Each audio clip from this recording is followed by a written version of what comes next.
Okay, you don't need to, not yet. I'll be the one to control your mic. No, don't touch it. You can sit down for the time being. Yeah, relax, Mr. Rempel. Okay, good morning, and welcome to this Canmore LA Local Assessment Review Board hearing. I would like to remind everyone that the ARB hearings are open to the public and that this hearing will be recorded and streamed live. The video recording will be our record of the hearing. Today, we are here to review the complaint and subsequent evidence as filed for tax roll number 11596. The municipal legal description is 913-761-0791. Cannot understand anything. Okay. So, I don't even know how to address this. All I'm doing is welcoming everybody and listing your address and tax roll number. Yeah. That's what I'm saying right now, okay? My name, I will start by introducing the panel and then ask the parties to introduce themselves. After that, I will explain our standard hearing procedure and ask for comments in that regard. My name is Joanna McCallum, My name, thanks. and I am the presiding officer appointed to this panel. The other panel members with me today are, Andrea Williams and hello. and, oh, sorry, wrong one. My name is Christoph Breyer. Servus. Does anyone have any objection to the panel as constituted? You do have an objection? What?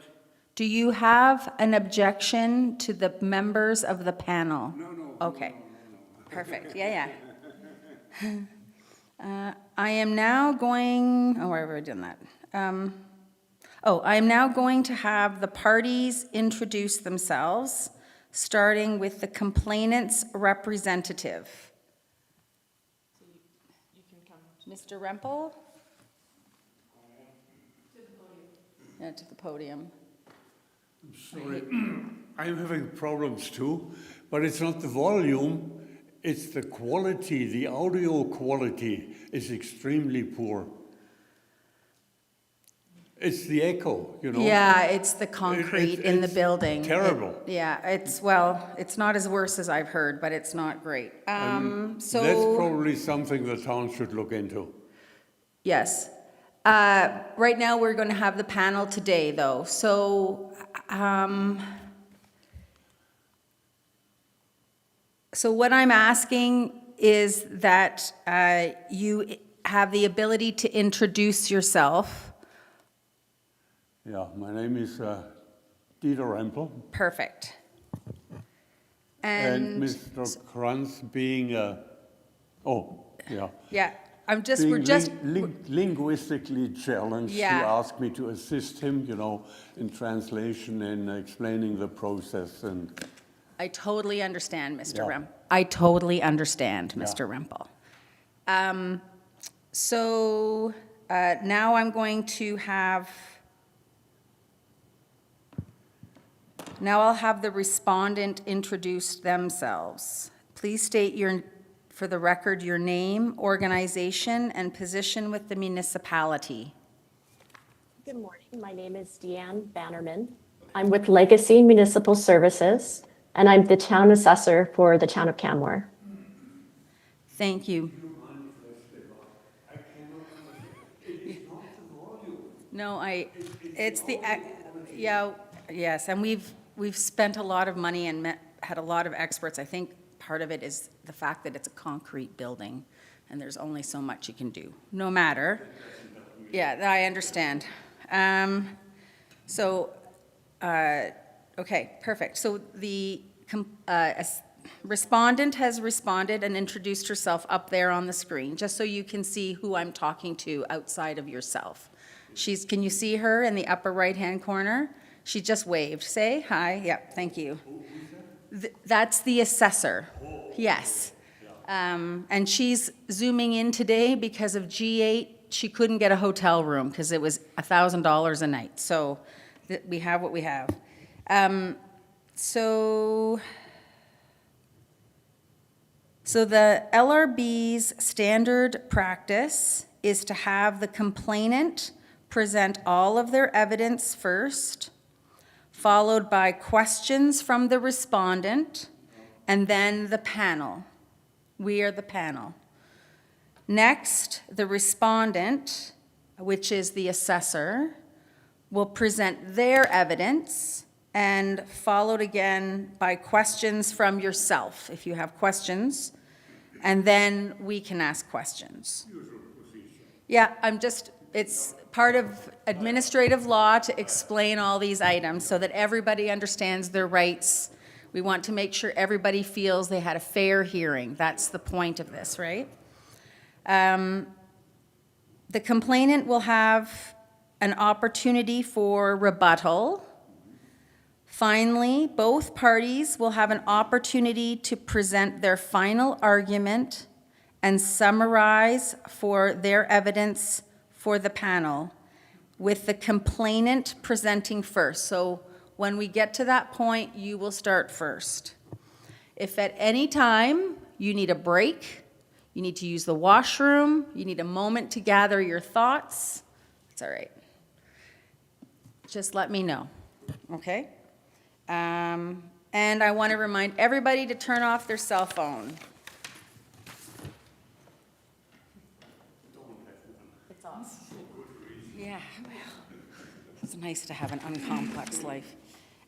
So do you have any questions about what I've just explained? Okay, we're going to take it real slow, because I understand hearing in the building and everything, and we're going to have a lot of grace for each other today. Grace. Patience. That's okay, don't be sorry. I get it. I have a 94-year-old mother-in-law. I get it.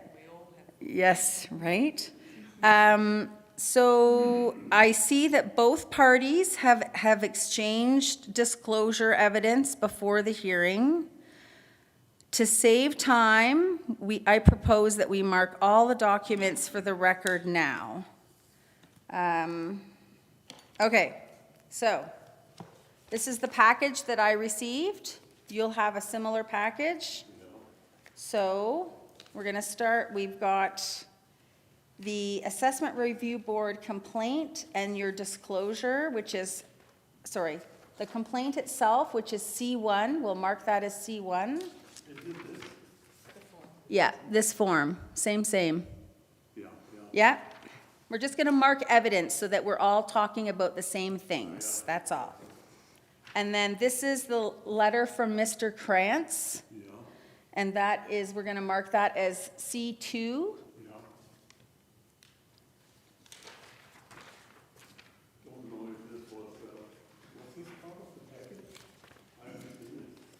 This is the letter that Mr. Krantz sent us. But it wasn't part of the, On the other side. Is it on the other side, maybe?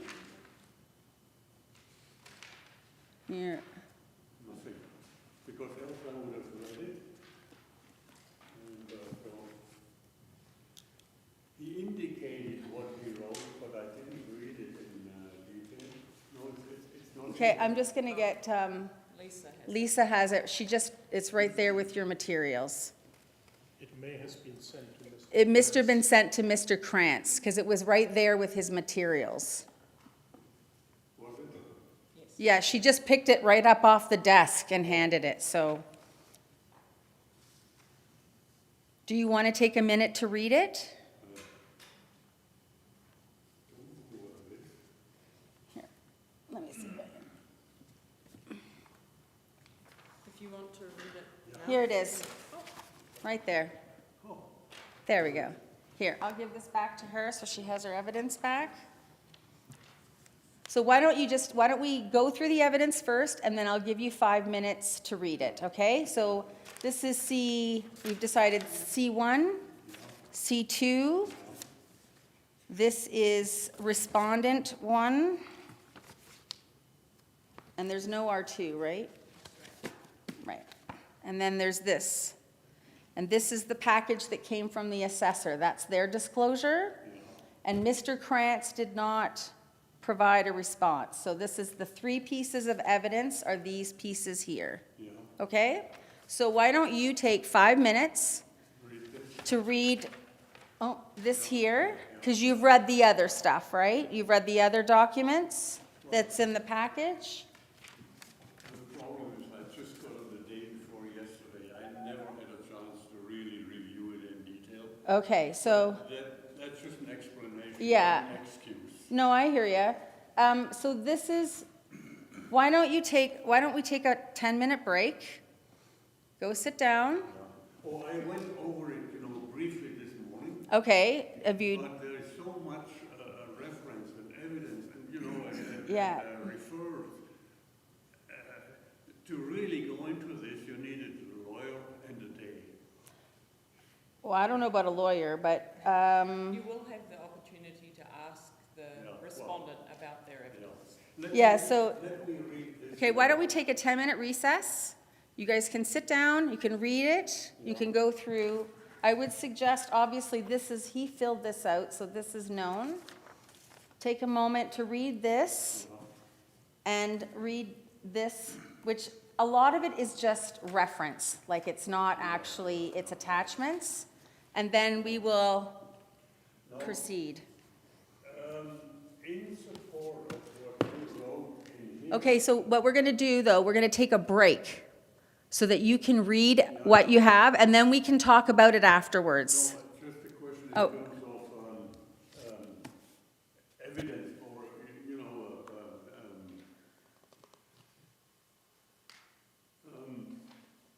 in support of what he wrote here. There is some which he wants to enter as evidence. It is actually evidence in the possession of the town of Canmore. Make sense? Perfect. So you're gonna go, yeah. So I'm just gonna call a 10-minute recess, and then we will reconvene.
So I am going to call this meeting out of recess. And I'm going to turn this mic on so you can speak into that, so that you can easily hear me, but we I need. can hear you now. No, I know, but we need, It is just the acoustics. yes. But we need to speak into the mic because all of this is recorded and it's the official record. So, and we want to make sure everybody's heard. So, perfect. So I don't have to worry about podium. Okay, so we're going to go back to take it from the top. So, Ms. Bannerman, you are here. Perfect. So we go through Mr. Kranz's letter first. Yes, so what I'm going to do, I'm just trying to find my notes here, sorry. Good grief, all right. So, so I see both parties, so I see one party has exchanged disclosure evidence before the hearing. We've marked all of the documents, so we know what we're dealing with. Are there any other preliminary issues for the panel to address? No? None from the respondent. Thank you. So I'm going to start the presentation. So Mr. Rempel, we are ready to hear your evidence if you are set to go ahead. So this is the part where you get to provide your evidence, and then the respondent will be able to ask you questions. Yeah. And then we are able to ask questions, and then we moved to the respondent or the assessor. Respondent equals assessor. Yeah, Okay? good. All right, so take it away, Mr. Rempel, Okay, so, into this, Oh. yeah. yeah. If I look at the letter Mr. Kranz wrote, I agree, that the assessment, whatever he, is irrelevant in terms of assessing the value. When my property is much too high assessed, neighbor's property, compared to the neighbors. I live not on Lions Park. I think the area is called Lions Park, not that you have direct access to Lions, so it's irrelevant, I agree.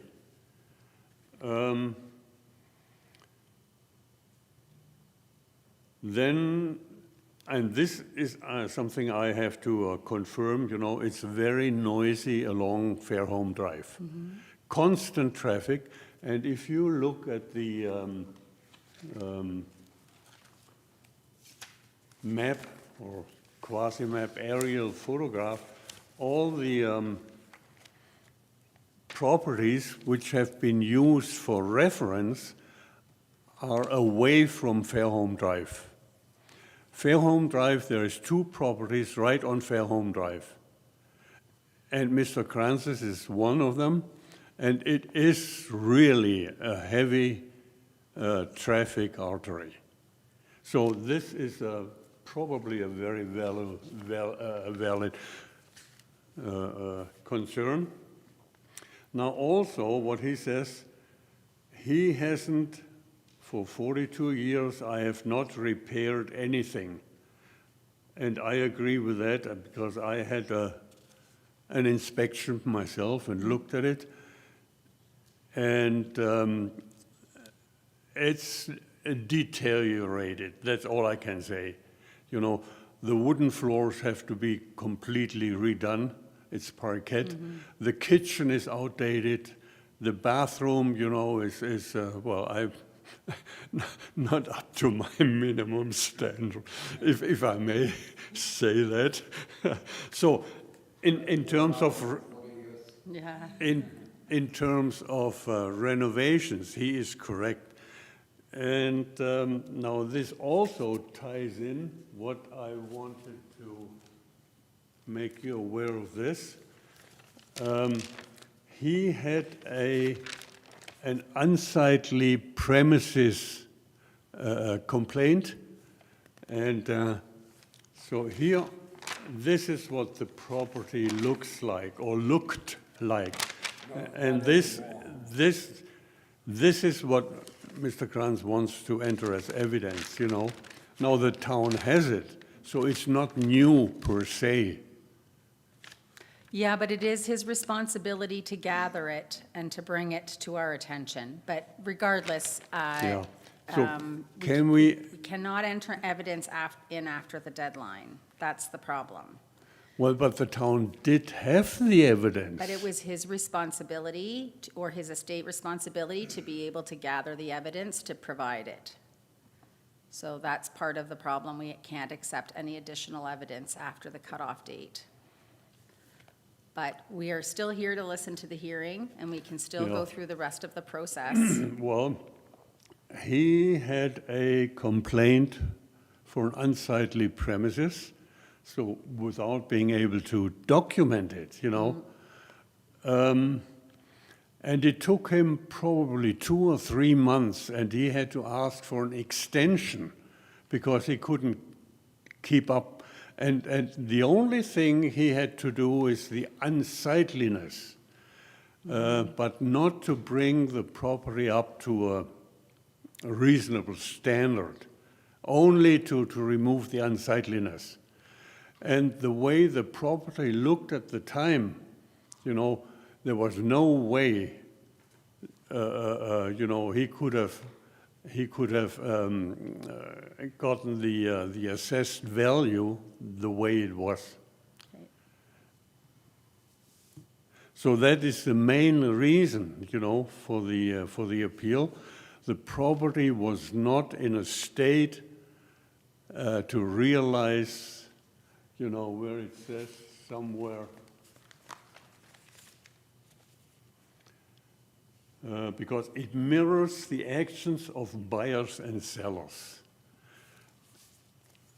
It's on page 10. And every real estate agent who lists a piece of property will give the seller a long list of all the things to do to enhance the value or the perceived value to realize, you know, a higher price. And I'm sure those 2 or 3 properties which were used as a comparison have done that. Whereas Mr. Kranz, number one, has not done it. And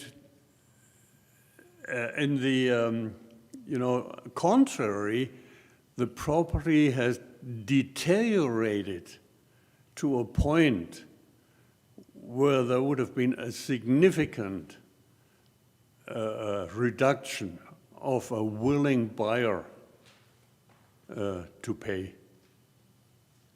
So it's two.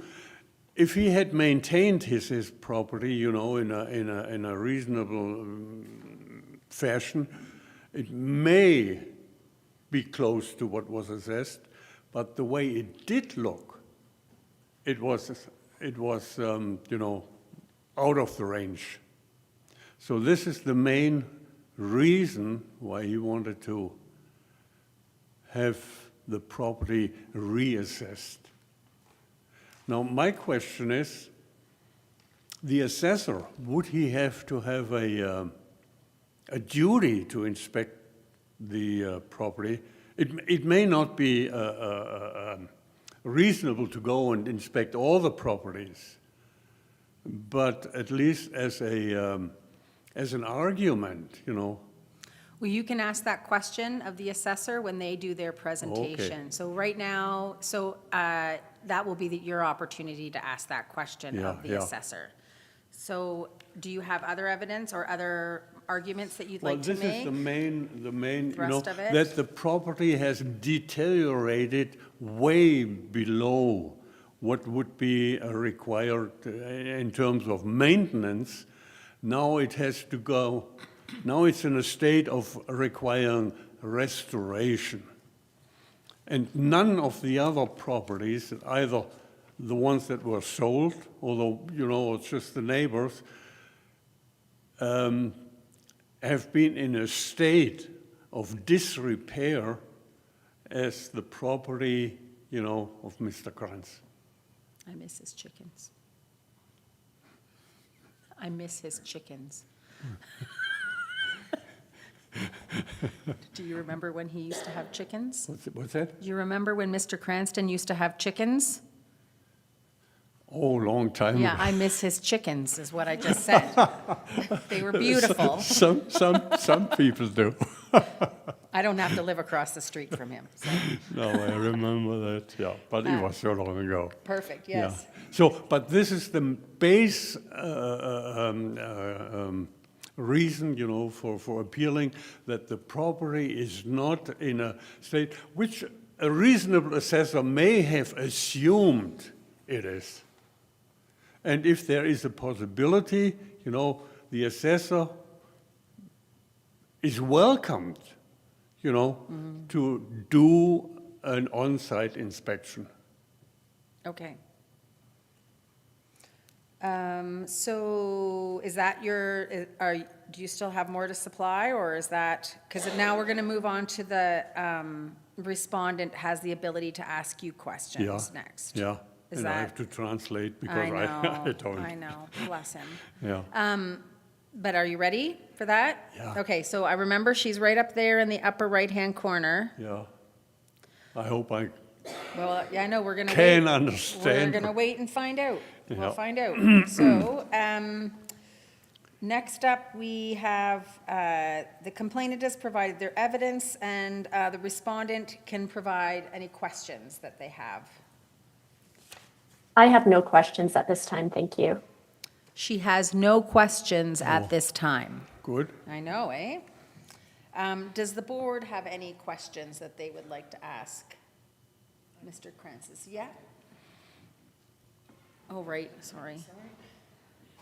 On the complaint form, you have a requested value of $1,250,000. This is the requested value of Mr. Krantz. I don't know that. What This is what Mr. Krantz Yeah. has requested, that his assessed value be reduced. Yes. That's the reduction, That's yeah. the reduction he's requested. I don't know how you arrived at that. Could you ask him? Wie bist du auf die $125.000 gekommen, die du wolltest, dass es... No, 1,25. Du hast hier rein, $125.000 soll das runtergesetzt werden. Wie bist du da drauf gekommen? Well, you only. No, you know, here, I had a few years ago, my property was assessed 640,000, you know, and now it's assessed $1 million more. I mean, that cannot be like that. Right. Yeah, I mean, that is. What I would have outrageous, eh? suggested, you My know... son moved away, his school friends moved away, they all moved away from Canmore because they can't afford it. Yeah.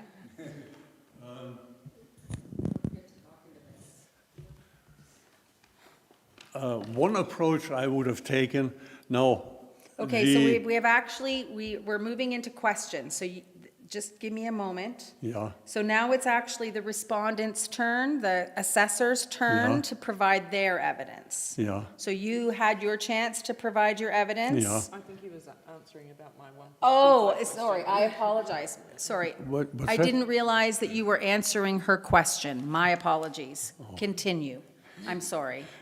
yeah. I would have, you know, he came up with 125,000 and he doesn't remember why he had Yeah. arrived at that. What I would have thought a reasonable approach is, and I couldn't review it in detail, because the assessor or the assessment does not distinguish between land value and improvement. It's all lumped together. It used to be a separation, you know, land value such and improvement so much. So a reasonable approach might have been or should have been a certain percentage of the improvement, because the land value will not change, you know, depending of what's sitting on the land. So that would have been my rational approach. Okay, Would that be a question for the assessor? yes, when it's when it's their turn, and I will direct you when it's your turn. Yeah, So, does any members of the board have any more questions? No? Okay, thank you. So now I'm going to move to the respondent. And they're going to ask, they're going to provide their evidence. Ms. Bannerman? And so she's right up there. Yeah. Yeah, It's just difficult. I know. Yeah, good morning, and I do apologize for not being able to be there in person. All the inns were full in town due to the G7 summit, so I do apologize because I know it would make things a little bit easier, especially for this hearing. So I'm going to go through Yeah, my. so I'm just going to interrupt you, and I'm going to repeat to him the constituent, what you just said. So she is apologizing for not being able to be here in person, Yeah. but there were no hotels to book because of the G7. Yeah. So that's her apology for not being here in person. Continue, Ms. Bannerman. Sure. So for my presentation, I'm going to go through the order that my disclosure document is so that it's easier for the complainants and the board to follow along. Okay. So I'll just summarize that document as I go through it. Okay, and I'm just going to pause, and I'm going to repeat this to Mr. Rempel. She's going to go through the summary of her evidence one by one, so it's easy for you to see on the screen. Thank you. Go ahead, Ms. Bannerman.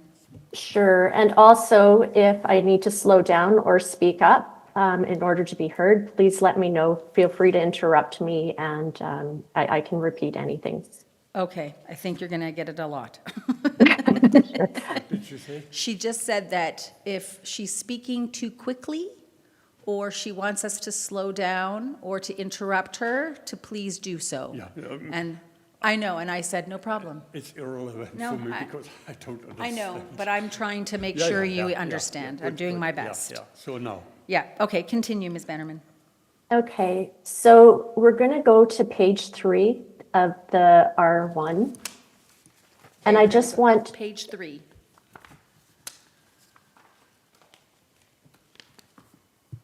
and the respondent submits that the complainant has not met the onus under section 460, sub 9 of the Municipal Government Act to demonstrate how the assessment is incorrect.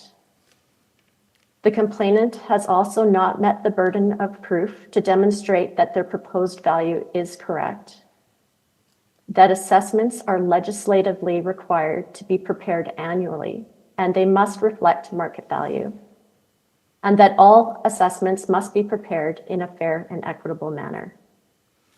Okay, I'm just going to interrupt you one moment, Ms. Bannerman. So all she did, Mr. Rempel, was repeat these Yeah. things. That's what she Good, repeated, yeah. okay? Continue. Sure. So then if we go to page 4, Page 4. yeah, we show a photo of the exterior of the property, as well as aerial maps showing where the subject property is located within the neighborhood. So she's just pointing out the image of the Yeah. home and where it is in the neighborhood. yeah. That's all she just said. Continue. Can I Oh, comment? no, The- she's just showing, it's just the subject property. You But can this- comment after. This is not evidence No. because there's no date. Sorry, you can bring that up when you ask her her Oh, okay. questions. Do you want to make notes of the things that you're bringing up, or Yeah. here? Might help for. Yeah. Continue, Ms. Bannerman. Sure. So now we're going to go to page 7. Okay, so now we're going to page 7.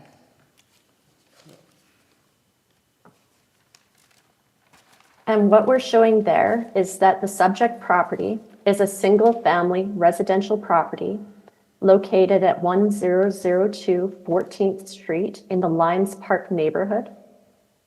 The property is zoned R1, and the valuation date is July 1st, 2024.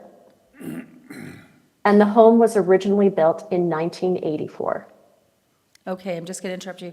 She just repeated most of the information that you see on this sheet. Because don't forget, she has to speak it so it can be recorded Yeah, online. nothing new. Nothing new. Good. Thank you. Continue, Ms. Bannerman. Sure. So on page 8, Page 8. so assessments are prepared in accordance with the Municipal Government Act and the matters relating to assessment and taxation regulation. The legislation requires that the municipality prepare assessments that represent market value by application of the mass appraisal process. Market value means the amount that a property might be expected to realize if it is sold in the open market by a willing seller to a willing buyer. Property assessments for the 2024 assessment year must be an estimate of the value of the property on July 1st, 2024, which is our valuation date, and they must reflect the physical condition of the property on December 31st, 2024, which is our condition date. One moment, please. She's just repeating pretty much all that's here in the background page. And, yeah, on page 8. So she just read this. Pretty much, yeah, that, she's just, the highlights of it, Yeah, yes. yeah, Continue, Ms. for the Bannerman. record. Yes. Good. Sure. So the legislation further stipulates that an assessment of property based on market value must be prepared using mass appraisal, must be an estimate of the value of the fee simple estate in the property, and must reflect typical market conditions for properties similar to that property. Mass appraisal is the legislated methodology used for valuing individual properties, and it involves the following process. Properties are stratified into groups of comparable properties. Common property characteristics are identified for the properties in each group, and a uniform valuation model is created for each property group. I'm just pointing out to Mr. Rempel where in the document you're speaking. Sure, You can thank you, I continue. appreciate that. So now on page 10, Okay, so we're moving Property- to page 10. Pardon? Page 10.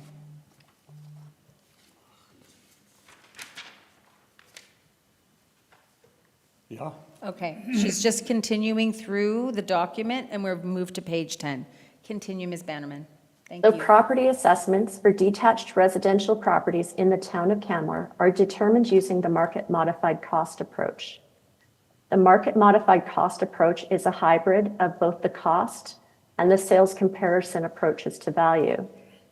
Under this approach, all improvements are first valued based on the cost approach, and then those values are adjusted to reflect the current market conditions based on sales transactions.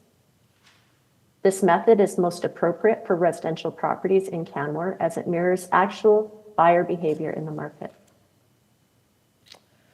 So, Mr. Rempel, she was just explaining the market modified cost approach, which was the approach used to assess Mr. Krantz's property. And she was explaining basically what you read here.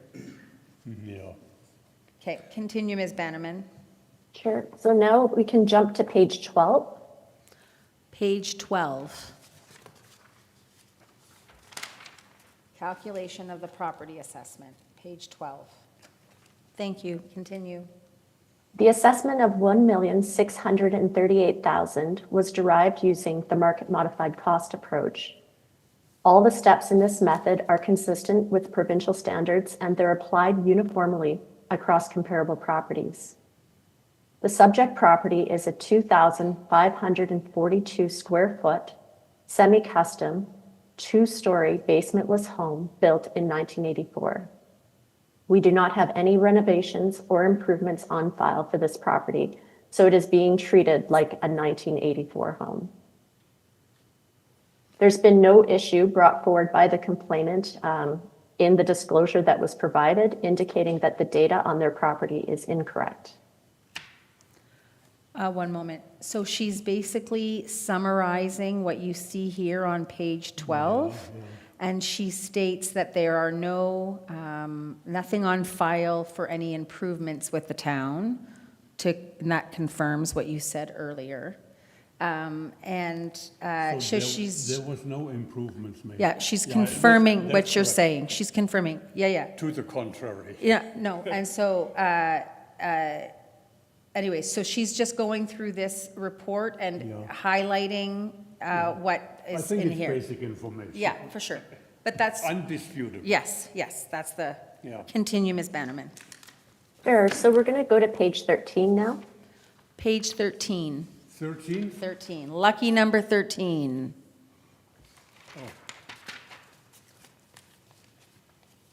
yeah.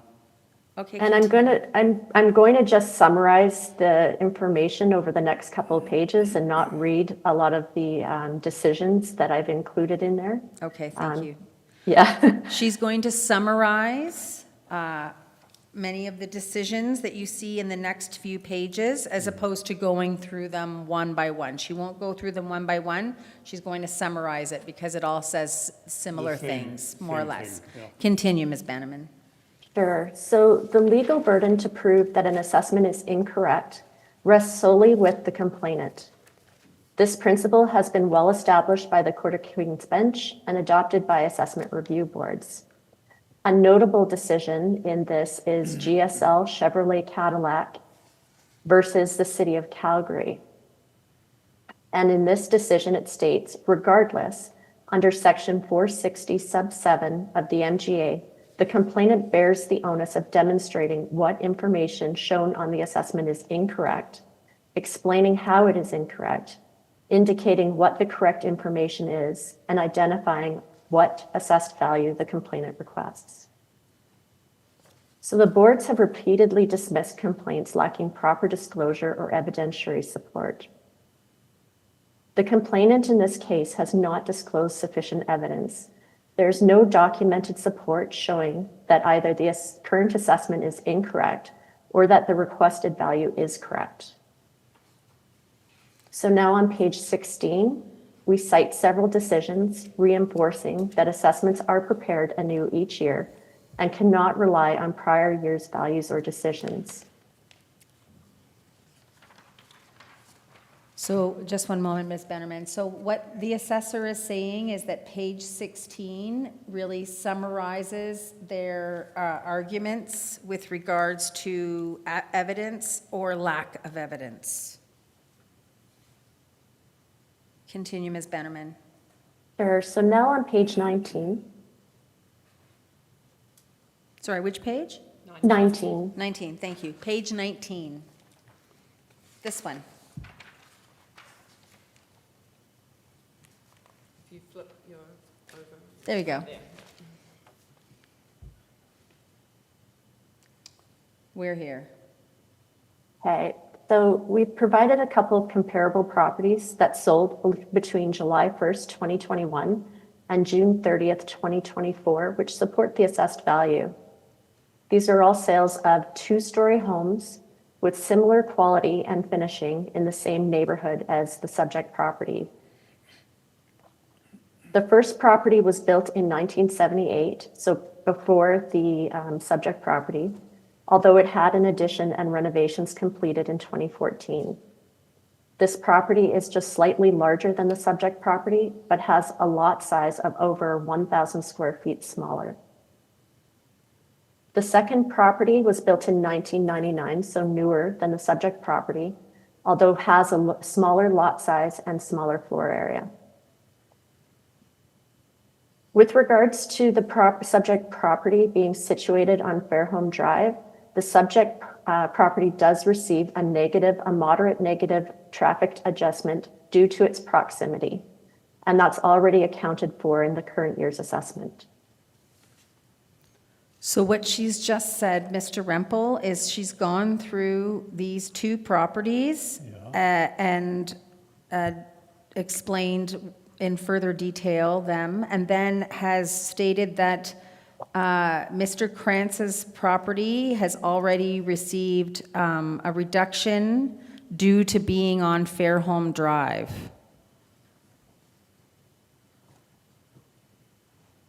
Continue, Ms. Bannerman.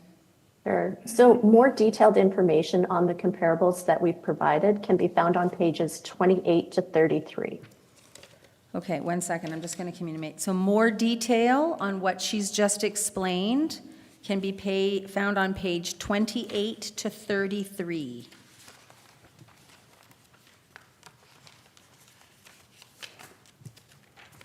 So these are images of the comparator properties and their details. Continue, Ms. Bannerman. Sure. So we believe that these comparables confirm that the assessment of $1,638,000 is fair and equitable. So on page 20, I'll just summarize. Thank you. So we're going to page 20. She's going to summarize. While we sympathize with the complainant and understand that the property tax and assessment process can feel burdensome, particularly for individuals who may be on fixed incomes, unfortunately, property assessments are not based on an individual's ability to pay. Instead, under Alberta legislation, assessments must reflect the market value of the property as of the valuation date and must be prepared using mass appraisal techniques to ensure consistency and fairness for all property owners. The rules and procedures set out in the Municipal Government Act and matters relating to assessment and taxation regulation are not discretionary.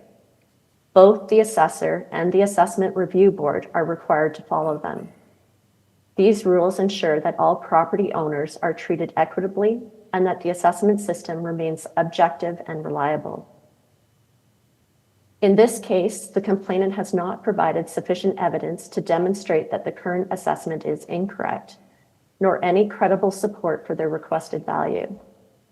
In contrast, the respondent has provided a valuation prepared in accordance with the legislation, supported by validated comparable sales, and applied through an accepted and consistent methodology. Accordingly, we respectfully request that the Assessment Review Board confirm the 2024 assessment at $1,638,000. Thank you. Ooh, I don't even know how to interpret that. I think the basis is the respondent is suggesting that their appraised value is fair. Yes, so, yeah, so. I'm just telling you what the assessor just said. So yes, what the assessor basically just said was explained how she feels that her appraisal is fair and what legislation they must follow and methodology to come up with the assessment. Alternatively, they're stating that there is an onus of responsibility on the complainant to provide evidence to support the suggested new number that they would like, or to dispute the number that the assessor has provided. So that's about the meat and potatoes of it.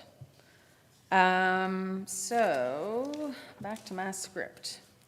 So, is there anything else you would like to say, Ms. Bannerman? No, that's everything. I'm available to answer any questions. Thank you. So now, Mr. Rempel, it's your opportunity to ask questions of the complainant based on the evidence that they've provided. If you have questions for her. I have my pen back? Oh. That's all right, we're good. Obviously, the assessor has received all the information about renovations and I don't know, what was it, renovation or updates of those two properties it was compared to. So the assessor did get information from the town about changes to the value, of certain properties. If there was any renovations, what's your question for her? You have a question for her? Yeah. Okay, what's your question for the assessor? My question is, the assessor did get information from the town with regards to changes. Why did the assessor not get information with regard to changes in terms of downgrading the value of Mr. Kranz in terms of a unsightly premises order? Okay, Would that not have been something the assessor should have? No, they couldn't. They didn't know and couldn't know. But is this not something the assessor also should have considered? okay. Does that question make sense, Ms. Bannerman? Yeah, I can respond to that Okay. question. So although we don't get bylaw information per se on issues such as tickets for unsightly premises, my understanding is that the unsightly premise is largely due to yards and exterior condition of a property, which don't fall into how we prepare assessments, landscaping and such, or, debris around the yard, things like that. That doesn't come into place when we're looking at the market value of a property. What we're looking at is the marketability of the land and the improvements on it. So we're looking at the actual real property. So when it comes to any, like I said, unsightly types of issues, they're largely outside of the assessment process. Okay, hold on. I'm just taking notes so I can parlay. Outside. Okay. So what she said in response was that you're correct. They don't contact and aren't privy to bylaw information with regards to perhaps his unsightly premise. But her understanding was that the unsightliness was mostly the yard and the exterior, which is landscaping and easily addressed. And so what they're mostly looking at is the marketability of a property. And so unsightly issues like unsightly issues with the property are outside of the assessment process.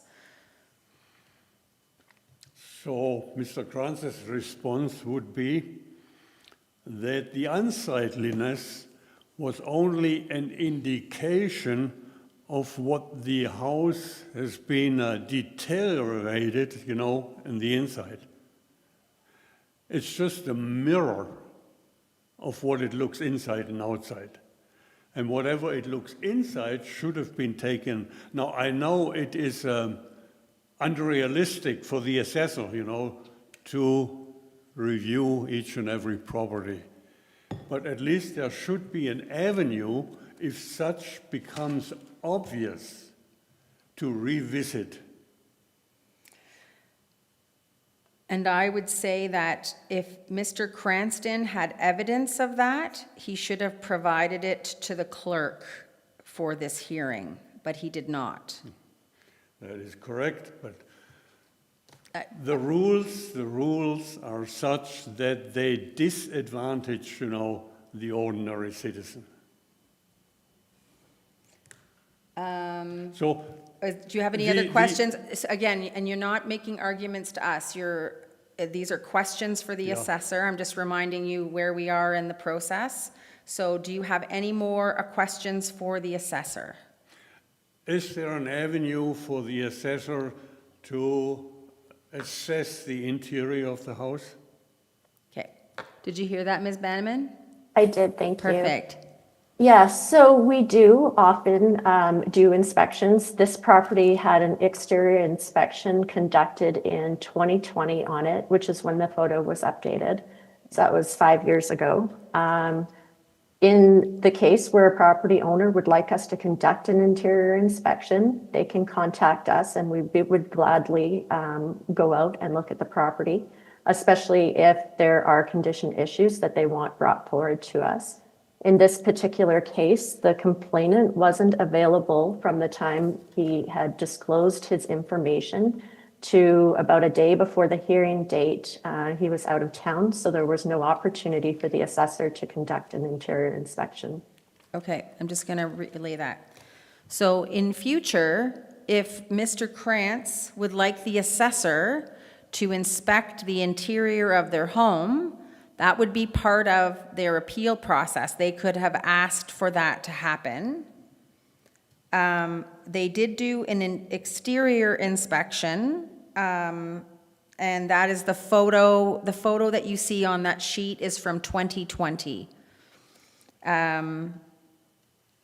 But in future, Mr. Krantz could definitely ask the assessor to come and inspect the interior of the home to be able to confirm or dispute, dispute's not the right word, question the assessment. And so, Ms. Bannerman, that would happen after the assessment, the initial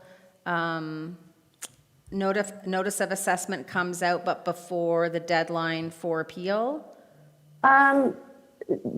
Yeah, for sure before the deadline to file a complaint, if they choose not to file a complaint as a result of that. But we really are available throughout the year. It doesn't have to be through Okay, inquiry. It can be we could look at it, this summer, looking at Okay. it for next year's assessment. So it would be Perfect. up to the property owner to contact us. okay. So for next year, anytime between now and next year, for the next assessment, if Mr. Krantz would like the assessor to come in and look at his home to provide what he feels is a better assessment of his property, he's welcome to call the assessor and contact him, or contact them, and they will be able to do that Yeah. in the future. Okay, But it's too late for this hearing, yeah, because the deadlines have passed. But there is windows of opportunity in the future, good. okay? Okay, so that was, next up is then, I don't know where my comment may fit in. okay, is it a comment or a question for the assessor? A challenge. Okay, well, we'll talk about that Yeah, at that good. time in the process, Yeah. okay? So now, does the board have any question of the respondent? Mr. Breyer? Here we go. He has a question for the assessor, but you can still listen, yeah. I have a question. You just said on page 19, Mr. Kranz's property received an adjustment because it's on Fairholme Drive and made some moderate negative traffic adjustment. So did you put a dollar value on that adjustment? Not a dollar value, it's a percentage of the assessment. And so when we're looking at a traffic adjustment, we're looking at 4 different categories. We have minor, moderate, major, and extreme. So properties that hit the extreme level are properties that back the highway. In this case, Fairholme Drive is busier than a collector route, which is what a minor classification would get. Thank you. So the question that Mr. Breyer asked was, is there a dollar amount attached to the traffic adjustment? Okay, I just wanted to make sure, sorry. And what is the response? And the response was that there are varying levels, it's a percentage, and there are varying levels of adjustments based on how extreme the traffic is. So if you're backed up onto a highway, that of course would have a much larger effect than if you're backed onto, I don't know, Main Street. I'm just pulling that out of my head. So that was the answer.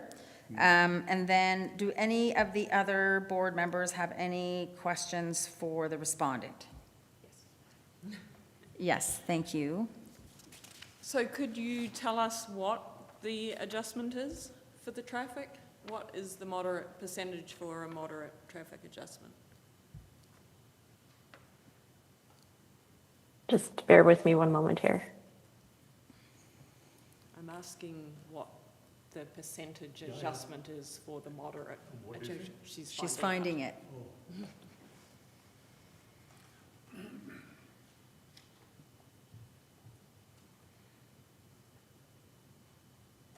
Yeah, so the moderate traffic adjustment receives a 7% negative adjustment on the land component of the property.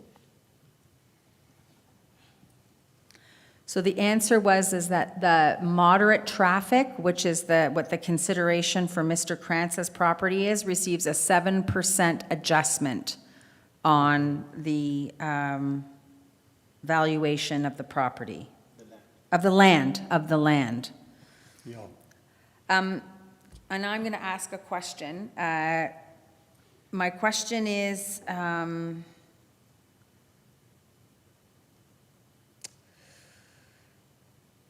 do we have a valuation for the land plus improvement, or do we just do a bucketed amount for the total property? I do recollect there was a time, 100 years ago it feels, where we did that, but I was just wondering if you might be able to answer that question.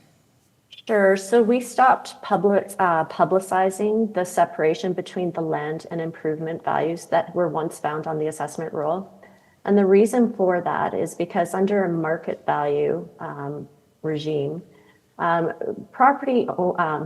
potential purchasers and sellers don't look at a property and separate out the land and improvement. They look at it as an entire parcel.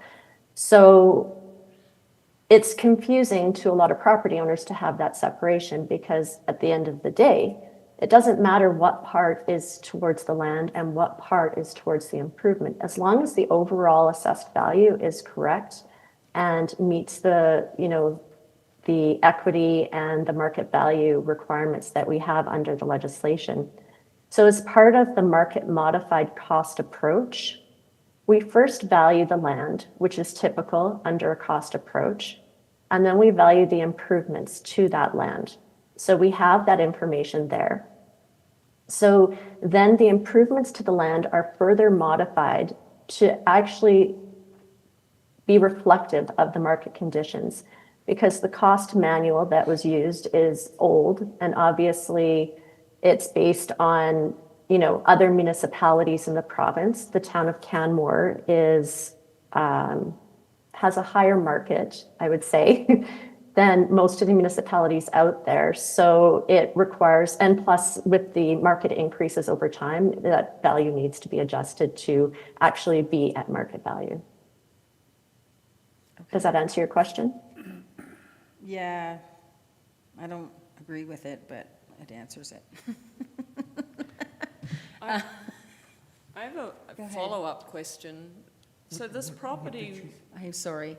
this is a related question. This is a so I think related we'll question. summarise Yeah, it. we'll summarize when she's asking the related question. So this property is over 40 years old. So if you're using a cost approach, you're depreciating it for 40 years?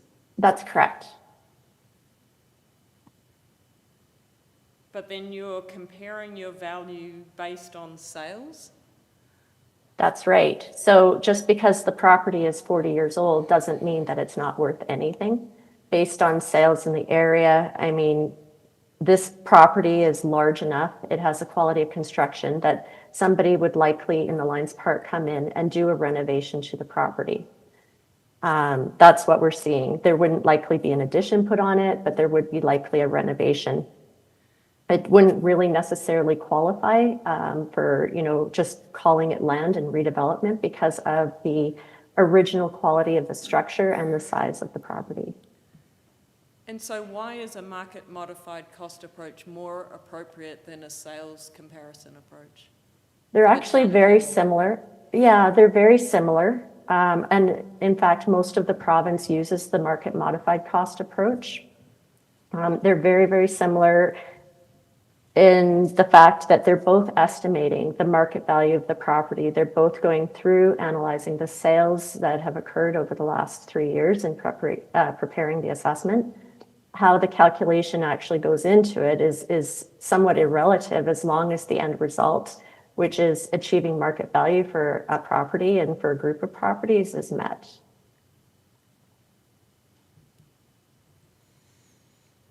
Okay, I don't even know how to summarize that.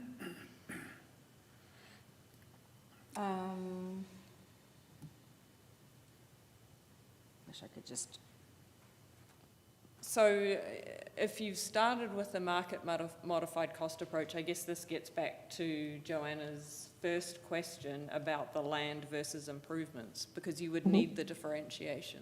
But are you That's- saying that in this case you don't have it? No, I'm saying that in the calculation of our assessments, we do use both the land and the improvement values to come up with the total assessed value. But you couldn't say what those values were to answer the question of what the split is between land and improvements?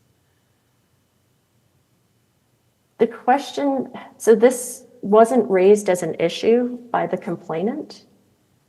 I certainly can give the differentiation between the values for the board. If the board compels me to provide that information, I certainly can, but it wasn't raised as an issue by the complainant.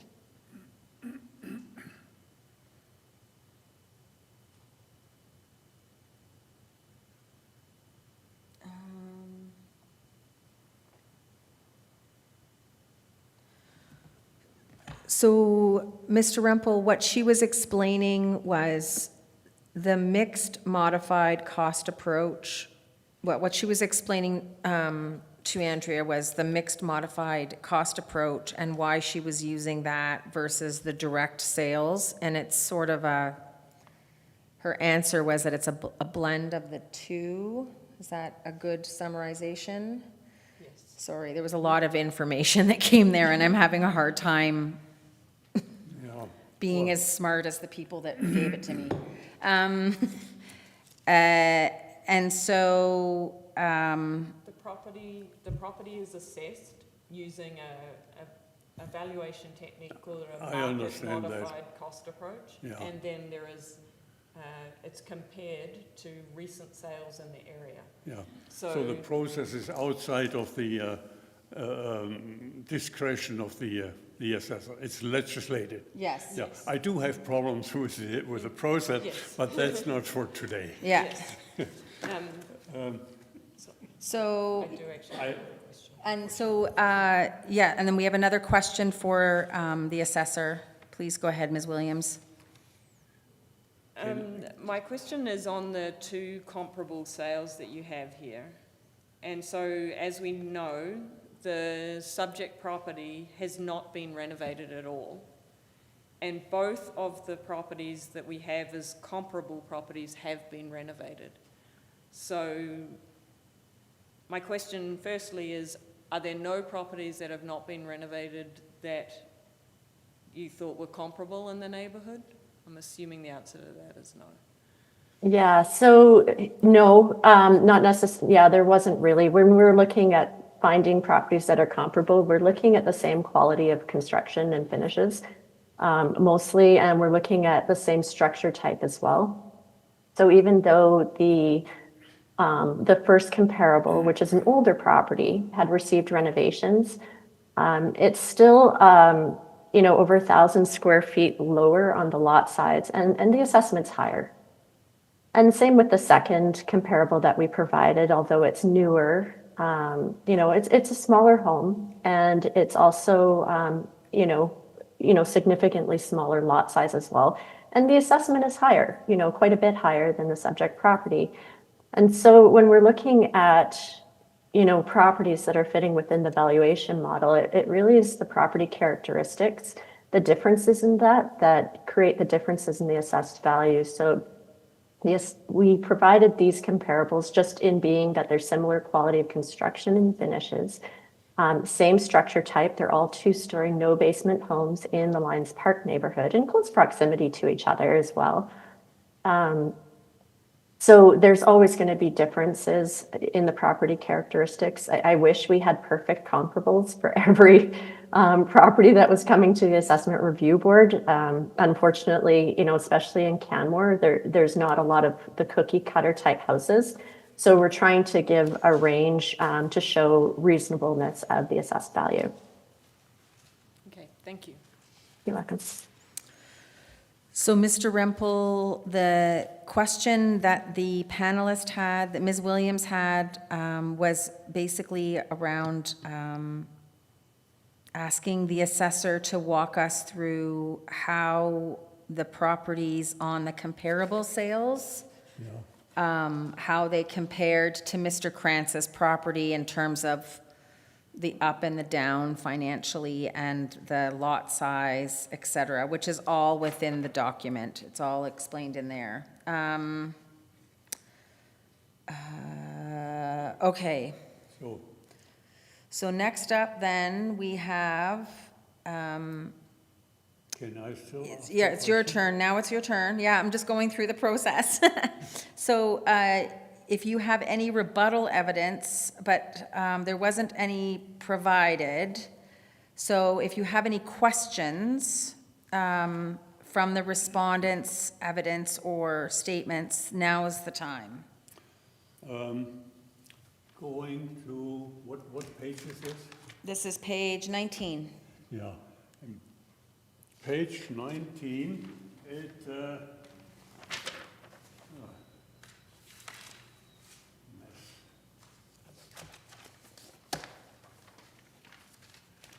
the table compares the two properties on 15th Street to Mr. Kranz's property and how it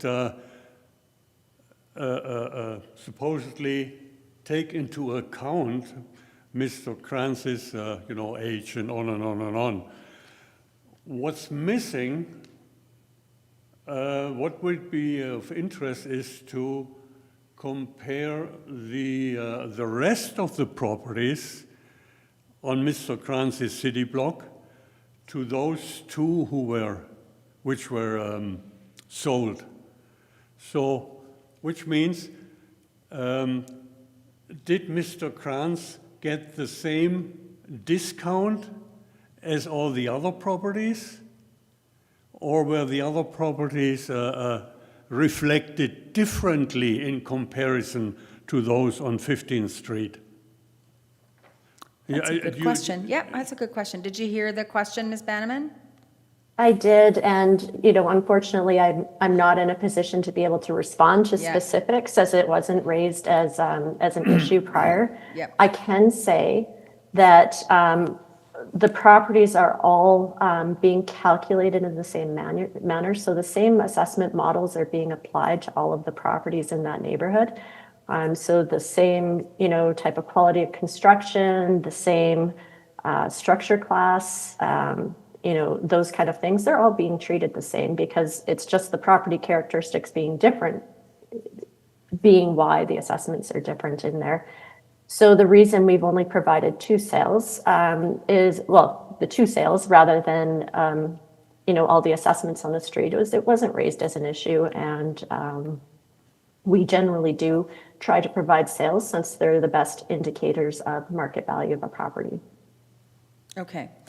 So the bottom line is that all of the properties are being treated the same, but because Mr. Krantz didn't bring that specific item up for, as part of his evidence, that she isn't able to speak to individual properties at this hearing, but that the comparisons were all of structure, quality, and these are the two sales that are on the street. Yeah. The problem is that it's only this hearing which flushes out all the information that would have been required. You cannot project into what the assessor may bring up as arguments. Well, actually, the landowners or property owners have the ability, after they receive their notice of assessment, to contact the assessor directly Yeah. and ask them, and not having to go to appeal yet, ask them to give details as to what is informing that assessment Yeah. and to provide pretty much a lot of what you see here today Yeah. without having to go to hearing. Okay. So there is a and I've done it myself.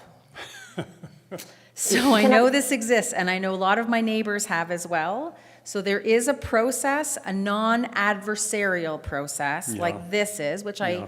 I understand your point, you've brought it up before, where Mr. Krantz would have been able to Yeah, have these conversations with the assessor to understand more deeply what was informing his assessment. yeah. Can I Okay. make a comment? Yes, go ahead, Ms. Bannerman. Yeah, so just for clarity, I do want to say that we did speak with Mr. Krantz during the inquiry period prior to him filing a complaint. Okay. And we did mail him, send to him by mail, most of the information that's included in this package. Okay. So what she did say is that prior to him filing his appeal, they did have some conversations, and that most of what you see here was supplied to him long before he made his appeal. Yeah. So he's had this for a while. So it's his problem not having it shared with me in time. Well, I don't want to use those words, that's a little harsh. I also understand I am Mr. harsh Krantz, yeah, I know. By nature. I know, but I also, I'd like to be, well, I also know that Mr. Krantz has been through a lot Yeah. in the last 4 months in particular with his wife. So this was probably not at the top of his list of things to Yeah, do, yeah. but maybe next year, Yeah. it's on the top of his list of things to do. But I still disagree with the assessor's statement that what she calls landscaping does not enter into the assessment, the property value assessment, because it says on page 10 specifically, this is the most appropriate method, you know, that mixed market, whatever, because it mirrors the actions of the buyers and sellers. And the action of the buyer is impacted by the visual impact. Why do real estate agents hand out long lists of sellers to groom their property, to make it more attractive to a seller, resulting in a higher price? Yeah, and that's a question for, did you manage to hear that, Ms. Bannerman? Yeah, I did, and I Yeah. can respond to that. Yeah. So, items such as short landscaping are very short-term types of items, when it comes to a house. The difference between an unsightly yard and, a well-kept manicured yard could be the difference of 3 weeks in a lot of dandelion fluff. So really, we're looking at the real property itself. So that is not including chattels, which would be your appliances, or not including anything extra that went in the sale, not including landscaping. We're looking at the actual land and building values that they would trade for. So when this house goes up on the market, say it's left the way it is, and I visited that property to drop off disclosure in person. So I saw the condition of the property on the outside. So the yard there was debris out there, and it needs some maintenance, definitely. But a property owner, when we're looking at the mass appraisal process, we're looking at the typical property and how it would sell. We're not looking at a site-specific, this property needs its lawn mowed or some garbage thrown out or any of that kind of thing. That isn't reflective of the mass appraisal principles, if that makes sense. So, yes, what she's saying is that small details like details rather, like a manicured yard versus an unsightly yard aren't something that is generally looked at within the mass appraisal process. It is an exercise in recognizing real property in terms of the land and the building, not including chattels. And something like landscaping is a short-term thing, can be fixed in 3 weeks. And that's her answer to your question.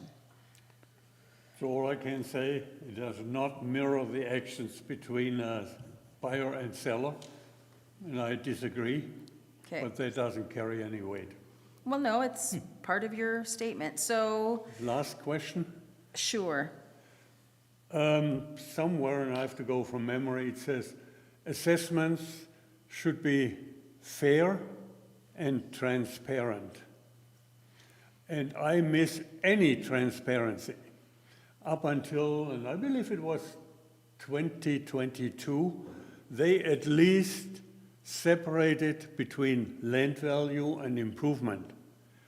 And since it's all lumped into one sum, and you don't know how the assessor arrived at that value.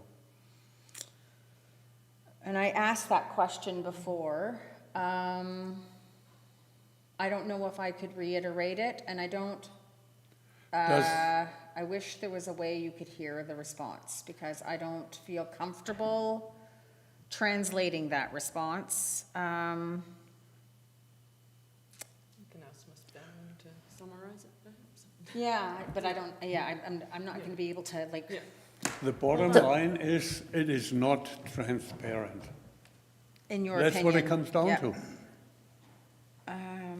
So maybe, Madam Chair, if this summary helps you in it being able to translate it a little bit better. Okay, At the end of the day, the components that go into the assessment, the value attributable to all of those various components, they don't matter. What matters is the end assessed value. And why would they not matter? They don't matter. It's the same as asking what a fireplace contributes to value. It's the same as asking what does my garage contribute to value. They don't matter at the end of the day to the majority of people. If people want to get the detailed breakdown, there's the avenue for requesting information through the MGA through sections 299 and 300, where that information would be available to them. For the majority of property owners, this information, it doesn't help them understand how their assessment is prepared. But those that do want the additional information certainly can go through the avenue of a section 299 300 request for information, and that would be through the town of Canmore. With regards to the land versus the improvement split, and I know we've talked about this quite a bit Maybe we could just stop. today. yeah, can we just stop there? Like, I don't even know if I'm gonna be able to reiterate that. Sure. My only issue is that it wasn't raised as an issue by Yeah. the complainant. So, it's really difficult for us from this perspective, but let them know that a 299 300 in the MGA gives them access to that information if they so desire it. Okay, so firstly, you have access to that information through the MGA, section 299-300. You can actually request that split from the town. The separation Yeah. between it.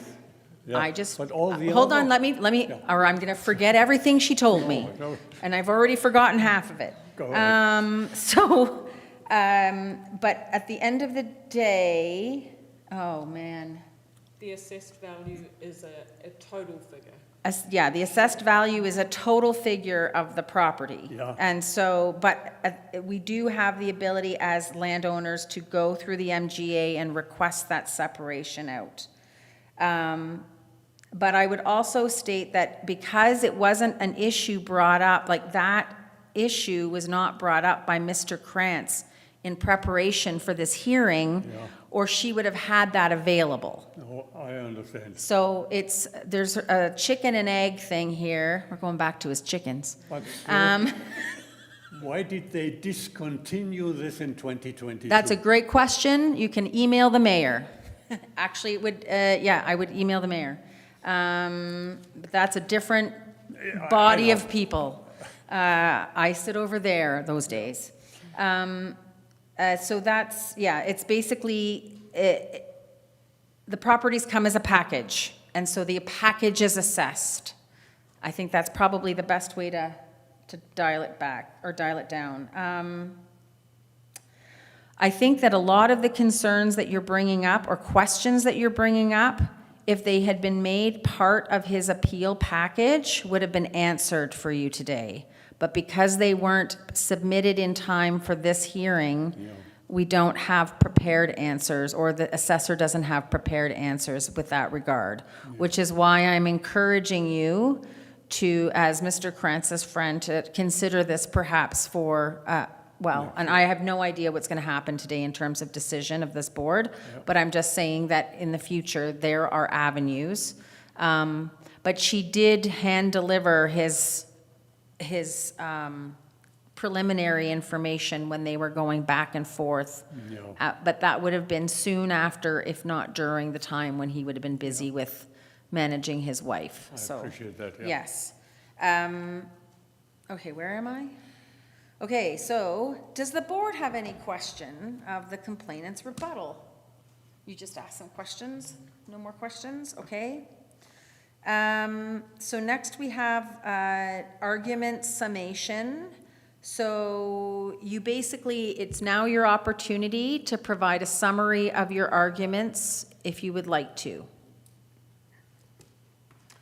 I don't see a point to summarize everything that's on the record anyway. Yes, so no, I just want, it's all about I know opportunity, right? It's formality. Well, no, it's about opportunity and making Oh, sure you yeah, have a yeah, fair yeah, hearing. yeah, That's yeah. really important, right? Yeah. And Well, I think I so, brought up, the main yep, points. yes, you did. And so, Ms. Bannerman, do you have anything to supply for your argument summation? Yeah, so just quickly, and it'll be similar to what I've already addressed in my other summary, and just that property assessments are not based on an individual's ability to pay. Instead, under Alberta legislation, assessments must reflect the market value of the property as of the valuation date and prepared using mass appraisal techniques. In this case, the complainant has not provided sufficient evidence to demonstrate that the current assessment is incorrect, nor any credible evidence for their requested value. I just want to make note that if the property owner or the complainant does want us to come out and inspect his property for future year's assessments, we're certainly willing to do that, when we're in town. And based on that, we respectfully request the Assessment Review Board confirm the 2024 assessment at $1,638,000. Thank you. Thank you, Ms. Bannerman. So basically, she just summated her arguments, which were all found in this document. And then added on, Ms. Bannerman stated that if Mr. Krantz would like her to come out sometime in the next year to come in and take a look at the inside of their property for next year's assessment, they would be happy to do that. So, oh, sorry, I just didn't, oh my goodness. Good Lord. I know, running away from home.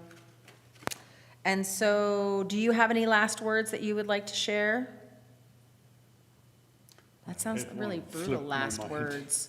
It's like, do you have any last words? Do you? I am not the right person for this job. Okay, so, thank you for your helpfulness. It's just my previous experiences, because I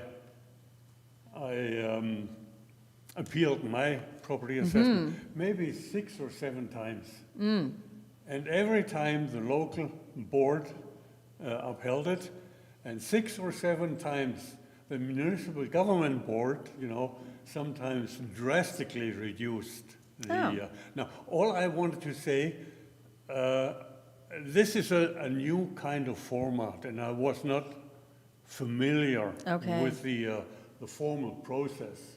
Else I may have looked into this, earlier. This has been the format for about 5 or 6 years now Oh, yeah, at no, minimum. mine goes back Oh, yeah. 10 years. Okay, you yeah. know. It was So- much more informal. Oh, yeah, no, we try to make it formal, and we are really, really focused Yeah. on making sure everybody Yeah. feels they have the time and the Yeah. opportunity to provide the evidence yeah. within a defined period and feel that they have been heard. It was just a comment, Oh, yeah, no, I and it was a valuable experience Yes. for me. It's always.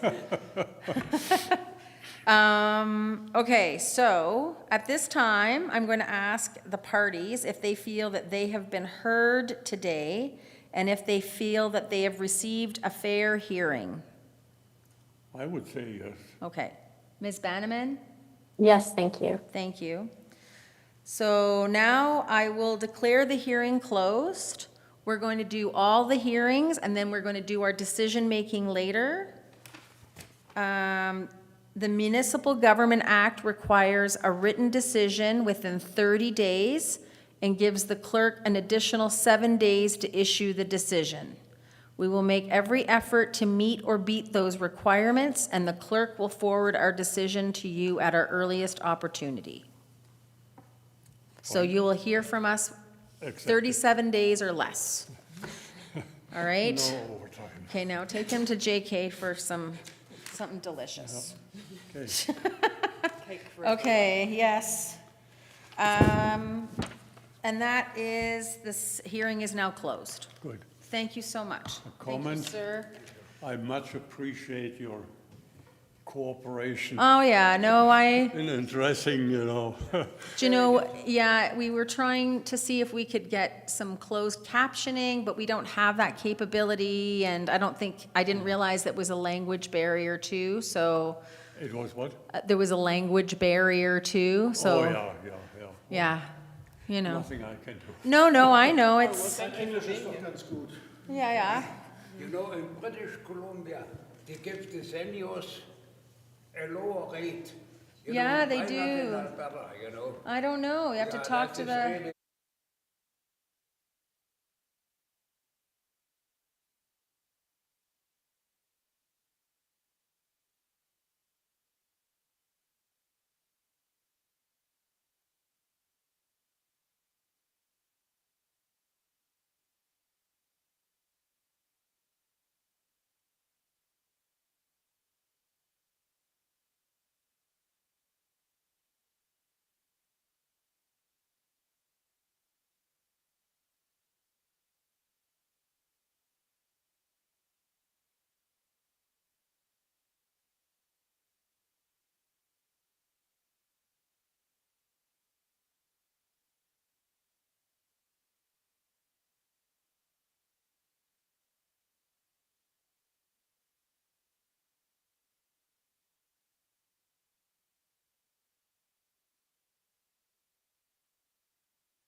live. The video recording will be our record of the hearing. Do we have the assessor on too? That's I'm good. here. Oh. Just give us a second here. We want to make sure we can see everybody.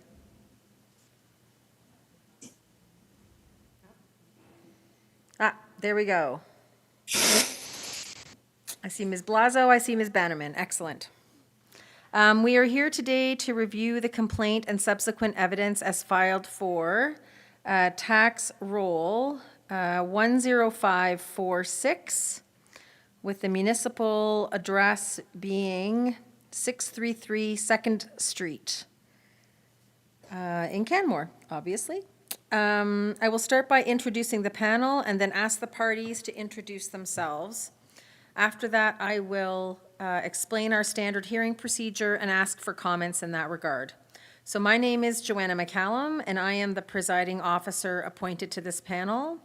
The other panel members with me today are Andrea Williams and Christoph Breyer. Does anyone have any objection to the panel as constituted? No objection from the assessor. No objection. Perfect. And Ms. Blazo? No objection. Okay, thank you.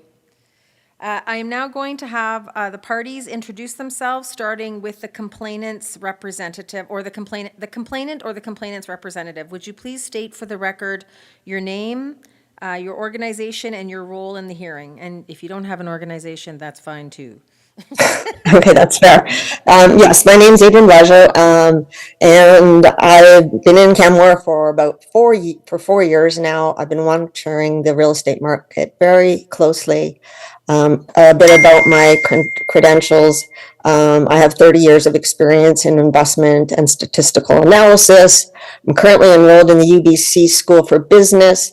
Finished my first term. I've completed foundations of appraisal, foundations of real property appraisal, and real property assessment and mass appraisal, statistical and computer applications and valuation, and received the top standing student in one of the more complex, and was also recommended to advanced computer assisted mass appraisals without the prerequisites typically required based on the results from my work.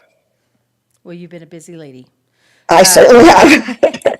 And you are the owner of the property under complaint. I am the correct? owner of the Yeah, property. perfect. And thank you. So now to the respondent, would you please state for the record your name, organization, and your position with the municipality? Thank you. My name is Deanne Bannerman. I am with Legacy Municipal Services, and I am the appointed assessor for the town of Canmore. Thank you. So the LARB standard practice is to have the complainant present all of their evidence first, followed by questions from the respondent and then the panel. Next, the respondent presents their evidence, followed once again by questions from the complainant and the panel. And then the complainant will have the opportunity for rebuttal. And then finally, both parties will have an opportunity to present their final arguments and summarize their evidence for the panel, with the complainant presenting first. If anyone needs a break or a bio break or whatever, just please let me know, and we can pause things and address those things as we move forward. And I would also like to take this moment to remind everybody to turn off any mobile devices, although you all are Zooming in, so that's less of an issue. So are there any questions from either of you regarding the procedure today, or is everyone satisfied with the process as it was laid out? No questions, satisfied. Perfect. Yeah, I'm satisfied with the process. I just Wonderful. do want to note that I'm going to raise 2 preliminary issues. Yes. So I see that both parties have exchanged disclosure evidence, but we do have a preliminary issue for the panel. Actually, first we're going to number the evidence, and then we're going to move into the preliminary issue. So first we have the Assessment Review Board complaint form, which is titled C1, and we're going to label that as C1. And then we have the ARB complainant submission, And we're going to itemize that as C2. And then we have the ARB rebuttal submission that we are going to itemize as C3. And then we have the respondent disclosure package, which we are going to itemize as R1. Is everybody on the same page with me? Yes. Awesome.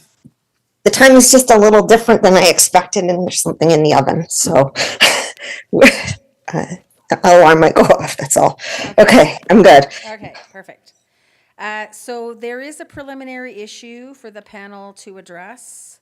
And that is that the disclosure was received 4 days after the due date. So that means that we need to deal with this issue. Can you remind me how we manage that? Is that we allow them to speak to it, or? Yes. Okay, so with the question around the disclosure being received 4 days after the due date, that preliminary issue is being brought up by the respondent, and you are welcome to speak to that at this time. Sure, thank you. I actually have two preliminary issues. One comes out of course, the late disclosure, which the board's been notified of, but the other one is with rebuttal information coming forward that is considered new evidence. So I can just present the information that I have on both those issues. Yes. Okay, so with regards to the late disclosure issue, the complainant was required to provide disclosure by May 28th, 2025, as was stated in the notice of hearing, which was sent to them on May 8th, 2025. This deadline was not met. No materials were received by the Assessment Review Board clerk or the respondent by the prescribed date. Instead, disclosure was submitted on June 1st, 4 days late. Section 6B of Matters Relating to Assessment Complaints Regulation is clear. The board must not hear any evidence that has not been disclosed in accordance with Section 5, which lists the deadlines.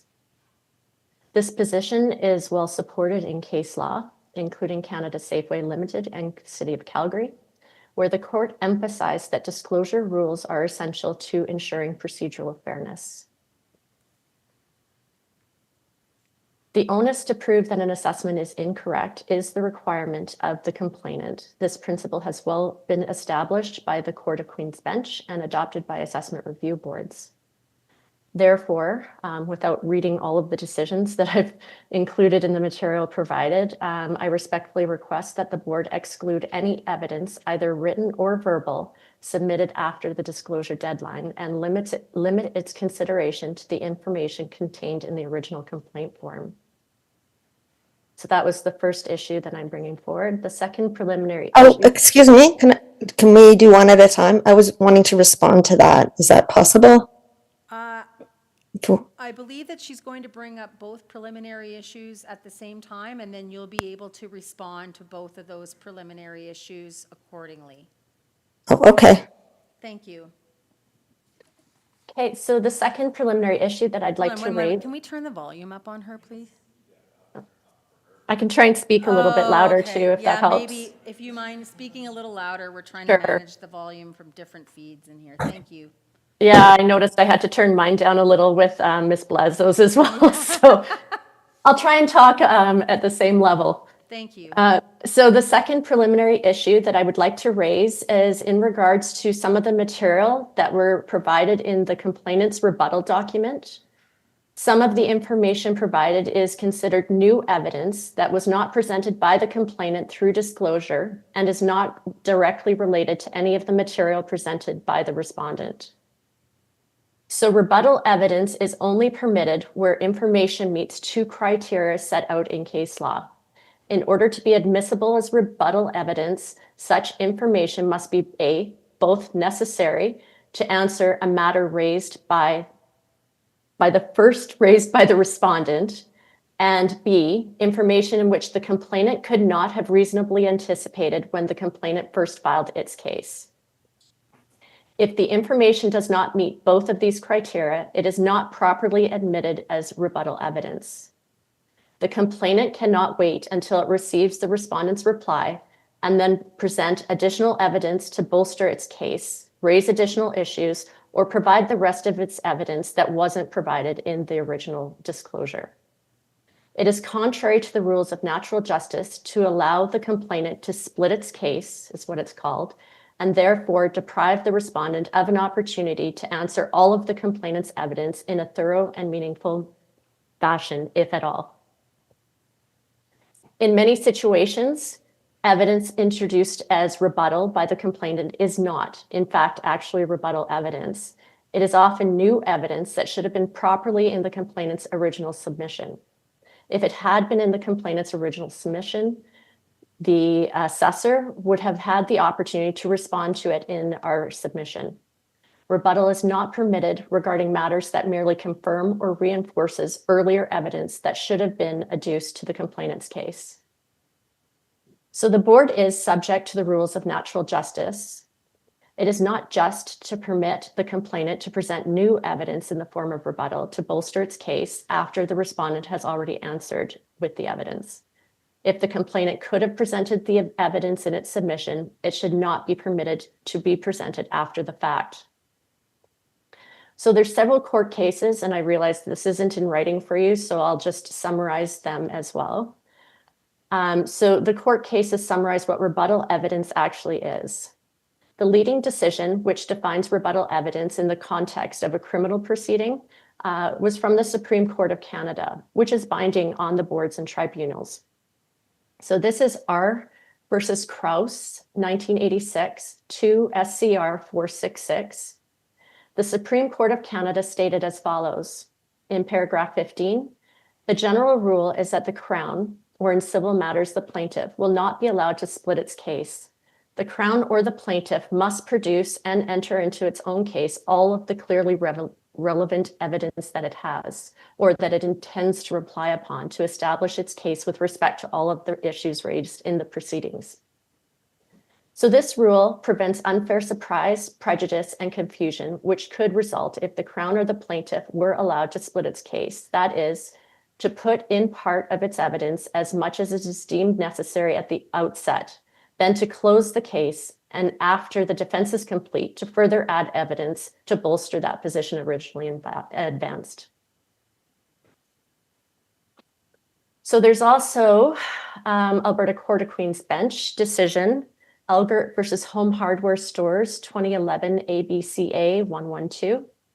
The court cited this case. Rebuttal evidence is admissible when the matter arises out of the defense case is not collateral, and the party could not have foreseen its development. Otherwise, the general rule is against case splitting because of possible unfairness and to avoid unending alteration of fragments of the case. In Milton versus Corporate Computers, Inc., 2022, Alberta Court of Queen's Bench, 1948, the court discussed that rebuttal evidence should not allow a party to split their case. The defendant is no doubt correct in stating that generally a plaintiff cannot split its case. A plaintiff must exhaust his evidence in the first instance and may not split his case by first relying on prima facie proof. And when this has been shaken by his adversary, adducing confirmatory evidence in replay. And then again, sorry, and I apologize for the court decisions and having to read them. I just want to make sure that the board understands where the laws are with rebuttal evidence. So in GSL Chevrolet Cadillac Limited versus the City of Calgary, 2013 Alberta Queen's Bench, 318, the court rejected the rebuttal evidence because it was information that could have been provided in the initial disclosure. So in paragraph 21, they state under section 460 sub 7 of the MGA, the complainant bears the onus of demonstrating what information shown on the assessment is incorrect, explaining how it's incorrect, indicating what the correct information is, and identifying what assessed value the complainant requests.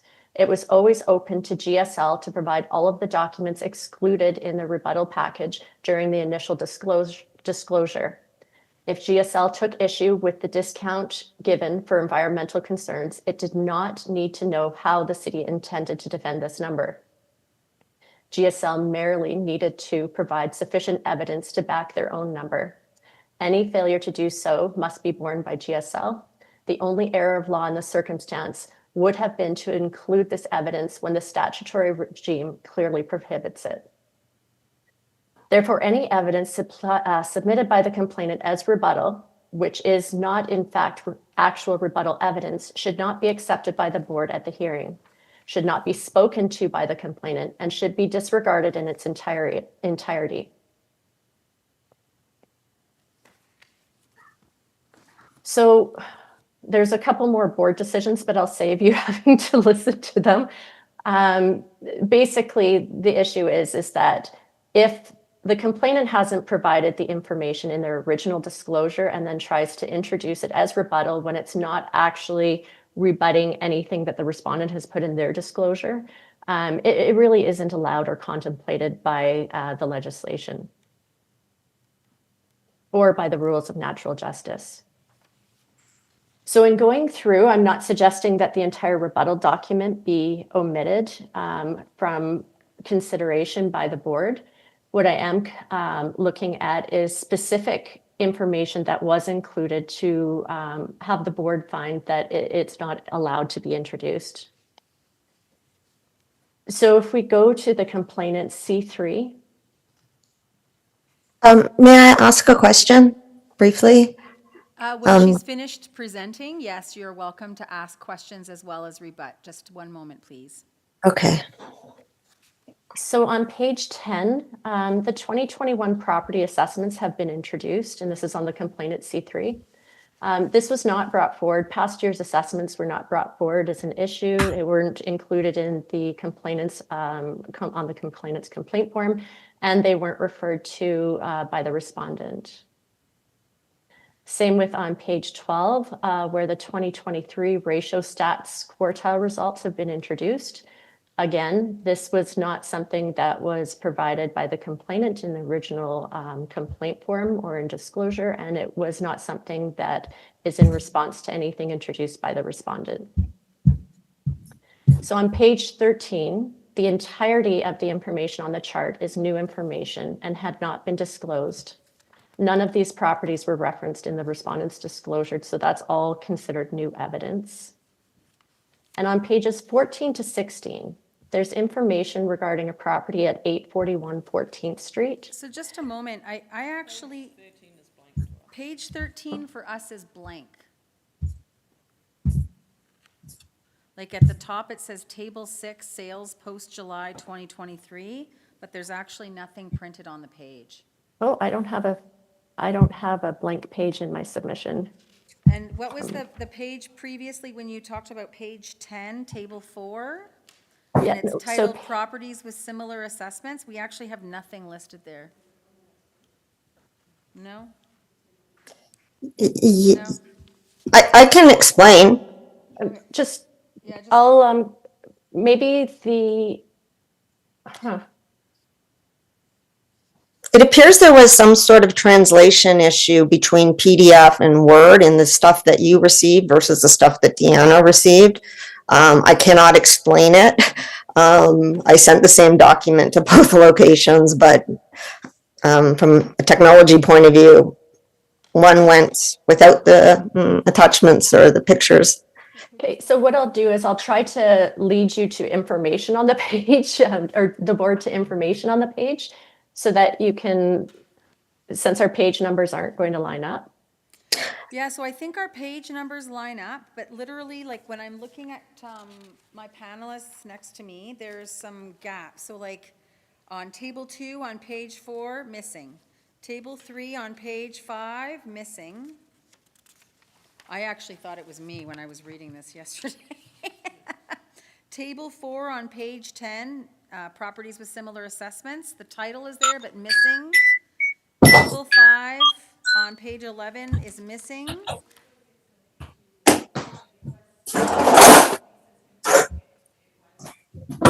So you received it as with tables on it? I did. Oh, sorry, Ms. Bannerman, you received it? But what about Lisa? Okay, all right. And then it's interesting, like on the last page third last page, page 14, there's figure 2, the walking district, and then figure 1, proximity to town. The figure 1 figure is missing, but figure 2 is there. And then table 7, side-by-side comparison, also missing. Yeah, I honestly can't explain why it's missing. Eh, technology is not my friend, Yeah, and goblins in your computer. I do have goblins. You'll see. Happens to the best of us. Yeah, thank you. We're just gonna take a moment, and the clerk is going to try and print these pages off and see, and so we're just gonna, I resent it when I realized that there was a problem, so perhaps you can. okay, we're Yeah, just. I don't know what to say. So while you're doing that, is it possible that I could respond to I would why actually my just submission was rather, late? I'm just gonna, we're actually just gonna take a break for 5 minutes so that administration can understand where the printed pages are so that we can decide whether we should have them or not. So just, if you can give us 5 minutes, that would be great. Sure. So I'm just gonna put the hearing on.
Okay, so are we've been, okay, we are back on.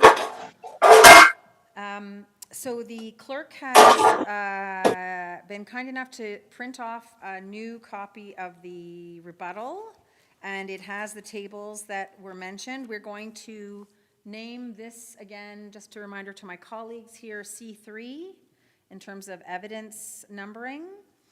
And I would like if the respondent could go through again and remind us which pages in particular that they had concerns with, and then we will allow the complainant to respond. Go ahead, Ms. Bannerman. Sure. So on page 10, there's a table there where the 2021 property assessments have been introduced. This was not raised on the complainant's original complaint form, their late disclosure, or in the respondent's submission, so shouldn't be allowed. It's considered new evidence. Page 12, where the 2023 ratio stats quartile results have been introduced. Again, this has been introduced, this is being introduced as new evidence as it isn't referenced anywhere else. So on page 13, the entirety of the information on the chart is new information that had not been disclosed. And again, none of these properties were referenced in the respondent's disclosure. And then on pages 14 to 16, the property information for 841 14th Street is being introduced as new information. It had not been disclosed prior by the complainant, and none of the properties were referenced in the respondent's disclosure. So specific to those pages and the information on those pages, the respondent requests that the board place no weight on this information, given that it wasn't provided to either the board or the respondent within the legislated timelines. And as mentioned in the decisions I shared previous, rebuttal is not an opportunity to introduce new evidence for a complainant. And that's my presentation on the preliminary issues. Thank you, Ms. Bannerman.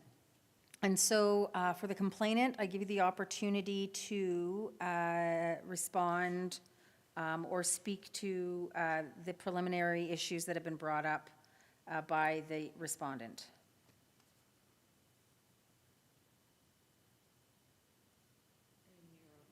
I think you're on mute.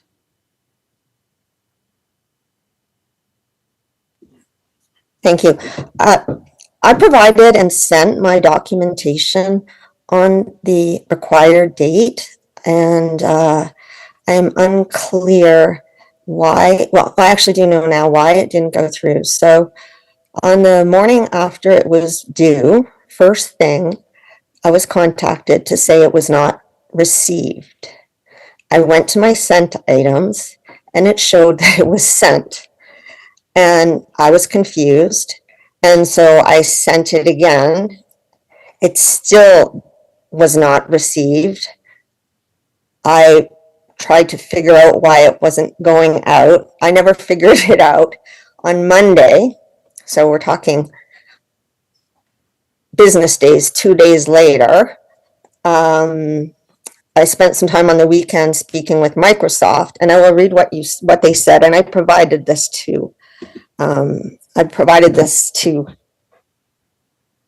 both Deanna and the town of Canmore to explain what had occurred. Just give me one moment so I can pull it up. Essentially, they wrote to me and they concluded that they have a known issue within their system whereby Gmail was not linking appropriately with Outlook, and that they were aware of the issue and that they were working on it, and that and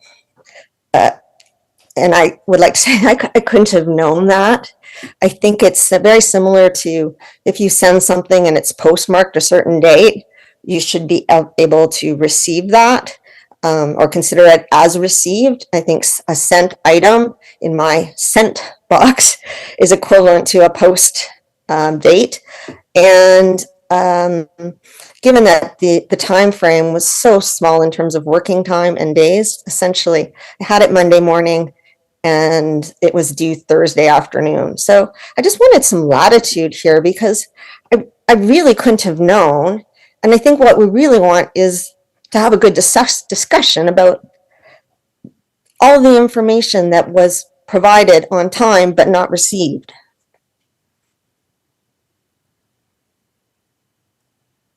Okay, and so do you have, thank you for that, I appreciate that response. Are you able to respond to the second preliminary issue that was brought up by the respondent? Well, the second preliminary issue is much more complicated because it is much of that information is in the disclosure that wasn't received. So now it's considered new evidence. So as we had before, we have the chicken and egg going on again. So I can't really respond to that unless I understand, how to deal with the first issue, which is I sent the document and it wasn't received. So just- are you stating that all the tables and information that are found within the rebuttal, that all of the items that were brought up by Ms. Bannerman would have been found in your initial, I don't know because I haven't had the chance to do a side-by-side comparison. It's possible that some of them might be new. But, without having some time to do that, I think we could best describe the situation as we go through the document. We can make a decision as to whether or not they were in the disclosure or not in disclosure. I don't have, I can't side-by-side compare them right at the moment. I can confirm that I did go through what was considered late disclosure, and the information on rebuttal is truly new evidence being submitted. okay, thank you. Do my colleagues have any questions? Okay. And so, Ms. Bannerman, Ms. Blazo, do you have anything else to provide with regards to these two preliminary issues that were brought up? No, I just have a question, like how can we handle the fact that I sent the documents and they weren't received? I'm really at a loss. Yeah, so what will happen is that after once I'm finished saying what I'm about to say, I'm gonna ask Ms. Bannerman if she has anything else to add, and then we are going to go into closed recess for a few moments and make a decision amongst the panel as to whether what we are going to, or how we are going to receive these two preliminary issues, and then we will move forward through the hearing from that. So Okay. that's the process. That's good, and that'll give me a chance to actually look and validate what Deanna was saying here. And I'm sure we'll probably be aligned on 70% of it. I just have to go have a look. Okay. Ms. Bannerman, is there anything else that you would like to add? Nothing further, just that it is the responsibility of the complainant to make sure that they provide disclosure. It's kind of like a dog ate my homework, kind of thing at this point. There was no requirement for the complainant to wait until the day of the deadline to submit their disclosure. And if they had not waited till that final date, they would have had an opportunity to resolve these issues prior to the deadline. That's all. Thank you. Yeah, Deanna, I was actually quite surprised about the dates. In every other year that I participated in this, the dates were in September. I was traveling across the country and I didn't read the note in detail. My bad. But in the last 3-4 years, every time it's been in September. So when I started to open up my file again, I'm like, oh my gosh, this is due like in 2 days. And so I dropped everything and I submitted it. And so that's how that, I would never wait to the last minute. That's not my nature. Okay, so the panel is going to stop the meeting for a few minutes, and we're going to discuss this, and then we will come back. So if you can give us 5 to 10 minutes, that would be great. Thank you so much.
Okay, this is the ARB reconvening after a short recess.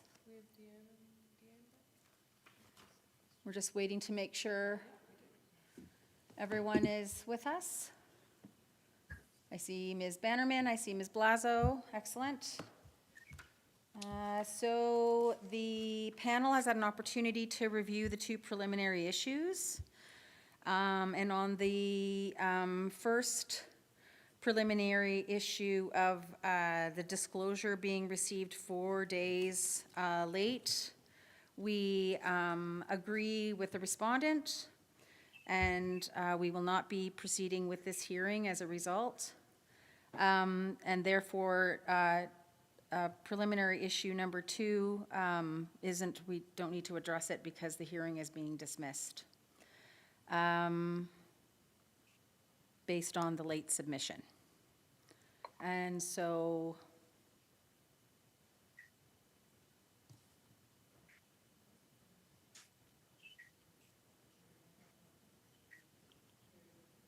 pardon me? So at this time, I will be closing the hearing. Thank you. Oh, wait a second. May I comment? I'm sorry? Point of order.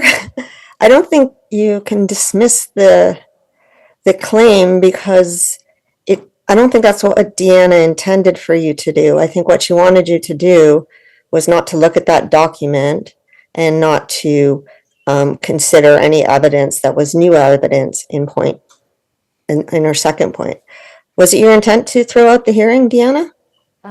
No, it wasn't actually. So just to explain to the board, just for point of process, I felt that there was sufficient information on the complaint form that was provided. So that would be in your C1 of your submission, of the complainant submission. There was references to specific properties on the complaint form, which I would have been prepared to address.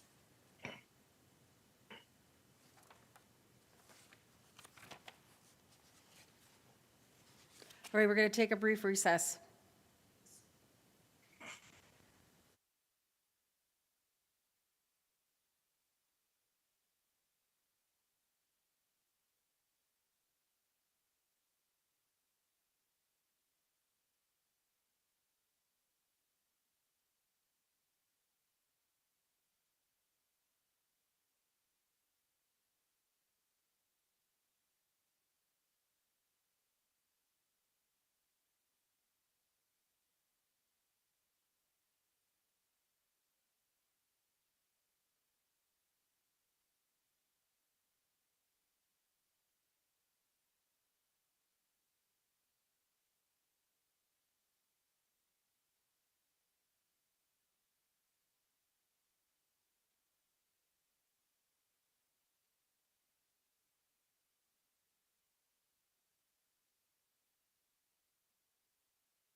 Ms. Blazo, can you hear us? You're on mute if you can hear us.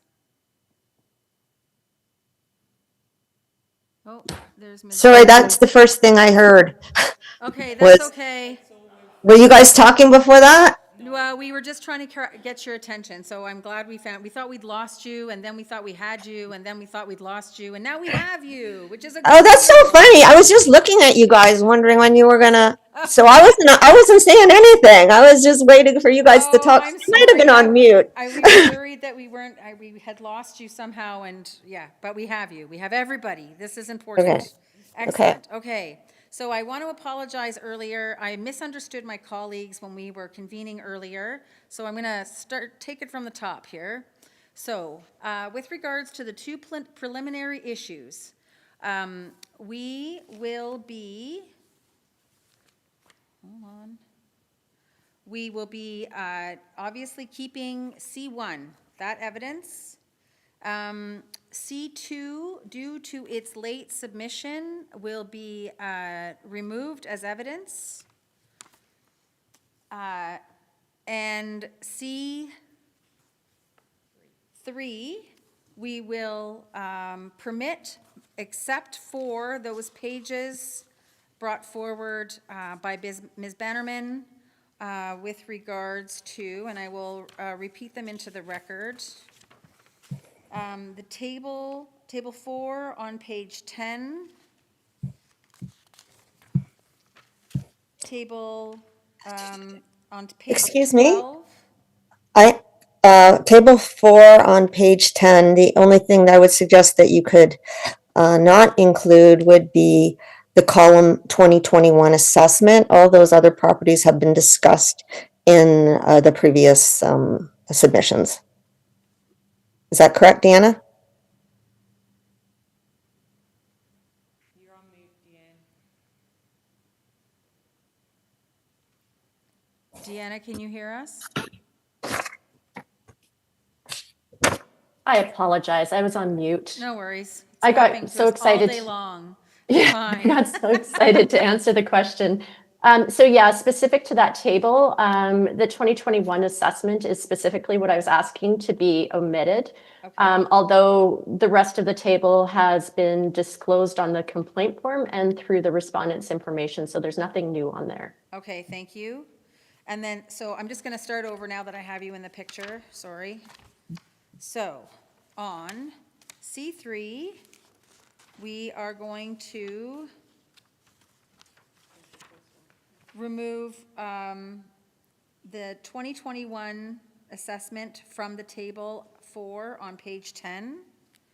We are removing from evidence the table Town of Canmore Code 0050 Assessment Year 2024 on page 12. May I make a comment on that one as well? Sure. Okay, so Deanna, the respondent, provided a table that indicated that all properties were being assessed at the same median ratio. It didn't provide a lot of detail, and so in response to that, I shared with how it was done last year to refute that everyone's being treated equally. And I also showed the sales in the next table to show that there is a bias.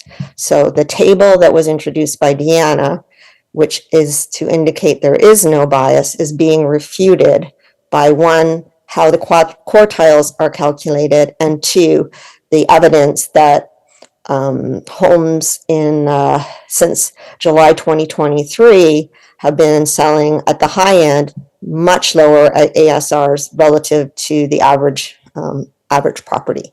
And so by introducing the first table, I'm responding with the second 2 tables. And I don't necessarily agree with that. There was no talk of in any of the past information of anything to do with the 2023 assessment year in the materials. So to bring up a new issue regarding the 2023 is the assessor's position that it's considered new evidence and not directly rebutting anything or responding to anything from the respondent. When I look at the table that indicates that the fourth quarter is being assessed at 97% of the market value. But the sales that I can find do not support that conclusion. If we want the board to accept that everyone's being treated equally, they also need to see the perspective, which is what I see, is the number of homes that are being sold at millions of dollars less than their, or sorry, assessed at $1 million less than their actual market value. So it's in direct refute to column 4. And those, and in within those ratios, to calculate those ratios, you have to include the data in table 6. That's how they're calculated. So I think it's, I believe it's relevant. I- It's also new evidence, isn't it? So, sorry. Can I respond to that? Oh, here. So go ahead. Ms. Williams? But that is new evidence, is it not?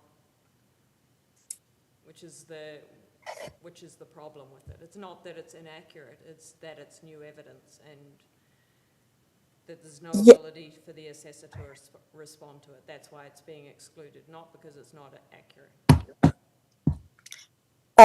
So how I understand it is to have a rebuttal to a table that includes an average and demonstrates to the board that everything is fair. To refute that, I'm saying, here's all the sales that say that that isn't actually true. And I would like the board to consider that. Just to clarify that point as well, so that table includes maybe a dozen of sales. If you do look up to the prior page of the respondent or the complainant's disclosure, you can see the number of IOVs used, which is the total number of sales that were used to get those statistics. So bearing in mind that this is not a fulsome list of all of the sales that were included, then yes, this would be included as new evidence and not a direct response to the respondent's information. Deanna, why wouldn't you want the board to see this? Like, what's the harm in considering that as my case is that there's an error and some bias. What is the harm in showing where some of these issues are for the board? Why would you not want them to see it? What's the reason? Does the board want me to respond to that question?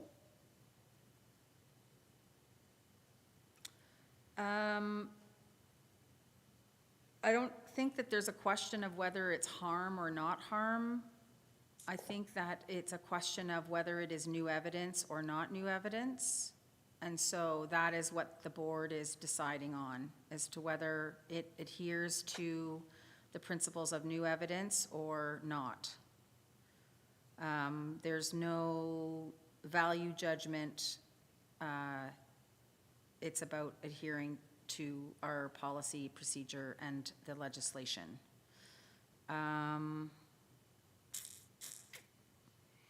Okay, I'm gonna set that side for now, and we're gonna go through the rest of this document, just so that we can get the other pieces that we, that are agreed upon. So, right now, we're gonna put page 12 and the table in there, in bicycle parking for now.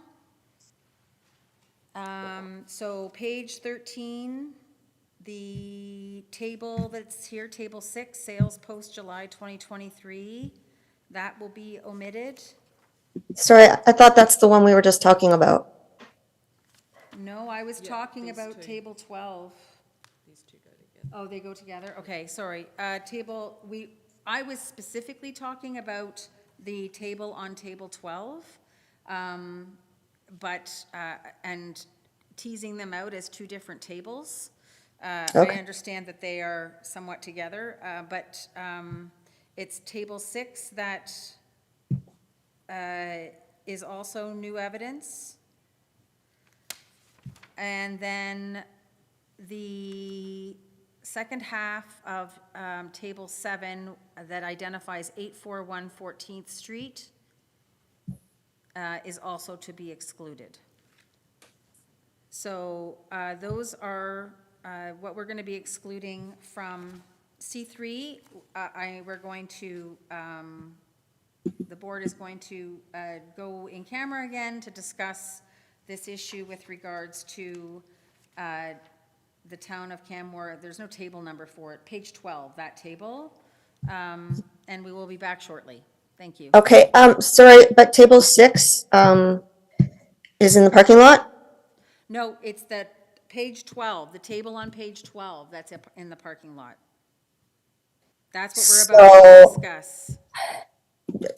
We didn't really, I'm also saying that table 6 is relevant because the averages, I think we are speaking cross purposes. So in the town of Canmore, 2024 table, all the calculations in the fourth column, are, there to indicate that everything is fair and no, bias exists in the, model.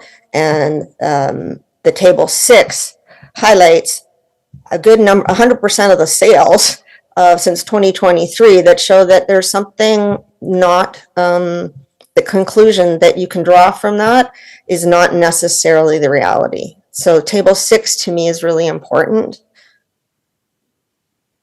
So is the table on page 13 important as well as the table on page 12?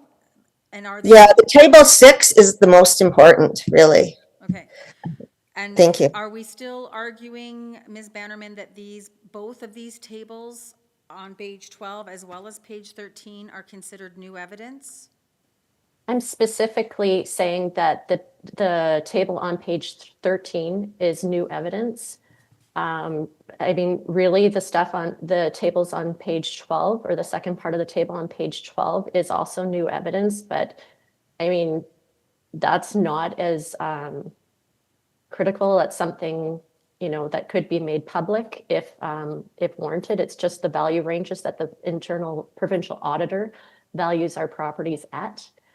So just the various different methods of comparison. But the information and all of the sales that were provided by the complainant on table 6 would be considered new evidence. And on the other part of it, if the comparison is what the complainant's trying to explain, that how important it is, that it's related to those prior tables, I disagree, because when you look at the number of observations, the IOV number used is far higher than the information that has been provided on a select few properties with low ASRs by the complainant. Just to be clear, the data in the table is 100% of the sales over $3.5 million. It's not cherry picked. And so to the extent that that demonstrates there is a price related bias, I think it's fair to introduce in response to a table that says there isn't such bias. And if this information had been presented as part of the complainant's original disclosure instead of as new evidence, the assessor could respond saying that there were far more sales and given some evidence as to the number of sales that are over this value to show that there is no bias in the assessment process. Okay, we're going to take a break and we'll make a decision. We'll be right back. Thank you.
Okay, we are back.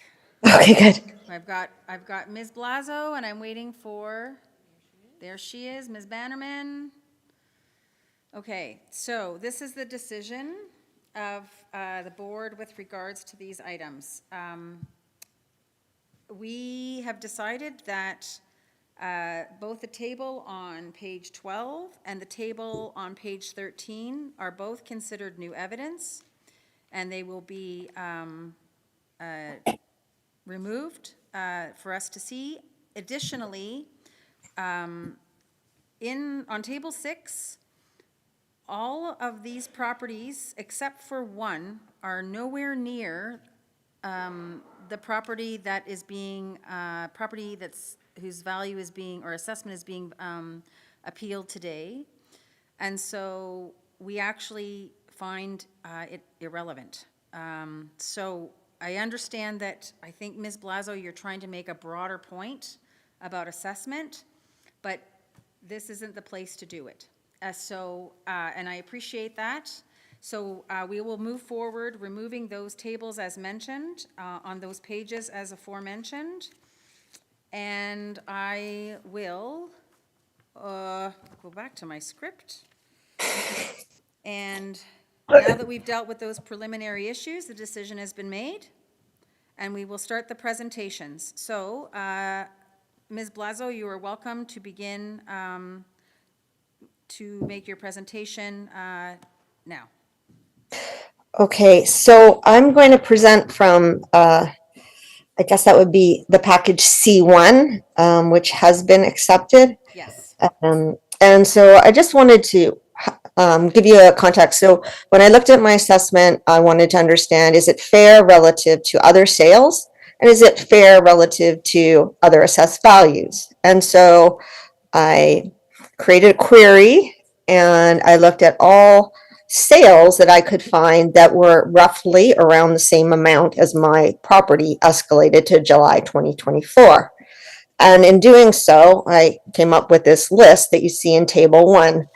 And on the bottom of it is my property, which in my escalation, because obviously we're not privy to the analysis that Deanna has, my escalation resulted in a $2.2 million assessment or market value, which is pretty close to the assessed value, and so that wouldn't cause any alarm. However, when I look at all the houses that sold in this time period and their assessed values, something seems to be amiss. So, as an example, 1010 14th Street is, same few blocks from the core, walking distance, and with escalation, could be as high as 2.5 million and is currently assessed at 1.8. So what I'm trying to show here is that there is something in the model about how my home is being calculated relative to other homes, and I think that that it's unfair and not equitable. And so that was my first sort of view. And then the second one is, okay, well, what do houses look like that have the same assessed value as I do? So for example, my assessed value is 2.306. What does a 2.306 look like? And is it similar? Not even thinking about what the sale price is, but does it look reasonable? So, so a sale price an assessed value of, have a look at 522 Stewart Creek Close. It has a sale value of 2.9 million and it's assessed for 2.2. So it should look and feel similar to my home, regardless of, what neighborhood it is. You can look at it and go, yeah, that makes sense. It should look similar, have the same value. We live in Canmore. We kind of have a good sense of, value. So that would be the other way I looked at it. So what are the assessments for houses that have the same market value? And what are the market values for properties that have similar assessments to mine? And when I looked at both of those, it did not seem fair or equitable. That's it. Okay, just taking some notes here, just give me a second.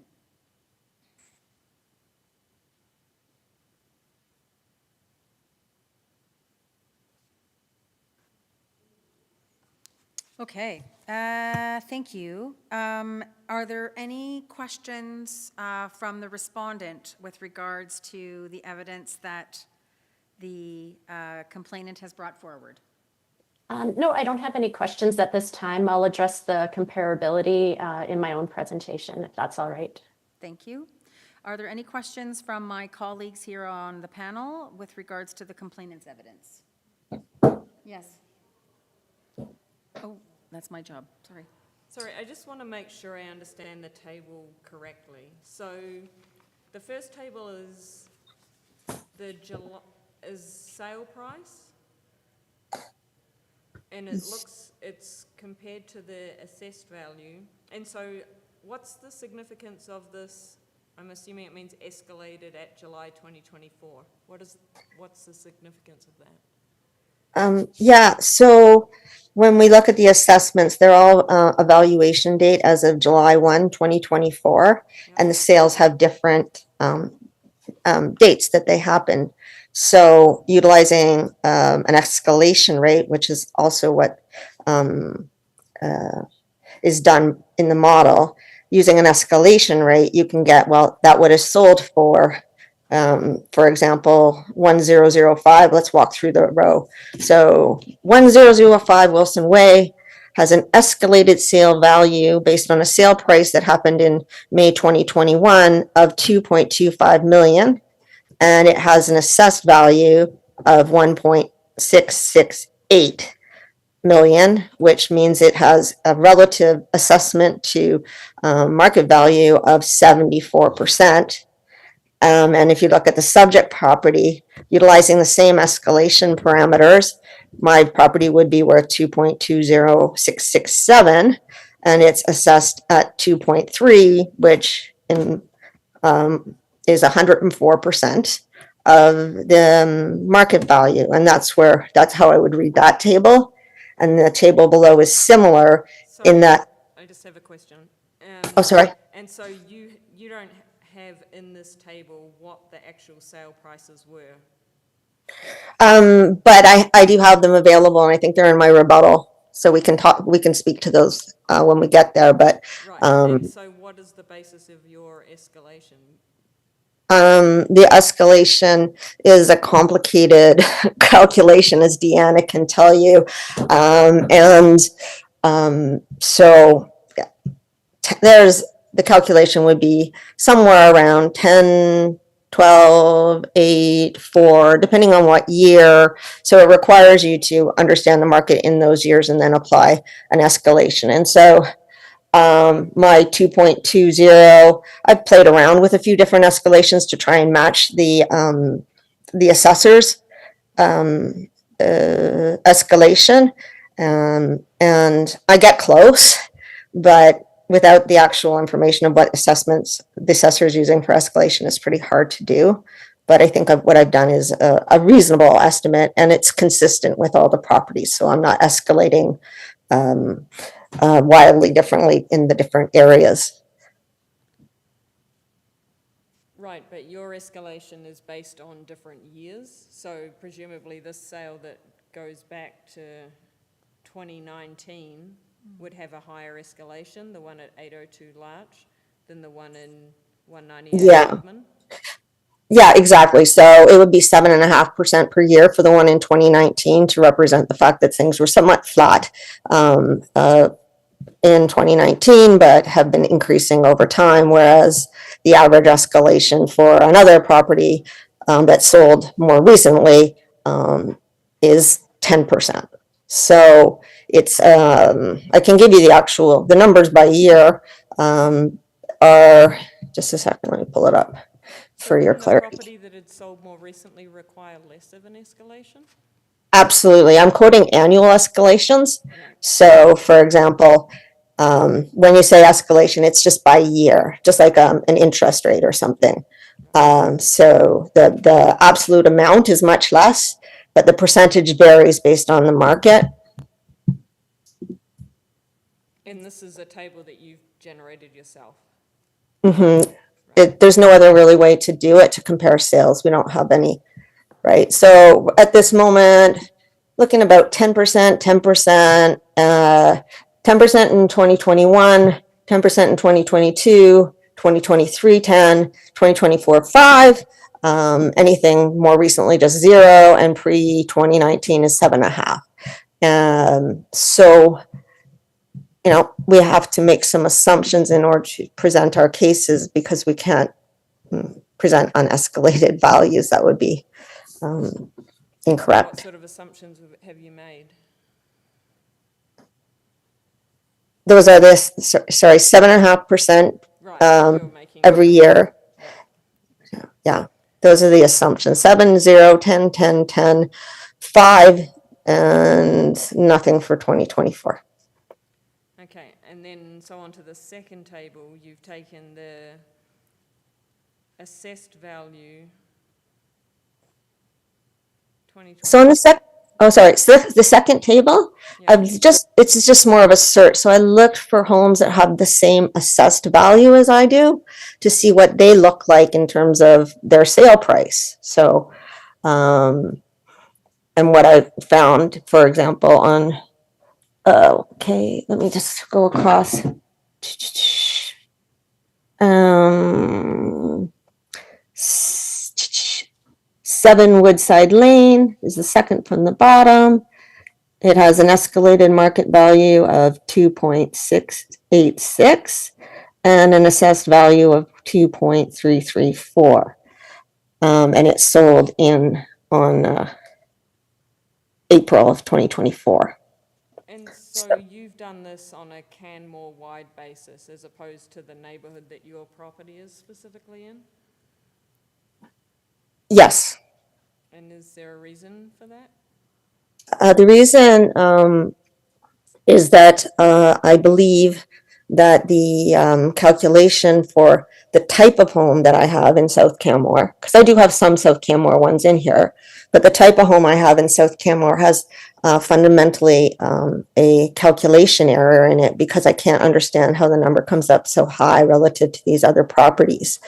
And what I learned last year through this process is, as Deanna explained, first we take the cost of construction, then we escalate it to today's dollars, but that's like for everywhere in Alberta. And then we have to adjust it to the market in order to, reflect Canmore and different areas of Canmore. And so the calculation of my property is calculated the cost, then we escalate it by 220%, and then we multiply it by 240% in South Canmore. And in Lions Park, we multiply it by 1.5. And so it inherently is giving you an error. So if I compare my property to everybody else that has the same factor in it, I'm not going to be able to demonstrate anything to you. Okay, and so what are the specific characteristics of your property? What is different about your property, I guess is my question. It's a 1.5 story located in South Canmore, and it's smaller in nature, so maybe more similar to some of the older Lions Park homes. Most of the homes in my neighborhood are either like cottages, so they're almost land value only, or they're new builds that are 3-story, 3,000 square foot homes. So it sort of fits into this little Venn diagram that somehow the calculation is coming up awfully high. In looking at it over the many years that we've been discussing it, there's something about this calculation that's off. So the first year I talked about this issue, my house was $400,000 valued more than the 3-story house beside me that was brand new. And then the next year it was the same value. So I just there's something in the calculation that's just not working for me. And I just happen to be in that, as I said, Venn diagram where that calculation isn't working. So I can't compare. I can't find a good comparator. It's hard. Okay, thank you. That's all the questions I have. Thank you. Krista or Mr. Breyer, you have questions? Oh, my turn. Yep. Again, I'm asking on this two tables on this package C1. So it shows sold dates on the right side, but actually the sold date is not included in here? No, that, oh, the sale price is not included there? Is that what you're saying? Yes, that's my question, yes. Yeah, I didn't put it in, but I could. It's not really it'd be pretty transparent in my response, my rebuttal, it's in there, but it's just an escalation calculation. I was just trying to keep things simple. I'm not trying to hide any information in this. You'll see it in the next, part of the Okay, hearing. sold prices are not on this table, okay. No, that's escalated only. Okay, so does any of my rest of my panel have any more questions? Okay, perfect. So we're going to move on to the next portion of the program, which is the respondents' evidence. Please go ahead, Ms. Bannerman.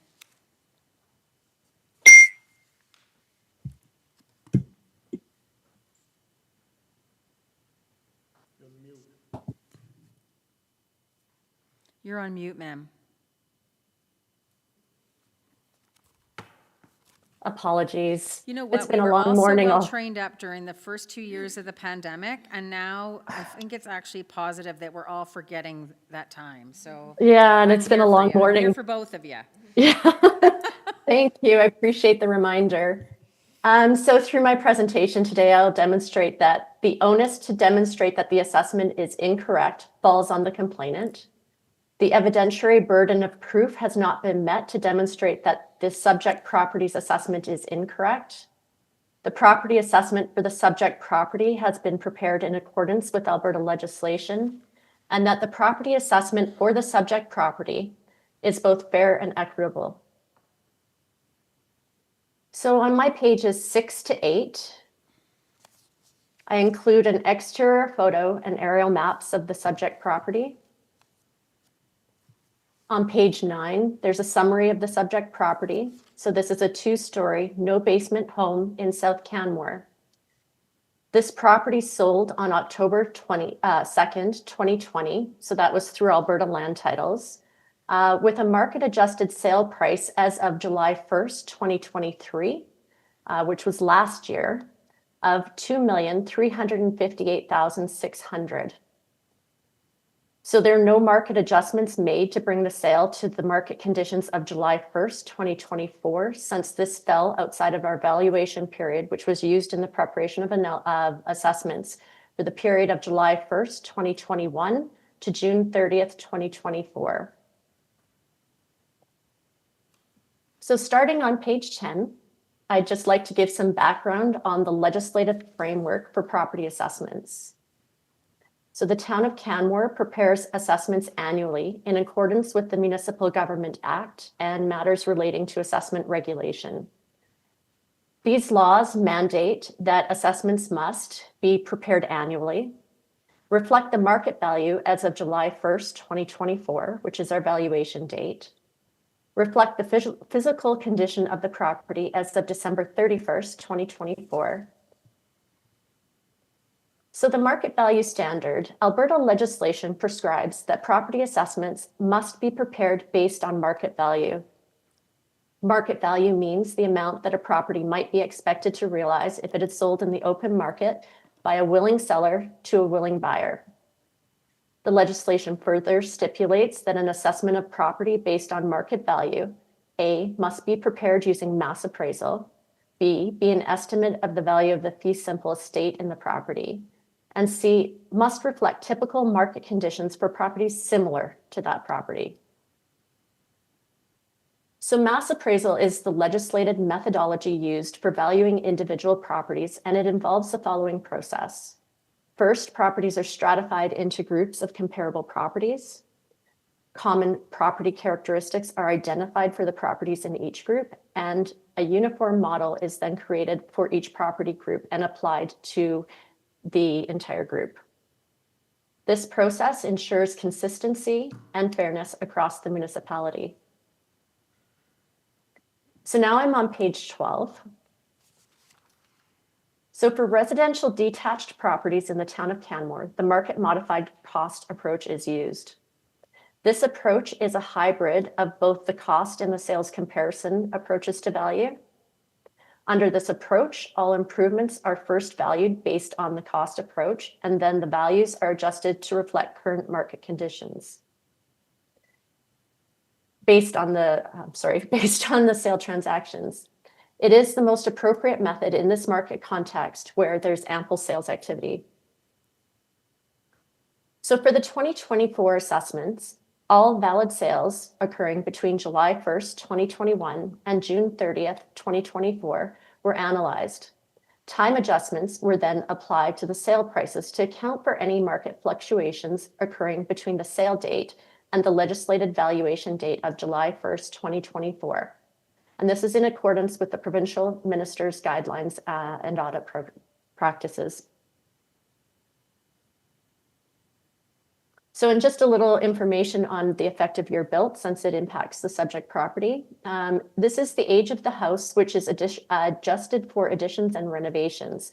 So what that does is it blends the new area with the old area. And then when we're preparing the assessments, we use the effective year built. And this is to compare the subject to a typical property. So if something's had an addition or renovations, it's typically going to sell for more. So now on to page 14, which is the property assessment calculation. The subject's valuation reflects its high demand South Canmore neighborhood, that the property is a custom built 2-story, no basement home. It is 2,076 square feet and it was built in 1996. It had an addition in 2016, so the property has an effective age of 2001. Just as a point, no issue has been raised by the complainant about the subject property's physical data. So now on to page 15. Some of the complainant's sales fall outside of the valuation window and therefore must be given no weight in determining the subject's assessment. As confirmed in Edmonton Plaza Hotel and Step Energy Services Limited, post facto sales may only confirm a market trend, but not be used to set value. The legislation also supports the view that post facto sales cannot be used in the valuation process. An assessment review board in its decision-making is required to take into consideration all of the standards and procedures outlined in the regulation. So this can be found in section 467 sub 3 of the MGA. An assessment review board must not alter any assessment that is fair and equitable, taking into consideration the valuation and other standards set out in the regulations, the procedures set out in the regulations, and the assessments of similar property or businesses in the same municipality. So on page 17, in Beta Management versus the City of Edmonton, they state that the assessment quality minister's guidelines are clear that the audit will only look at sales during the assessment year that take place prior to June 30th. So according to Alberta legislation, for an assessment to be considered accurate, the assessment to sales ratio for a given stratum of properties, so that would be properties that are similar in type, location, or use, must generally fall between 95 and 105%. This means that on average, assessments should closely reflect market values. This range allows for slight variations, acknowledging that perfect alignment with sale prices is not always possible due to complexities in the real estate market. There are several reasons for this. The real estate market can change rapidly, and assessments are typically based on market conditions set at a specific point in time. So a sale that happens during a particularly strong or weak market may not align perfectly with the assessed value. There's also unique property features that may not be captured by a standard assessment model. So these are things like renovations or condition that may not have been captured in at the time of sale. There's also buyer and seller motivations. So this can be a huge factor. So it depends on the seller's urgency to sell, if there's any bidding wars or any personal circumstances of the buyer and seller. And then there's outliers, which mean they aren't representative of general market trends within the stratum. And so these can just be some unusual conditions or very unusual properties. And that's why we use mass appraisal, is to blend out all of these unique circumstances so that we're getting the typical value of a typical property. So in Alberta legislation, we also mandate that the coefficient of dispersion must be under 15% for residential properties. So this further ensures that assessments are fair and accurate while acknowledging that not all individual ASRs will fall between the legislated range. So by requiring that the coefficient of dispersion, be under 15%, the legislation ensures that the overall spread or variability of the ASRs is controlled without expecting every individual ASR to fall within that range. Our models meet both of these standards, including the subject submarket. So now onto page 20. As mentioned, the market modified cost approach was utilized in the preparation of residential detached assessments for 2024. On the chart there, we have provided 3 valid comparable sales of 2-story, no basement homes within the South Canmore neighborhood that are the same quality of construction and finishes as the subject property. The sale price of the subject property itself, adjusted to the market conditions of July 1st, 2023, as mentioned, a whole year before a valuation date in an escalating market, further supports the assessment and suggests it may be in fact underassessed. So in contrast, the complainant's comparables, which can be found on my page 23, they are not located in South Canmore, except for the property at 618 4th Street. South Canmore is a highly desirable neighborhood, and in my opinion, the most desirable neighborhood in the town of Canmore. The map on page 31 demonstrates the proximity of the complainant's comparables to our subject property. So the only property located in South Canmore at 618 4th Street is zoned R2, and it has subsequently been demolished after the purchase. The assessment listed by the complainant is a reflection of the land value and a partially complete, at 12%, new duplex. The subject property is zoned R1. So in addition to not being in a comparable location to the subject property, the comparables provided also vary in structure type and finish quality, including the inclusion of duplexes in the comparison chart, comparing to detached housing. So these differences can be found in the comments on the chart that I've provided. The complainant's comparables also include post facto or out of scope sales. Please note that the sales identified in red font in the table fall outside of the valuation period of July 1st, 2021 to June 30th, 2024, and therefore should not be given any weight in determining the current assessment. The valuation date, as prescribed by provincial legislation, is July 1st, 2024. So if I can take you to that chart, and that's on page 23. Page 23. Yep. Thank you. And so when we're going through these, I've listed all of the properties that were on the complainant's complaint form in comparison to the subject property, and listed in comments some of the differences between these. So the property at 1005 Wilson Way is in the Peaks of Grassy neighborhood. It's a lower quality of construction and finishes to the subject property. The property at 1010 14th Street is in the Lions Park neighborhood, not in South Canmore. It's a lower quality of construction and finishes, and it's a split level rather than a 2-story no basement. The property at 13 Walker is in the Homesteads neighborhood. It's a lower quality of construction and finishes, and is also a 2-story with basement. The property at 198 Hubman Landing is in Hubman Landing. It's a duplex, and it's R2A zoned. As mentioned, the property at 618 4th Street was demolished after the sale.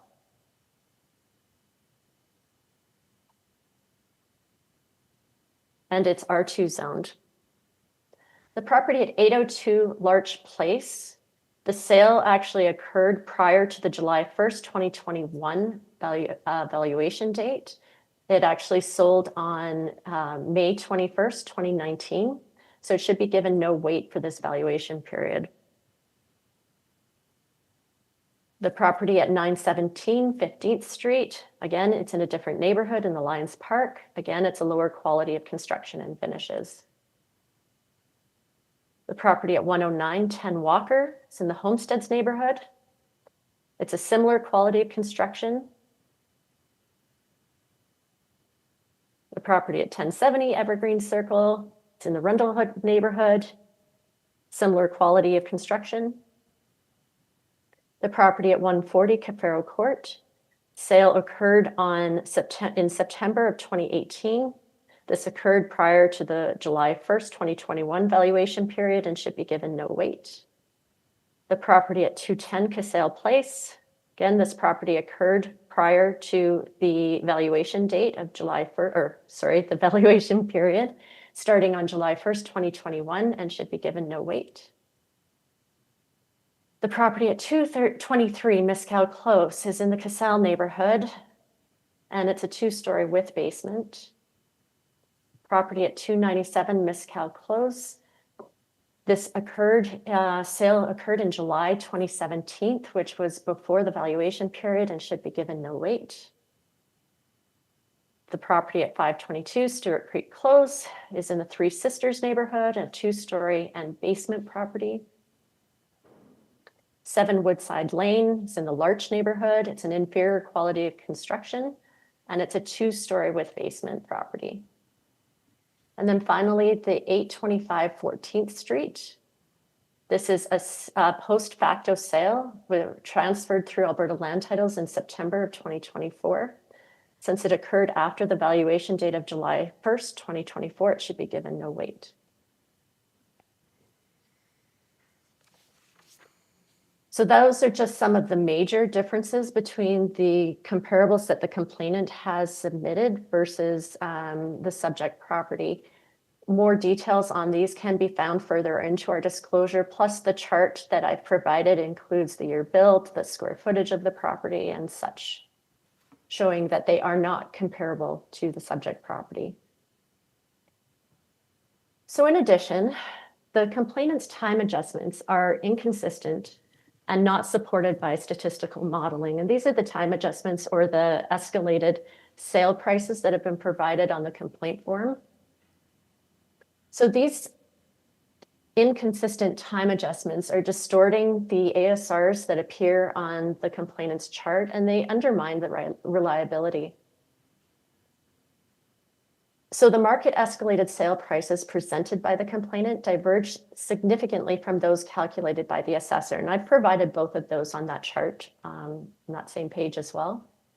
So the assessor's time adjustments are derived from a comprehensive multiple regression analysis using all valid open market sales within the town of Canmore. And this ensures objectivity and compliance with mass appraisal standards. Except for the complainant's property, these overinflated adjusted sale prices provided by the complainant are artificially producing low assessment to sales ratios and should not be relied on. It's also noteworthy that the complainant's adjustments of their own property sale price, which occurred outside again of the valuation period, was adjusted lower than the assessor in the prior year with an escalating market, while all the other comparables were adjusted higher. This has the effect of artificially lowering the calculated assessment to sales ratios for all of the properties except for the subject property. Such selective adjustments create a skewed and inconsistent representation of market trends. So the information provided by the complainant also relies on MLS sales data or sales dates. Assessments are prepared using the legal land title transfer date, not the MLS sale date as required by Alberta Municipal Affairs. The difference between the MLS sale date and transfer date can exceed 6 months as listed on the above chart. In fact, the chart shows a range of 3 to 10 months in the difference between these actual dates. So in addition to the inaccurate market escalated sale prices provided by the complainant, this has also led the complainant to overinflate the adjusted sale prices based on the date that they are using, producing, again, artificially low ASRs. So the complainant has selected a handful of properties that sold with low ASRs.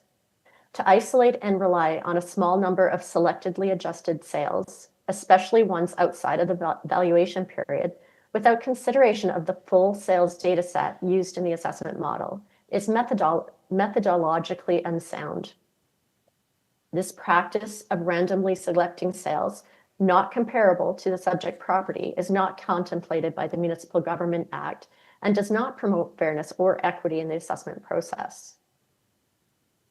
The mass appraisal system requires the use of all relevant market data to ensure consistent and equitable valuation across all properties.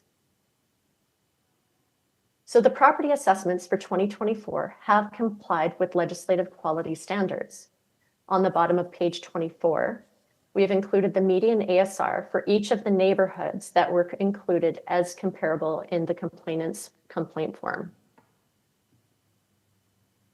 All of these neighborhoods meet the legislated standards for median ASRs to fall between 95 and 105%. And in addition, on page 25, we've included the annual audit quality standards report. Any of the bias that's been brought forward by the complainant is based on a small sample of sales and not the entire group. And then on page 31, we have a map showing the complainant's comparables demonstrating a lack of comparability due to location. So now on page 32, the onus to prove that an assessment is incorrect is the requirement of the complainant. As mentioned previously, this principle has been well established by the Court of King's Bench and adopted by assessment review boards. In this case, the complainant has provided sales information for a small sample of properties throughout the town. These properties lack similarity in terms of location and property characteristics to be considered comparable to the subject property, and as such should not be considered by the board as justification to adjust the assessment for the subject property. With the exclusion of these properties that are not comparable to the subject property, the complainant has not met their onus in demonstrating that their assessment is incorrect, nor have they met support for their requested assessed value. So not only is fairness and equity a fundamental objective to be met in preparing assessments, but it's also a specific test to be applied in deciding a complaint or an appeal. The preeminent status of equitable treatment is reinforced in Alberta's legislation by preventing an assessment review board from altering an assessment that is fair and equitable when compared to assessments of similar properties. So to summarize, the complainant has not met the burden of proof under the MGA. The complainant has not demonstrated how the assessment of $2,306,000 is incorrect.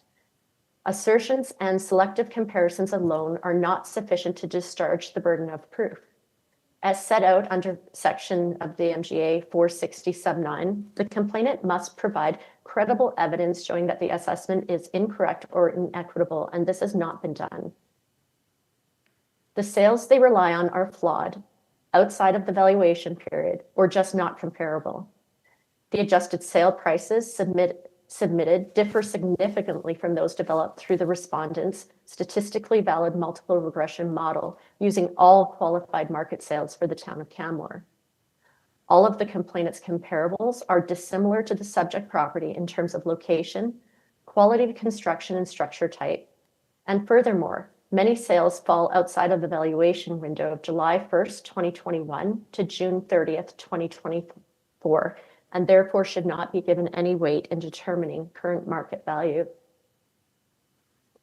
The complainant has made selective and inconsistent time adjustments, most notably adjusting their own property sale downwards while adjusting the others significantly upwards from the time adjustments determined by the assessor through their statistical analysis.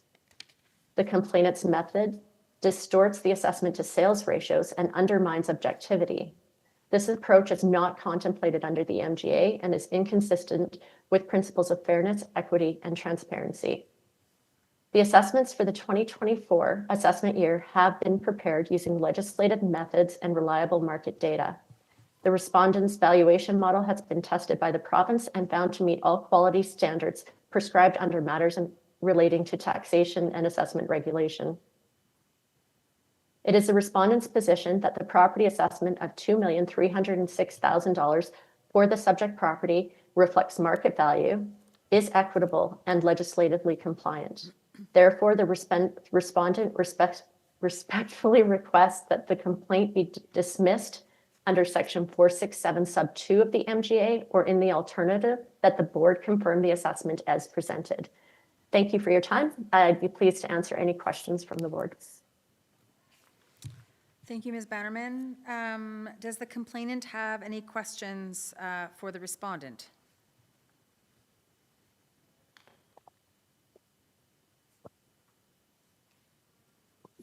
No, I don't. Perfect, you're still there. I was worried we'd lost you, Ms. Belazo. No, I'm here. I'm here. Awesome.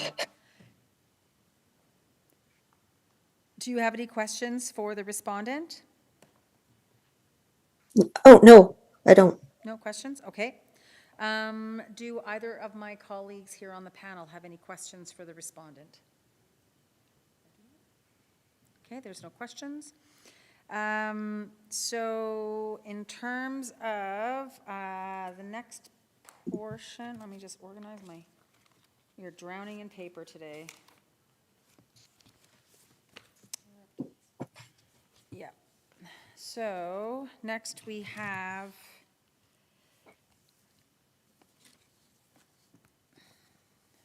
this is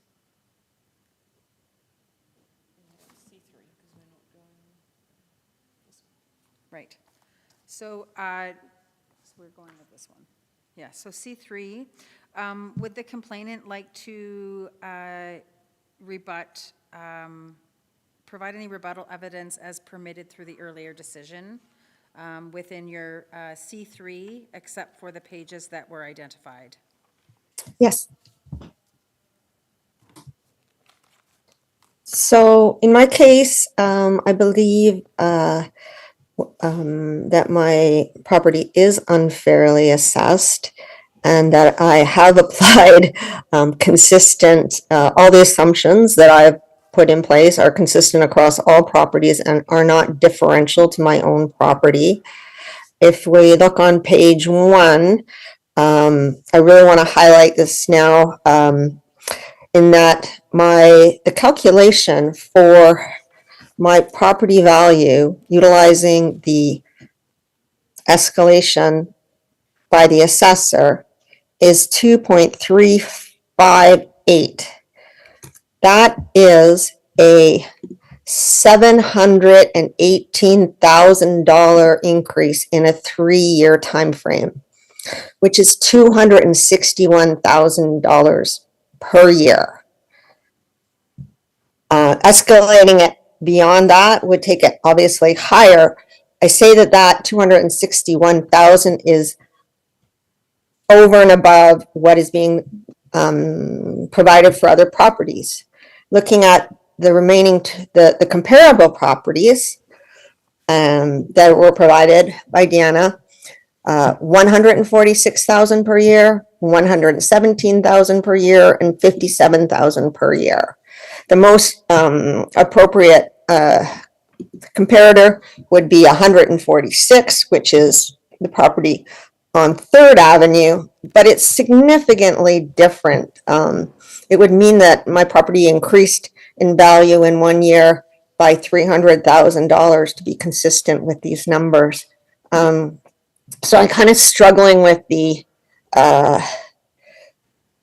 opinion that I've favorably treated my property.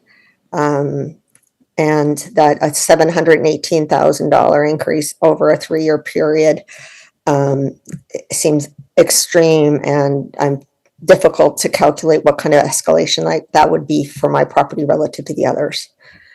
In terms of my property, we can go to the second page. It's lovely. I have no complaints. It's a beautiful spot. It's on the smaller side for sure. It does have the disadvantage from when I bought it that a 3-story home has been constructed in the backyard, which is completely partially obstructed our views. It's very disappointing to have such a large house right behind us. The properties, I want to show you some pictures of the properties that are considered comparable. And I say that they are not. The property on page 3 on 3rd Avenue, if you look at the pictures, it's much bigger, much fancier landscaping. It's backing onto a creek. I would say that it's not comparable. The property on 525 2nd Street is much newer, built in 2011, and also has unobstructed mountain views. The most similar property is 414 2nd Street. It's a difficult comparator because it's really unique. It's very similar in size, but has an ultra luxurious finish. So looking at the pictures on page 4, you can see that the kitchen is beautiful. The customization within the kitchen is exceptional. And so given that these properties are all superior to the subject property, that my property should not be assessed any higher than the lowest value of these properties, which is 414 2nd Street. So as a comparable, my house is less valuable than that, so therefore it should not have an assessment of greater than 414 2nd, based on the comparables as provided by the assessor. That being said, and as we've touched on, the assessment to sales ratios are extremely high for these types of properties, which is what my argument is that there's something about these types of properties where they're getting calculated much closer to the ASR than comparable properties.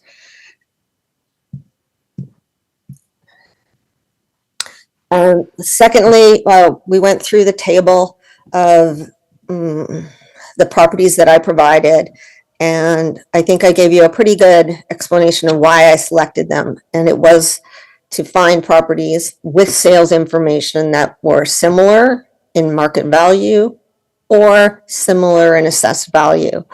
And so they are in different areas of the town. But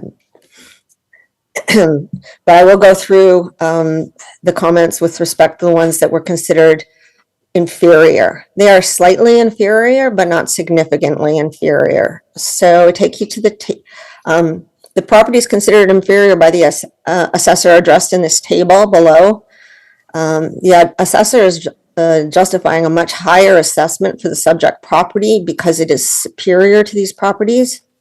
The assessor's estimate of the market value contradicts this premise. The average adjusted sale price of these properties is $2.113860, which would imply these properties are only slightly inferior. At the same time, the assessed value for these properties is $1,766,600, $350,000 less than the assessor's opinion of the market value. I think the board should request a breakdown of these calculations to understand the contrasting treatment.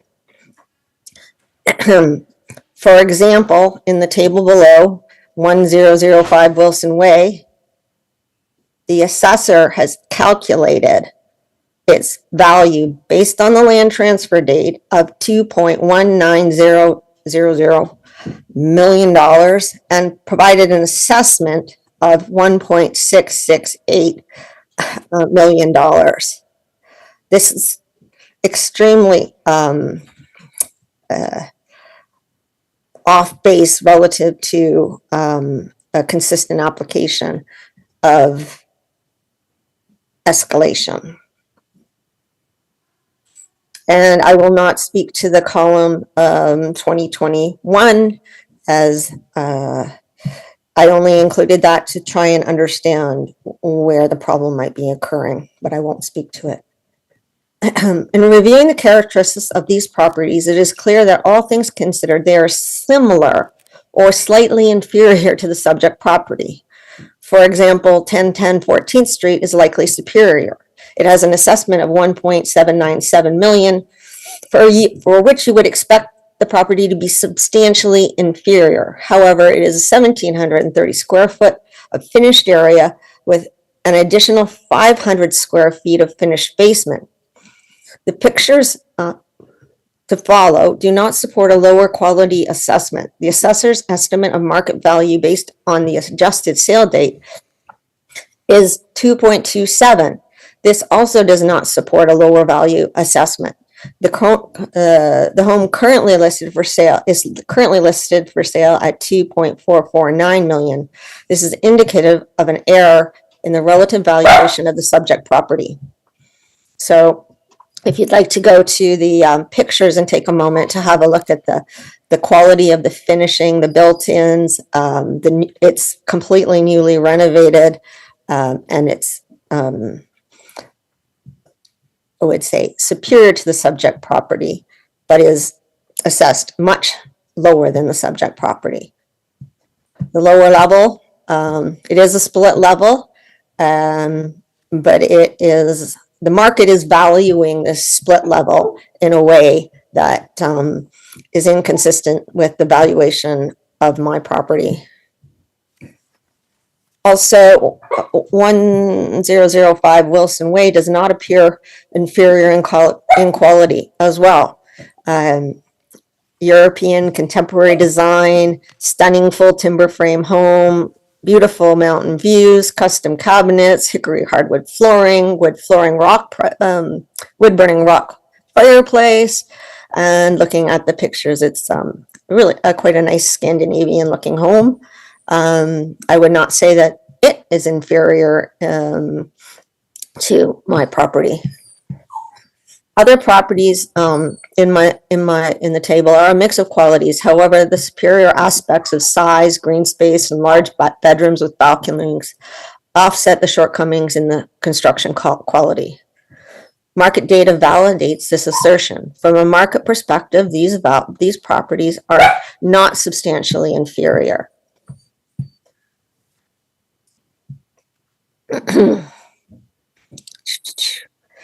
The assessor is concerned with properties so to summarize, the properties that are considered inferior in my research do not look inferior, and the assessor themselves says that they're significantly more valuable than their assessments.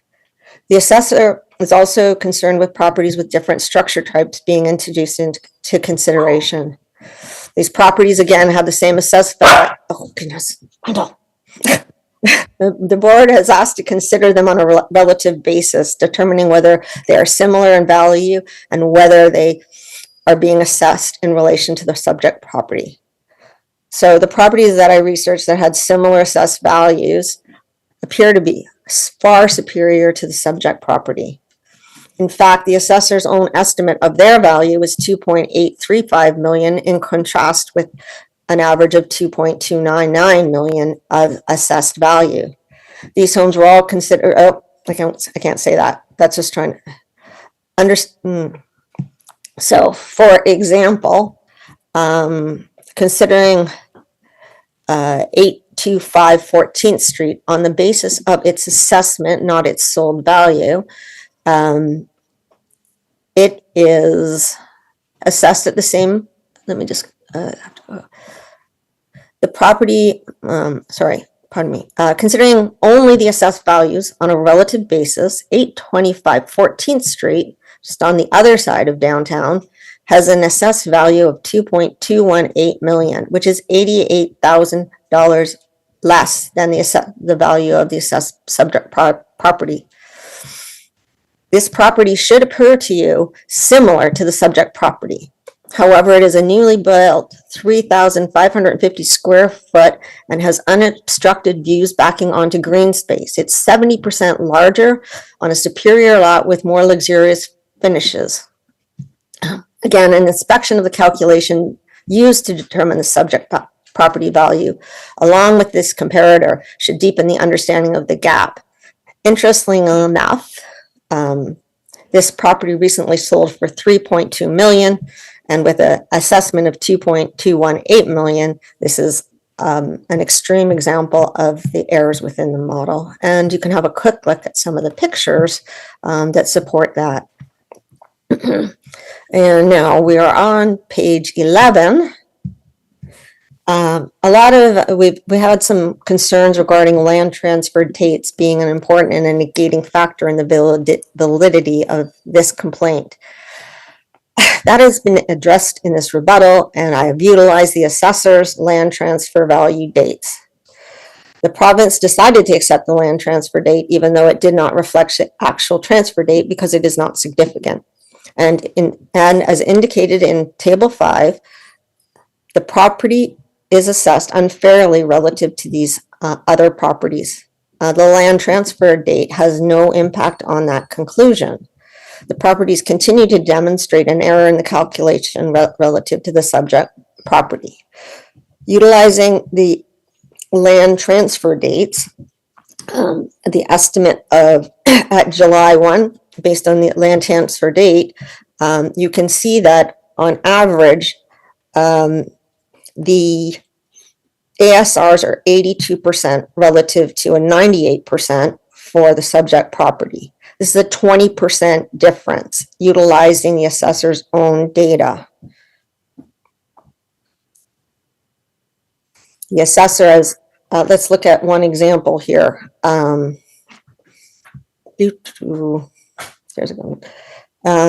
at 1010 Walker, it has a sale price of $3.38 million. The land transfer at $3.3 million. It's assessed at 2.5. So there's a property that has a similar assessment as my property, and yet it is worth, by the assessor's calculation, $3.289 million. This is indicative of a problem within the calculation for the subject property.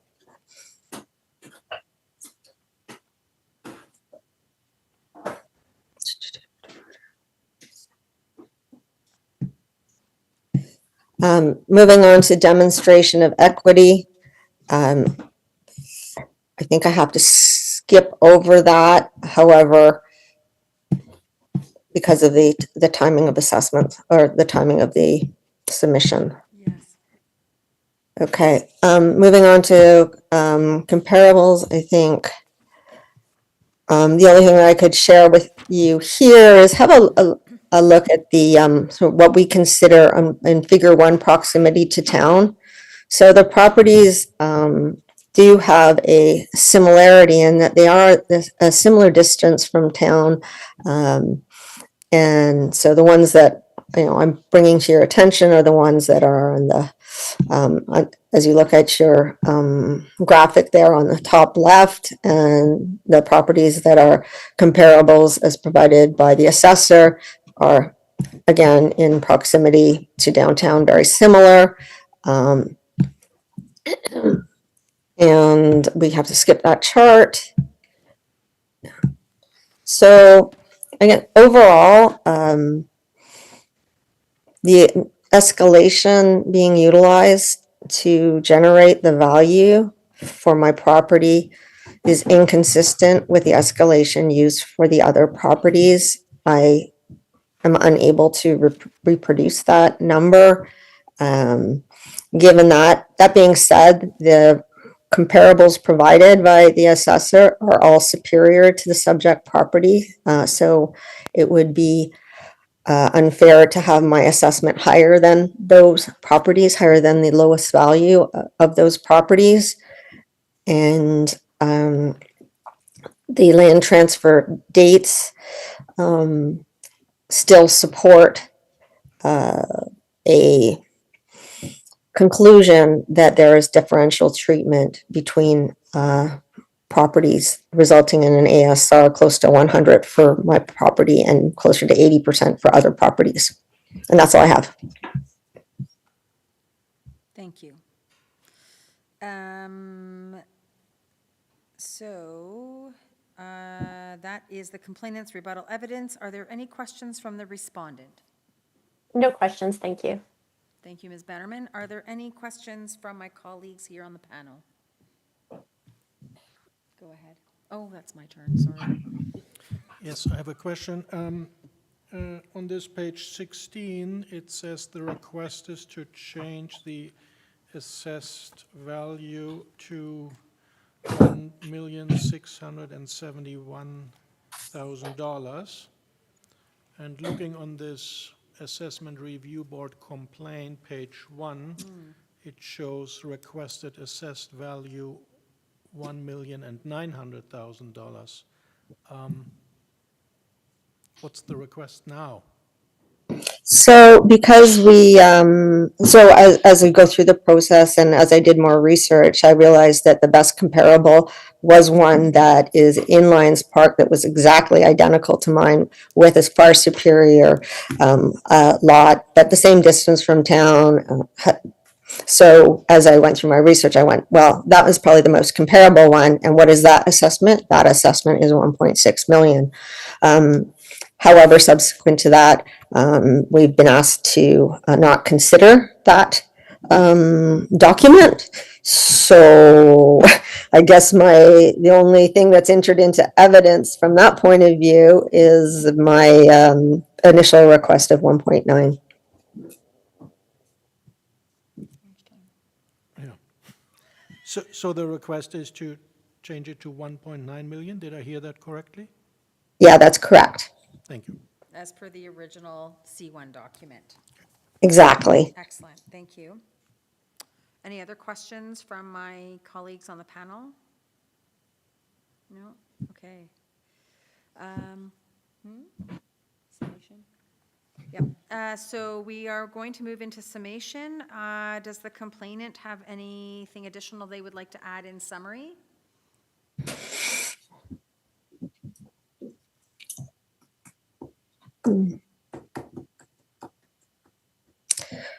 Well, I'd like to add, I find the process really difficult and not very transparent. And in summary, I am very disappointed that my evidence wasn't considered, even though it was sent. I believe that even considering just the comparables provided by the assessor, that it supports the 1.9 million request being less than the 2 million of the luxury log cabin. And I also think that, or I want to highlight that the escalation of my property of 750,000 over 3 years is, I can't understand, particularly compared to our comparables that were provided.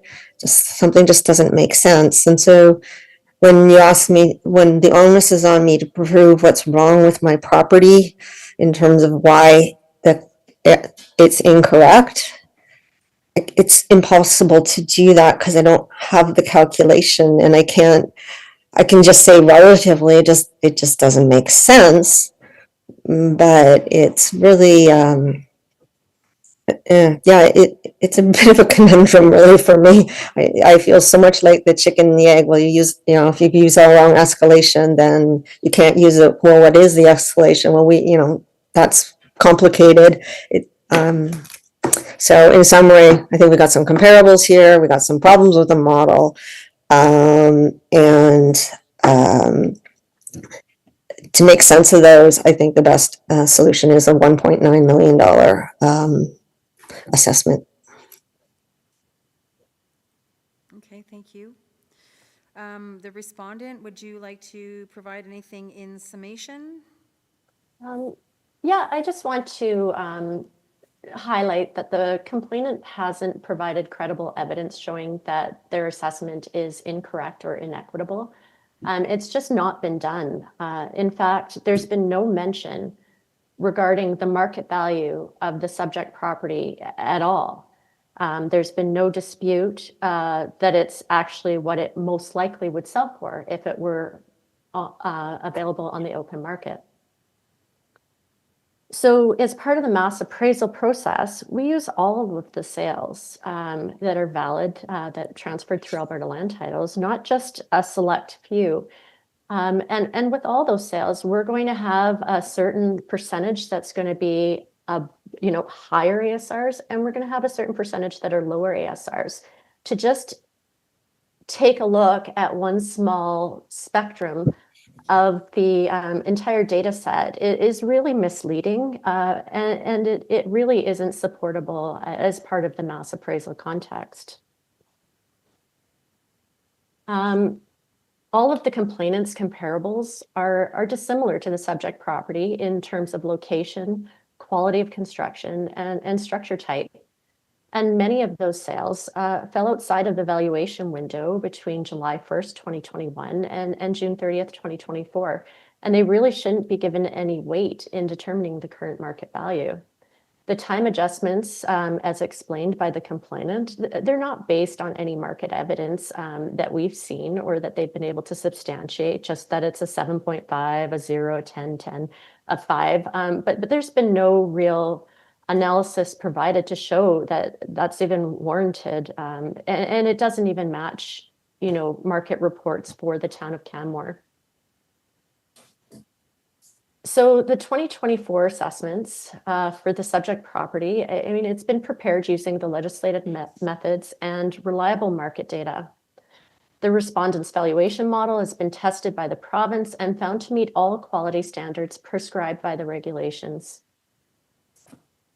It's the respondent's position that the property assessment of $2,306,000 for the subject property is a good reflection of the market value of that property, especially considering the actual sale of that property prior to our valuation period. But it's also equitable and legislatively compliant. And we ask that the board confirm the assessment. Thank you.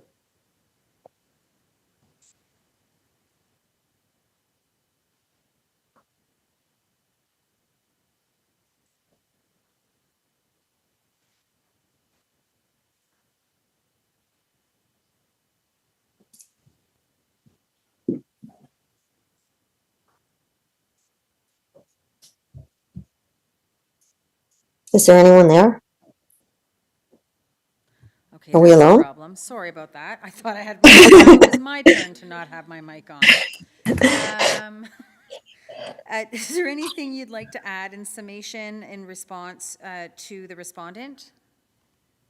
Yes, absolutely. Okay, so I would like to highlight that the respondent has provided you 3 comparable properties, all of which are superior to the subject property, and therefore, by their own admission, should be considered in the assessment, which would leave a lower assessment, lower than 2.0 million.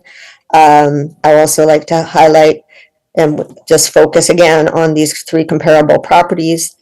My property, where there's no explanation, none has been provided why my property has increased by almost double per year than the other properties, having increased $250,000 per year in order to justify the $2.3 million assessment, whereas the properties as comparables have been on average $100,000 per year.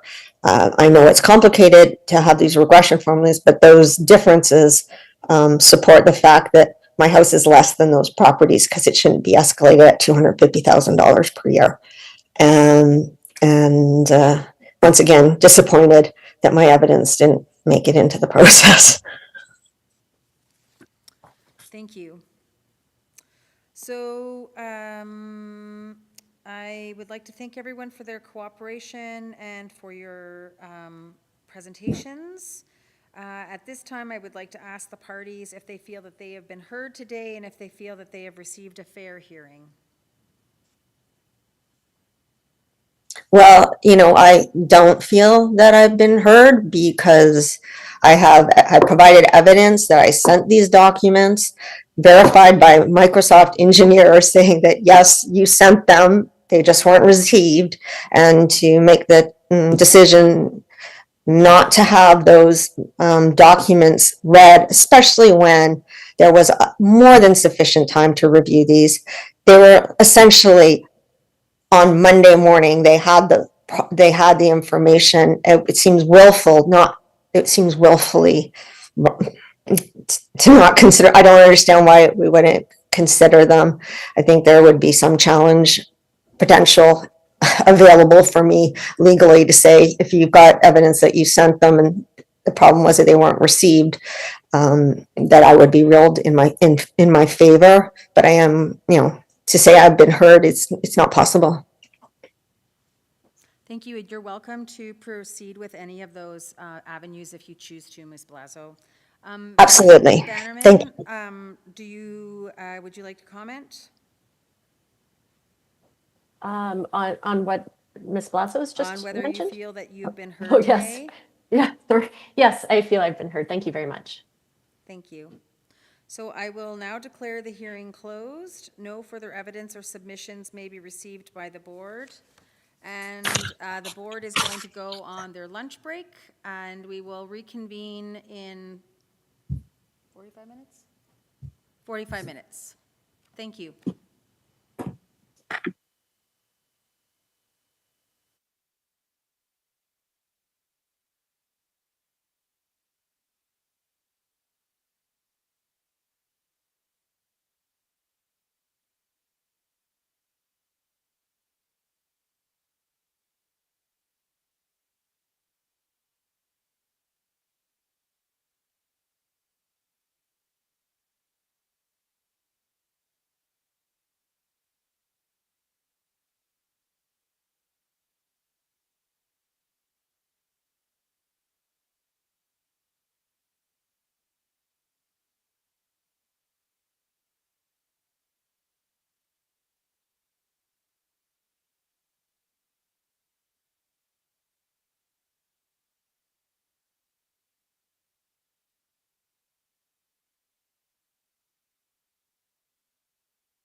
Am I good to go? Oh, okay, I didn't know if we were, showtime. Good afternoon, and welcome to this Canmore Local Assessment Review Board hearing. I would like to remind everyone that the ARB hearings are open to the public and that this hearing will be recorded and streamed live. The video recording will be our record of hearing. We are here today to review the complaint and subsequent evidence as filed for tax roll number 12853. The legal property address is 741 Second Street, here in Canmore. I will start by introducing the panel and then ask the parties to introduce themselves. After that, I will explain our standard hearing procedure and ask for comments in that regard. My name is Joanna McCallum, and I am the presiding officer chair appointed to this panel. The other panel members with me today are Andrea Williams and Christoph Breyer. Does anyone have any objection to the panel as constituted? Ms. Bannerman? No objection. Thank you. And I will note that the complainant is not here, and so we are going to hear this hearing in absentia. So I am now going to have the parties introducing themselves. Well, I will do some introducing, I guess, starting with the complainant's representative in their absence. The owner of the home is Kenneth Hayes, and the complainant was Ad Satis Management, Hein Tran, Heintran.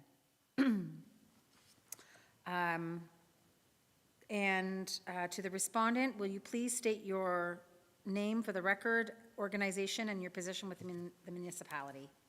Sure, thank you. My name is Deanne Bannerman. I'm with Legacy Municipal Services, and I am the appointed assessor for the town of Canmore. Thank you. Sorry, pardon me. The LARB standard practice is to have the complainant present all of their evidence first, followed by questions from the respondent, and then the panel. Next, the respondent presents their evidence, followed once again by questions from the complainant, and then the panel. Okay.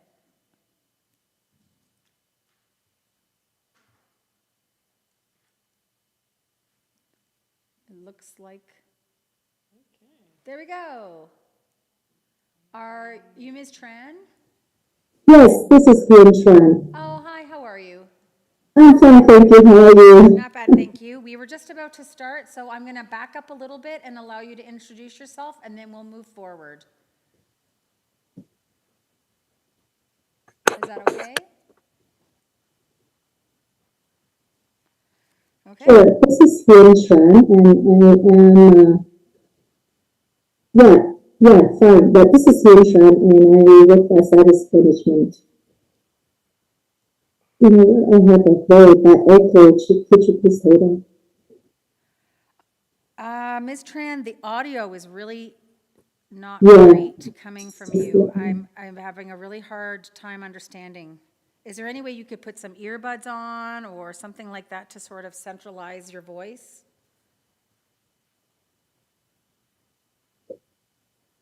Okay. Yeah, just let me check this.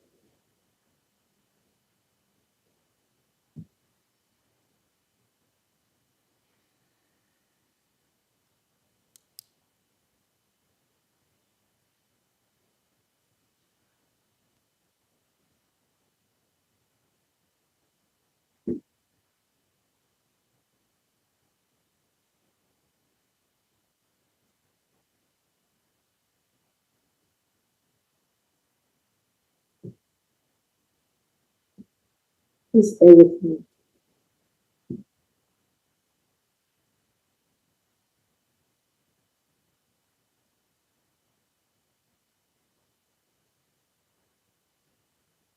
How about now? Can you hear me? Can you hear me? It's not great. It's quite muffled. Hmm.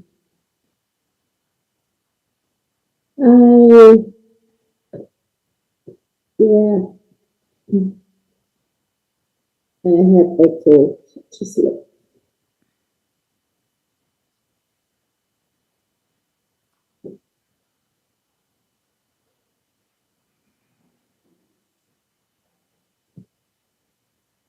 Do you have earphones or a headset or anything like that you could centralize your voice to? That might I help. do have earphone, but I think,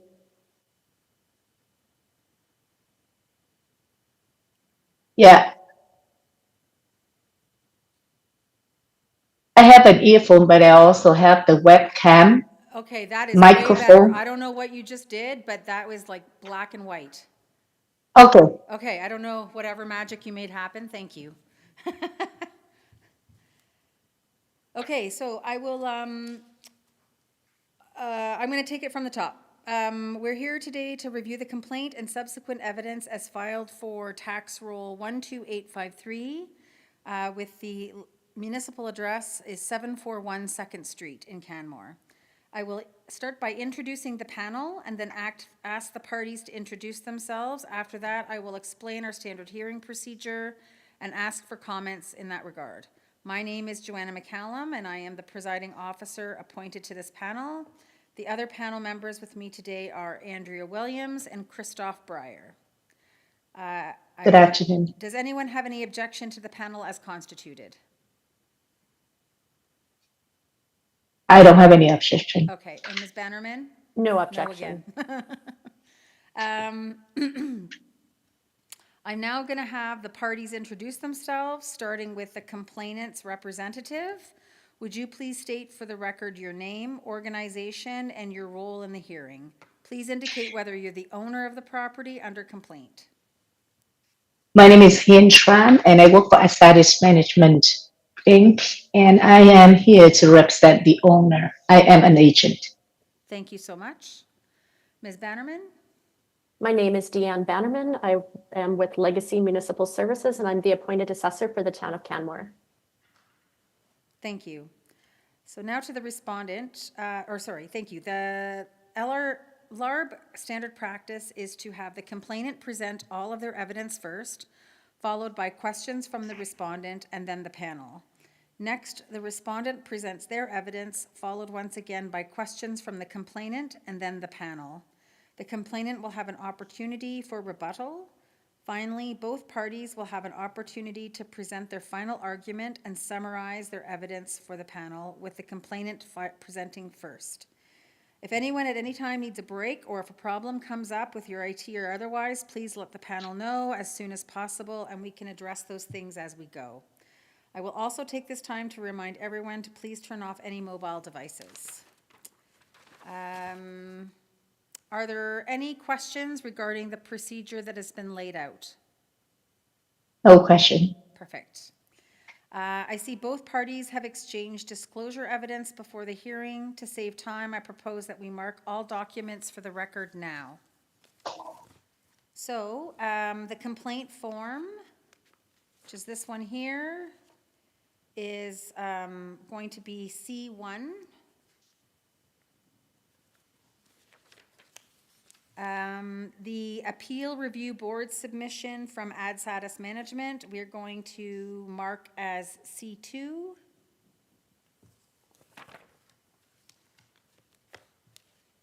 The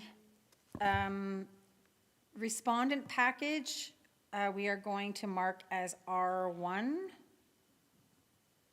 And that's the one that says 2025 Assessment Review Board Respondent Disclosure. And then the complainant rebuttal, we are going to mark as C3. That's the titled Appeal Review Board Rebuttal. Is that clear? Yes. Perfect. Okay. So are there any preliminary issues for the panel to address? Not for me. Okay, Not thank from the you. respondent either. Perfect. So we'll start the presentations. All right, so Ms. Tran, we are ready to hear your evidence if you're set to go ahead. Thank you. So I'm going to go straight to page 4. We're going to skip the summary page, which is page 3, and then we're going to come back to that. So on page 4, I have listed the subject's characteristics. So the subject is a single residential south of Canmore with an average land area of 55, just over 5,500 square foot. It's back onto a river, and the building is basement-less, 2-story structure built in 1992. The total living area is 2,844 square foot. The quality is average based on the picture. The lot is irregular shape, and it sits directly on the floodway and overland. The subject was flooded in 2013. So beneath is just the description of the subject based on the assessment information, and it's currently assessed at 2.705 million. On page 5 are some photos of the subjects, and as you see, is pretty typical, average properties or interiors compared to other properties, which will be shown later. On page 6, this is taken directly from the assessment, from the Canmore assessment website. And on the right, you see that we can turn on several different layers. And with the layers, it will then display the map of the subject and the corresponding or the relevant layers surrounding it. So as you see this one, the red area, it's categorized as the provincial flood hazard mapping floodway. Okay, floodway, I assume that it is, potential there's flood coming from that way, and that's where the river is.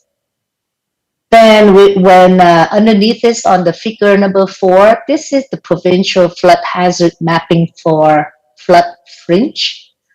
So essentially it's probably the potential floodings when there are floods around there. And as you see, they are shaded in pink, and you see that the subject is there, as where it says that the parcel 433,499, and you see the pink areas all around it. Then on the figure 5, this is where it's mapped out the overland flow, provincial flood hazard mapping overland flow. And as you see that, the subject is directly in it. So looking from the 3 different map layers, the subjects are very much in the heart of it, of the flood hazard. And it was flooded in 2013.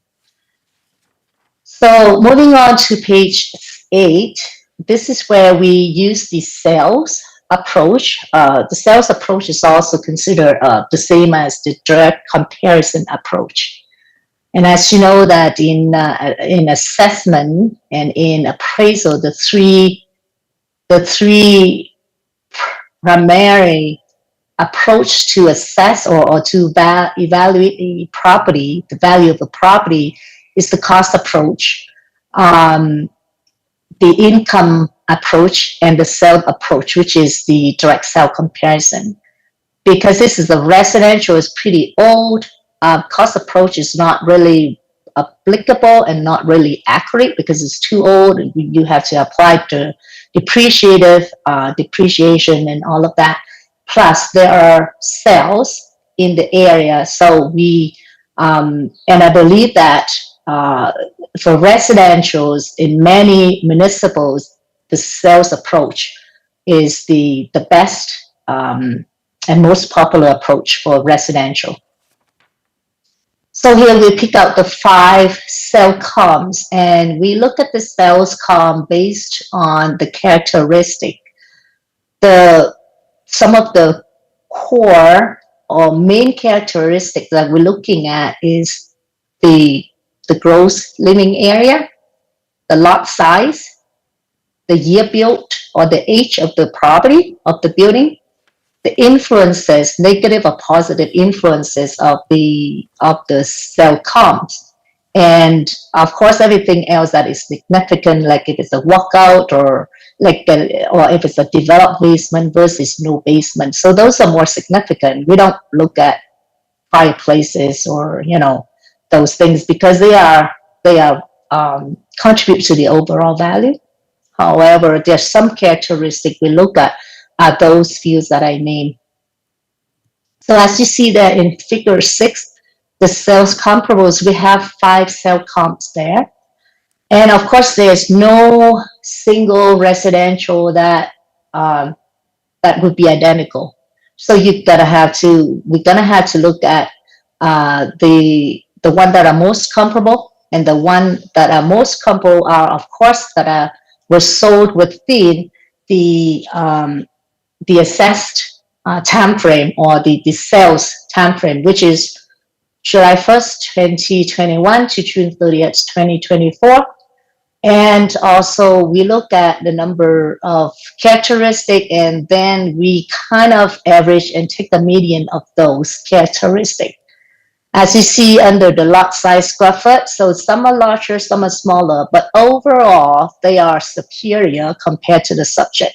The subject has 5,500 square foot rounding, and the cell comps have about 63 to 6,600 square foot of the lot size.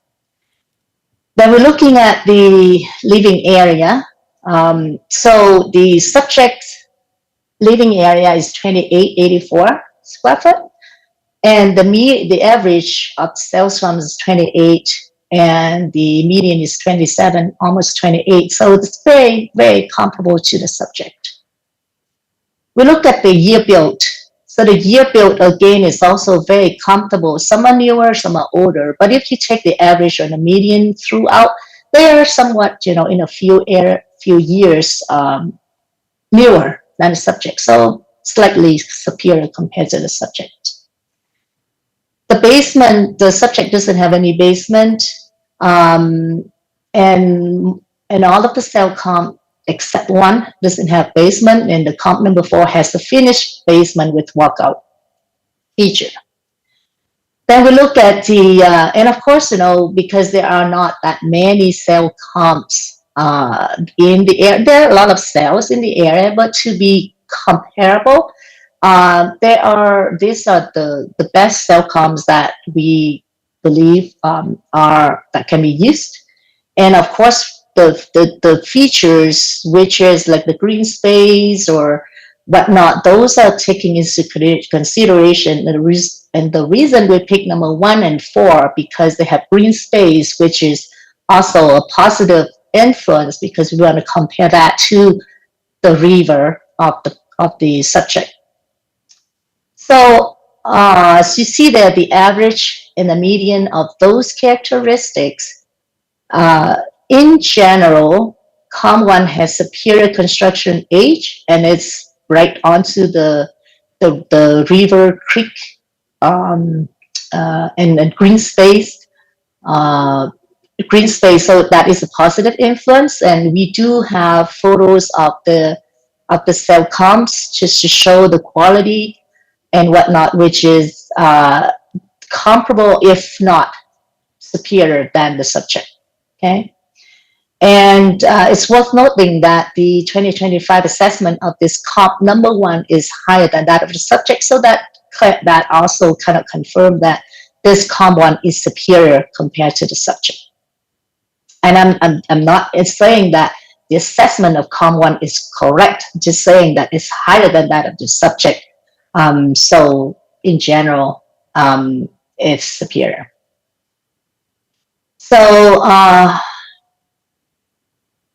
comp number 2 has slightly inferior construction age, 88 versus 92. So 4 or 5 years is not that big of a deal, actually.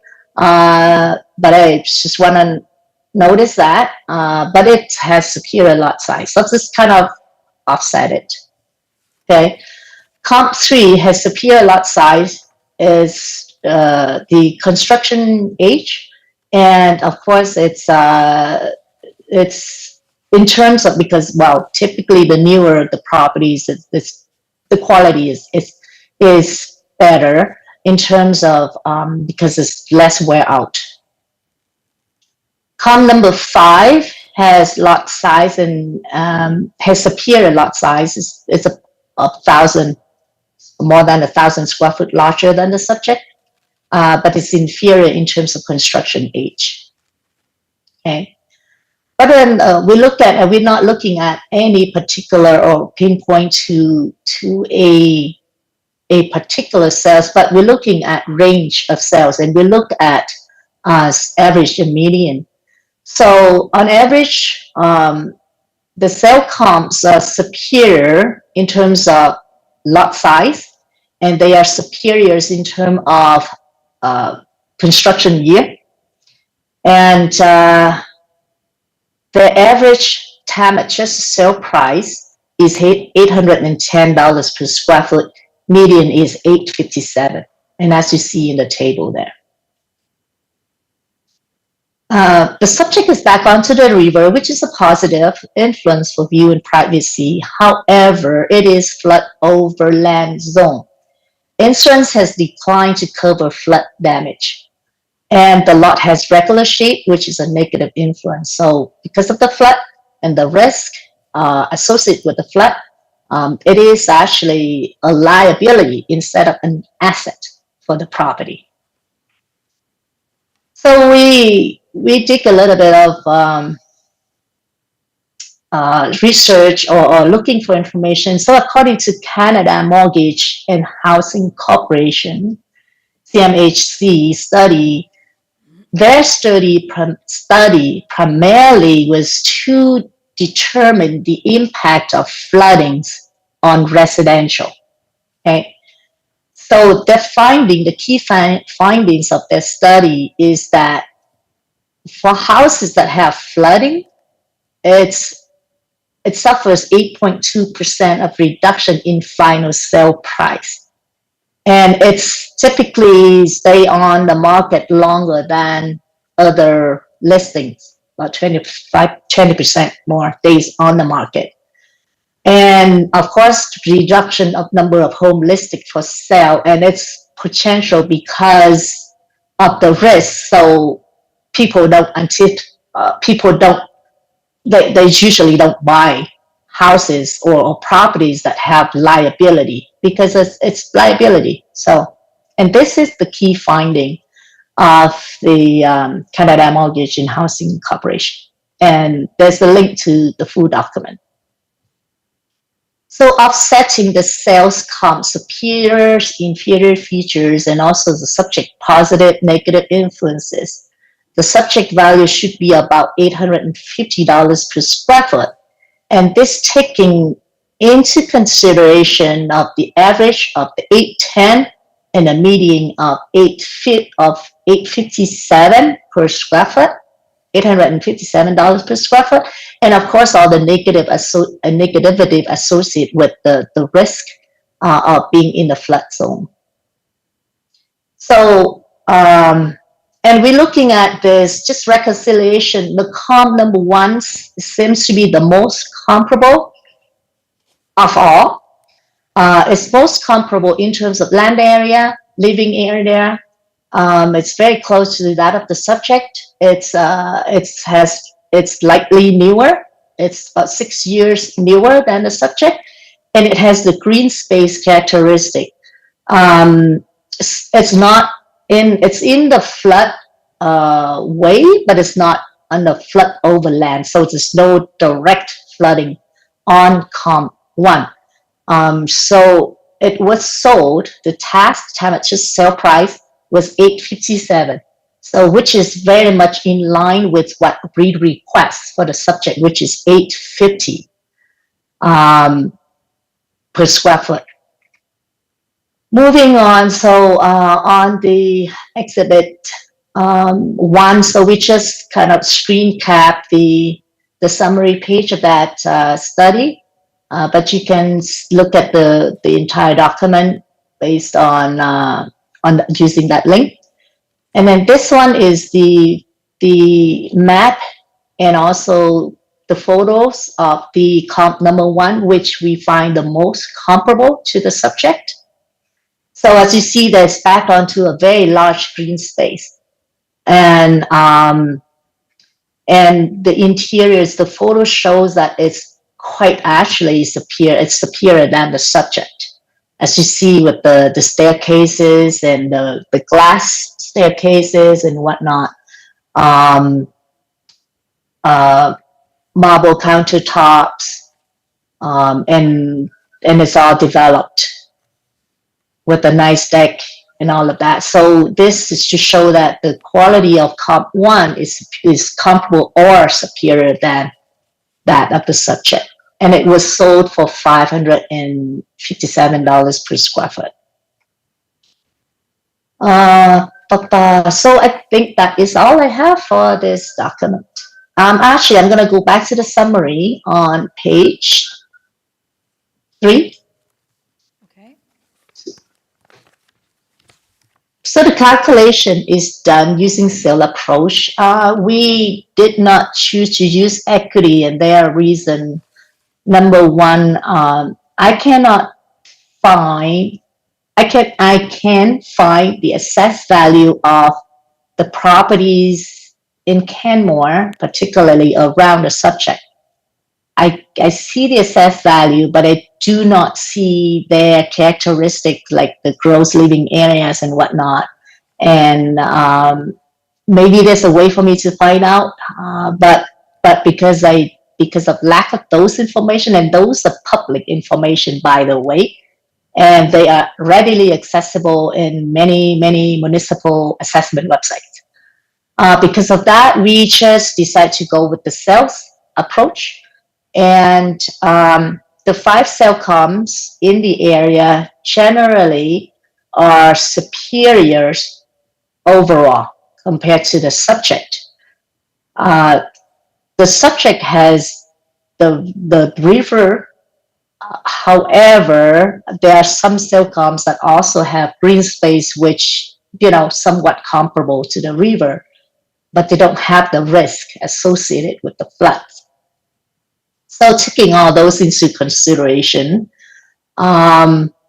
we kindly request to reduce the subject value to 840s, or it may be a typo, but we kind of request the subject to be assessed at 2.451500. Thank you. Just give me a second. I'm just making some notes here. Mm-hmm. I just want to clarify, so in your complaint form, you have a request assessed value of 2.4 million even, but you're looking for an assessed value instead of 2,451,500 instead? Correct. Okay. Okay. Thank you. So does the respondent have any questions of the complainant? I do have a few questions. Okay. So the first question I have is regarding the flood maps on pages 6 and 7 that was provided on the complainant's information. Mm-hmm. So you had given a brief description of what the 3 categories mean. Did you have any more detailed information as to what kind of impact that would have on, say, market value or limitations to the property, or what the various different levels mean? The impact would be from that study conducted by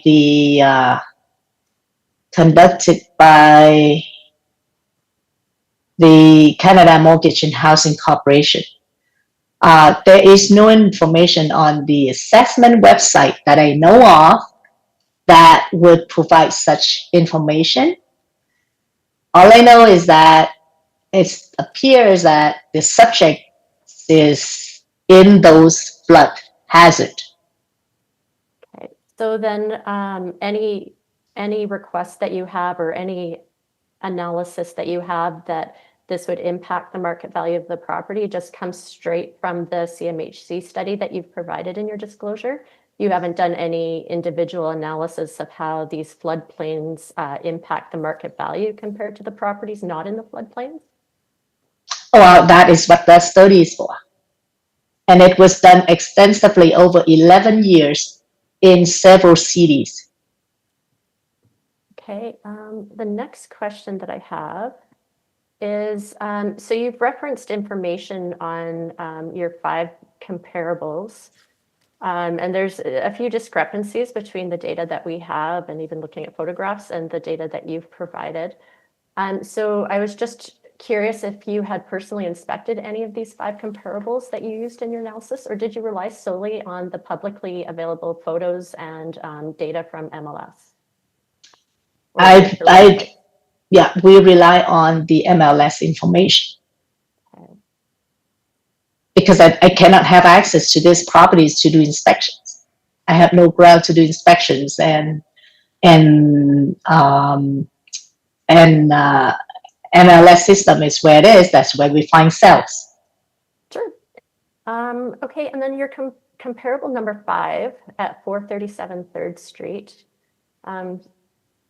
It has a significantly lower sale price per square foot if you're using the RMS sizes rather than the sizes that we have, but a significantly lower per square foot value. We have identified this as has been marketed as a redevelopment. When you were reviewing the MLS information, were you able to find that as well? Nope, not on the MLS. It's specified as that is the area, the square footage, and whatnot. As to what the future development of it, I could not find it on the MLS. Sure. Okay, and then with well,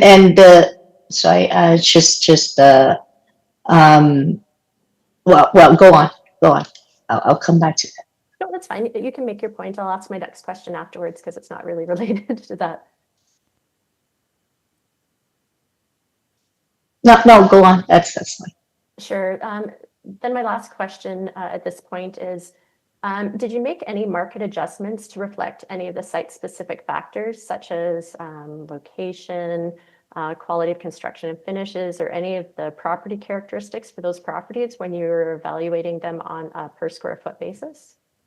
Absolutely. As you see that I looked at the quality of their, of course, the age does reflect the quality, but that doesn't say everything. Sometimes the newer homes may not have the better quality, but I looked at a number of other sales quality, like the photos I presented there. For comp number 1 is clearly superior than the subject. And in terms of locations, they all in South Canmore. They're all in South Canmore. They're in close proximity of the subject.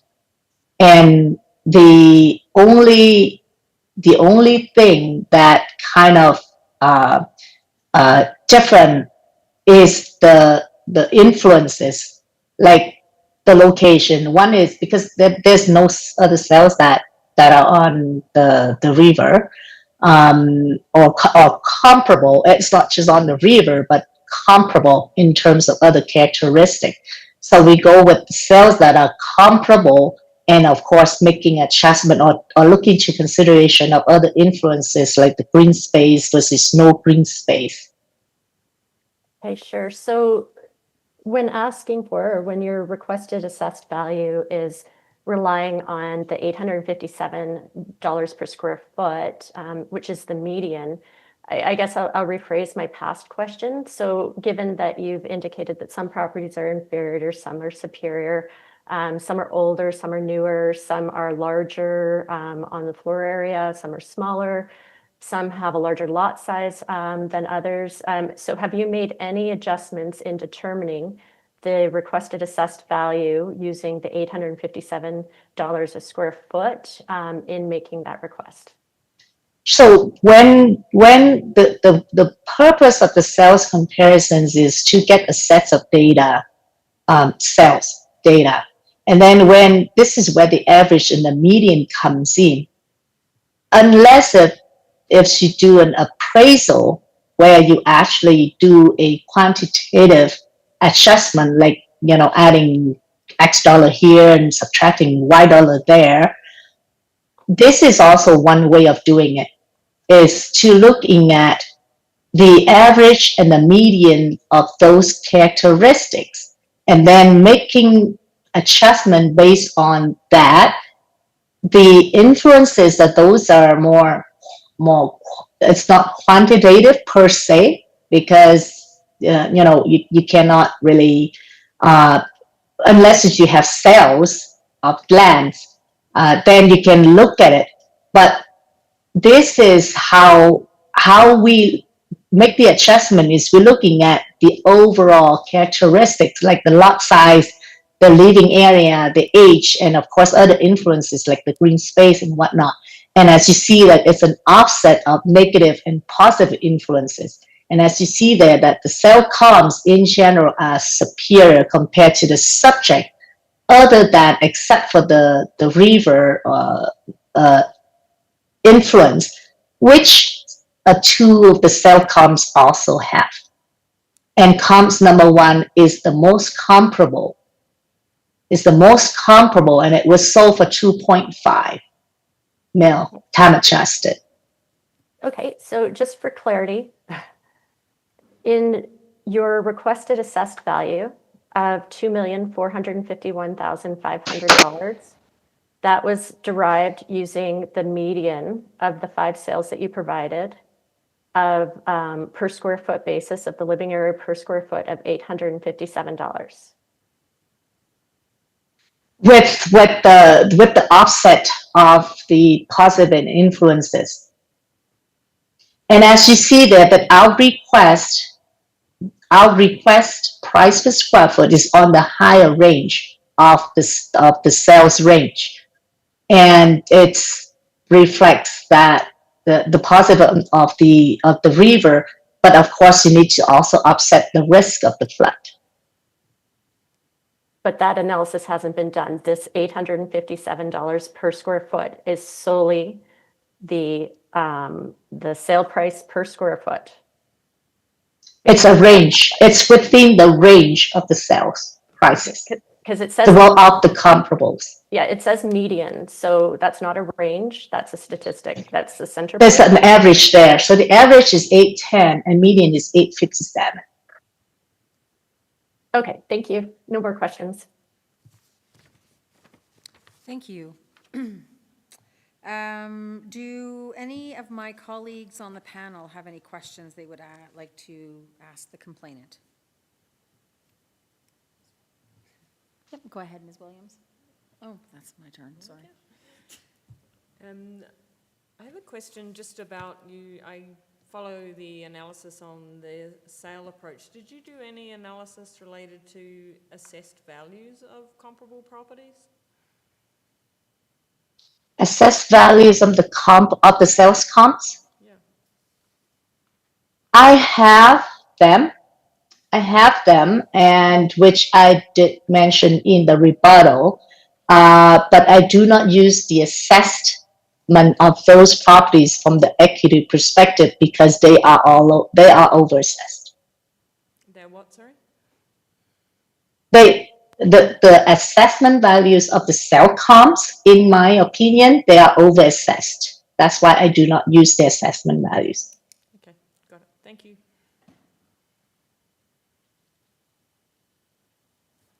Thank you. So next we will give the respondent the opportunity to present their evidence. Go ahead, Ms. Mennerman. Sure, thank you. This afternoon, I will demonstrate to the board that assessments are prepared annually as required. The valuation standard is market value, and that assessments are prepared in a fair and equitable manner. So on pages 4 to 7, we're showing the subject property is in South Canmore, and it's directly abutting the Bow River. It is a single-family residential property zoned R1. It was constructed in 1992, and as mentioned, it's assessed at $2,705,000. So just to give some background on the assessment process on pages 8 through 11, assessments are legislatively mandated to be prepared using the mass appraisal process as per the Municipal Government Act and matters relating to assessment and taxation regulation. Market value is defined as the price a property might reasonably be expected to sell for in the open market transaction. Property assessments for the 2024 assessment year must be an estimate of the value of the property on July 1st, 2024, which is our valuation date, and reflect the physical condition of the property on December 31st, 2024, which is our condition date. So the legislation further stipulates that an assessment of property based on market value must be prepared using mass appraisal, must be an estimate of the value of the fee simple estate in the property, and must reflect typical market conditions for properties similar to that property. Mass appraisal is the legislated methodology used for valuing individual properties and involves properties being stratified into groups of comparable properties. Then common property characteristics are identified for the properties in each group, and then a uniform model is created and applied for each property group. The market modified cost approach is used for the valuation of residential properties in the town of Canmore. This involves calculating the depreciated replacement costs of improvements and then adjusting them for the market conditions. It best reflects the buyer and seller behavior in the marketplace. The valuation for 2024 considered validated sale transfers from Alberta Land Titles for the period between July 1st, 2021 and June 30th, 2024, and then adjusted them to the July 1st, 2024 valuation date. So now on page 12, using the market modified cost approach, the assessment of the subject property was calculated. This property is a 2,844 square foot, custom built, 2-story with no basement home built in 1992. As mentioned, this property abuts the Bow River and is in the South Canmore neighborhood. Now on page 13,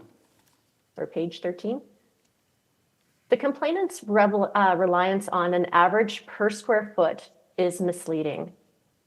As adopted by the board in Tony Prysa versus the City of Edmonton in the 2013 EDLARB, valuation must be based on the property attributes, not just per unit prices or averages. Using this per square foot averages or median, it ignores the factors such as location, specifically with this property abutting the Bow River.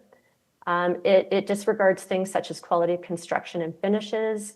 It doesn't take into account the difference between the lot size from various properties if you're just looking at the building area per square foot. And it doesn't take into other factors such as age or renovations or condition of the property at all. So the complainant included a CMHC study of the impact to the market value or a stigma due to the flooding. So the 2013 flood in Canmore occurred 12 years ago. Since that time, Canmore's residential market has demonstrated full recovery and sustained appreciation, including properties located within the previously affected areas. We have not observed any ongoing stigma in the Canmore market, and river-adjacent properties continue to sell at a premium due to the view, the location, the recreational access. They would be one of the most valuable lots in the town of Canmore. So the CMHC study cited by the complainant measures only the short-term effects within 6 months following a major flooding. It doesn't really relate to any long-term stabilized markets like Canmore, more than 10 years later. Empirical data from MLS and our internal valuation records show that properties backing onto or near water sources such as the Bow River consistently sell for higher prices than similar properties without these attributes. These homes do tend to transfer less frequently, however, not due to stigma, but because they are desirable, sought after, and held for longer term. We have not seen any pattern of sales or buyer behavior indicating any price reduction on the market on any price reduction or market avoidance tied to the flood mapping designation alone. In fact, anytime one of these properties is marketed on MLS, that is the first line in the description of the property, is that it is on the river. So the town, even if we want to look at the past flooding, the town has made substantial investments to reduce flood risk and restore public confidence in the affected areas, such as, most notably our Cougar Creek flood mitigation project. But there's also been changes made to the land use bylaws. And specifically, the town has prohibited the development of basements in some of these flood susceptible areas, particularly in South Canmore, but we see it in TP Town and many other areas that are close to any waterways or have high water tables.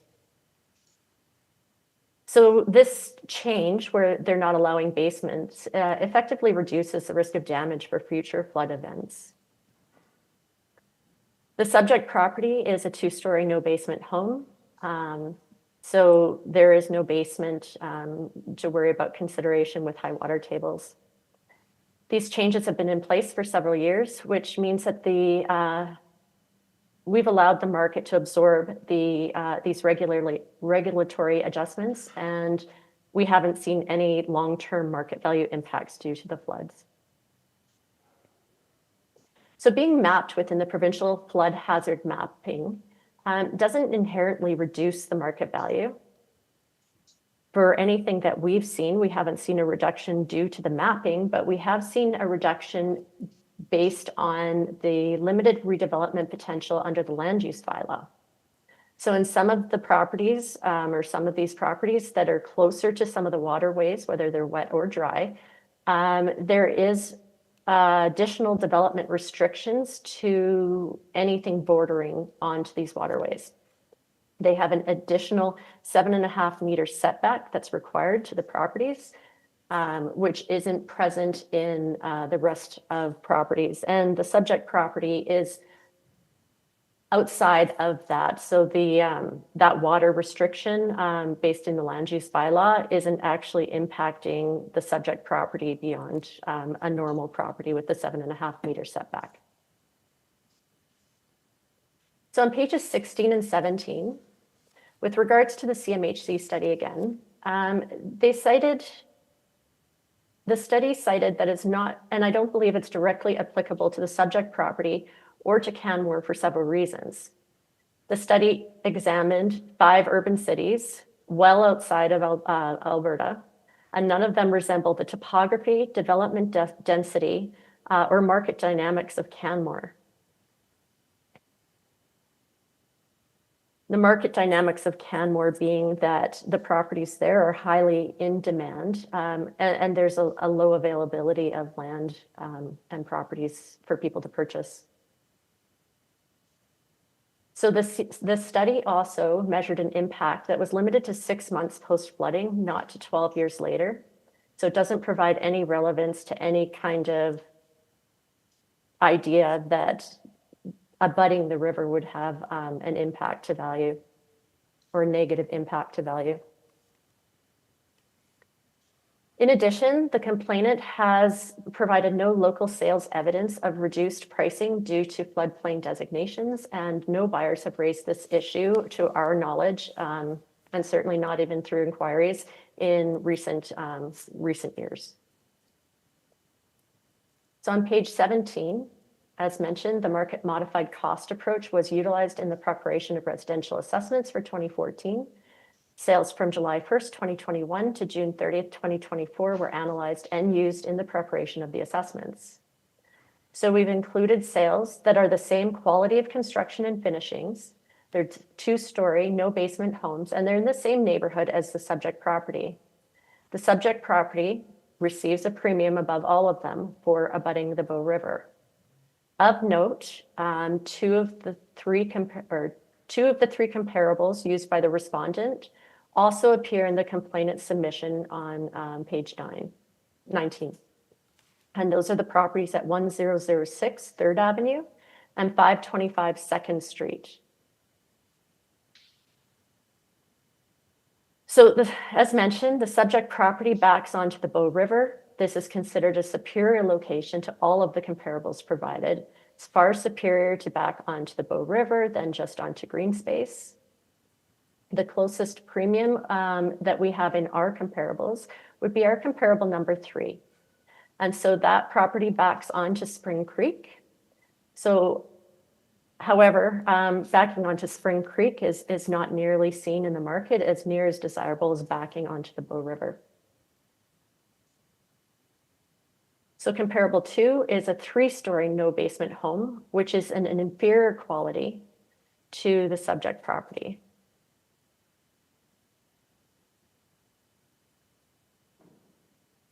And that is from, that's from the complainant's information. So comparable 2 is a 3-story no basement home, and it's inferior to the subject property. So when we're looking at the sale price per square foot that was presented by the complainant at $664, that would not be considered the similar type of property to the subject property.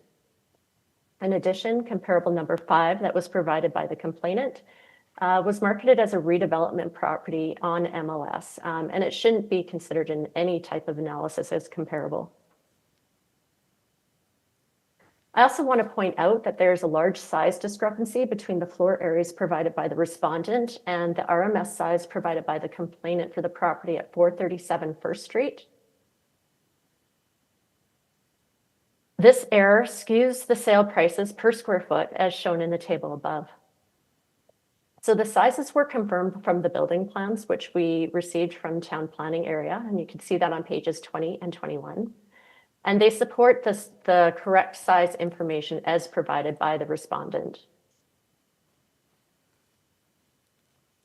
So when the appropriate or inappropriate or incomparable sales suggested by the complainant are removed, both parties' analysis supports the current assessment, even if we were to entertain it on the basis of the complainant's per unit analysis, which we've already said isn't comparing apples to apples. The sizes were confirmed from building plans and support the size information provided by the respondent. So once all of that is corrected, we're still showing support for the property's assessment. So in summary, the respondent submits that the assessment of the subject property at 741 2nd Street in Canmore has been prepared in accordance with the Municipal Government Act and matters relating to assessment and taxation regulation, and that it reflects the legislated valuation date of July 1st, 2024. While there were no direct sales of comparable properties along the Bow River within the subject property's neighborhood, during the valuation period, the subject's location backing onto the river is considered superior to all the other comparables used by both parties, and it contributes to the overall value. The complainant argues that the subject's location within a flood overland zone results in reduced market value due to lingering stigma from the 2013 flood event. However, the town has taken significant action to mitigate flood risk and restore market confidence with both mitigation projects and policy changes prohibiting basement development in flood sustainable areas. These measures have effectively reduced both actual and perceived flood risk. Moreover, there's no market evidence in Canmore to suggest that properties within flood map zones are trading at discounted values. The CMHC study cited by the complainant is based on short-term effects in dissimilar urban markets and does not reflect Canmore's current stable market conditions. In addition, again, the flood in Canmore occurred over 12 years ago.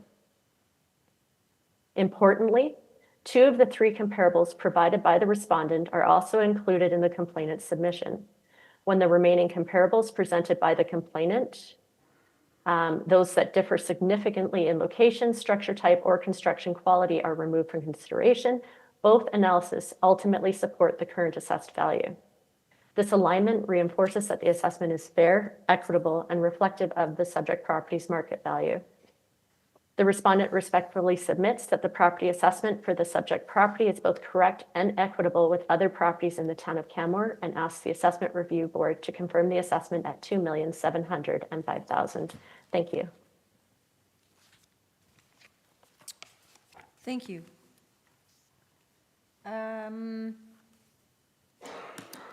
Does the complainant have any questions of the respondent? Yes, I have several. First off, on page 8 of the R1 document, let's just go to that. So it's the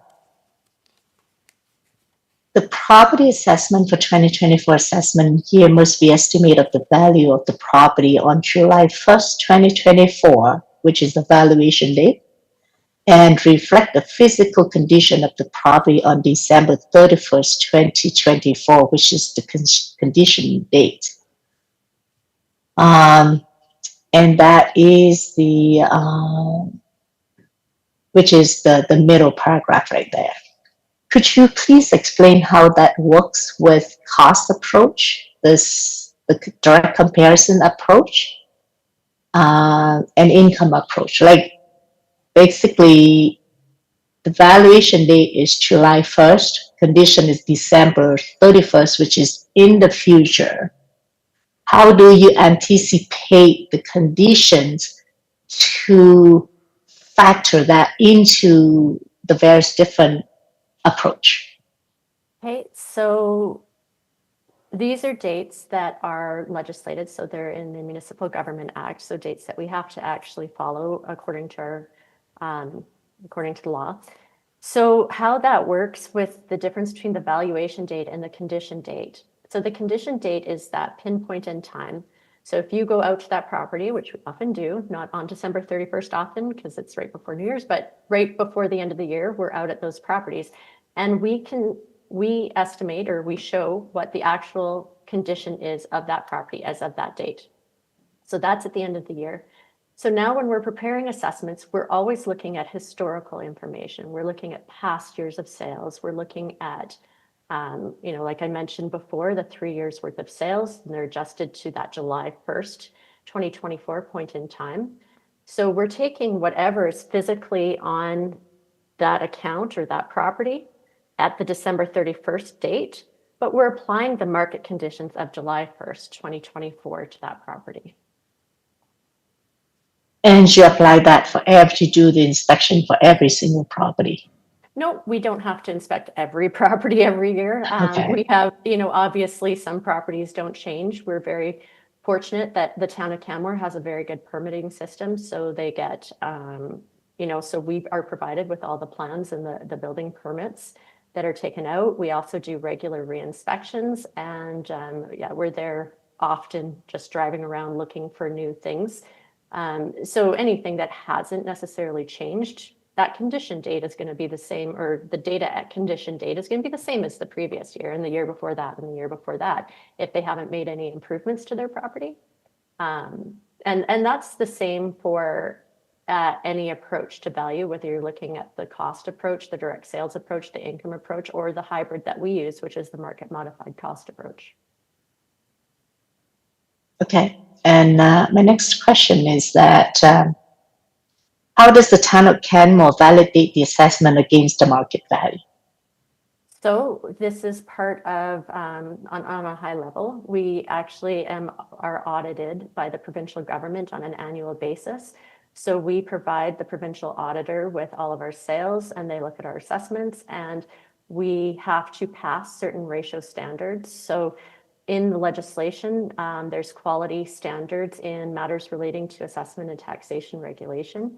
And they state that the assessment to sales ratio between the assessment to sales ratio for different stratifications of properties must fall within 95 to 105% of the sale prices.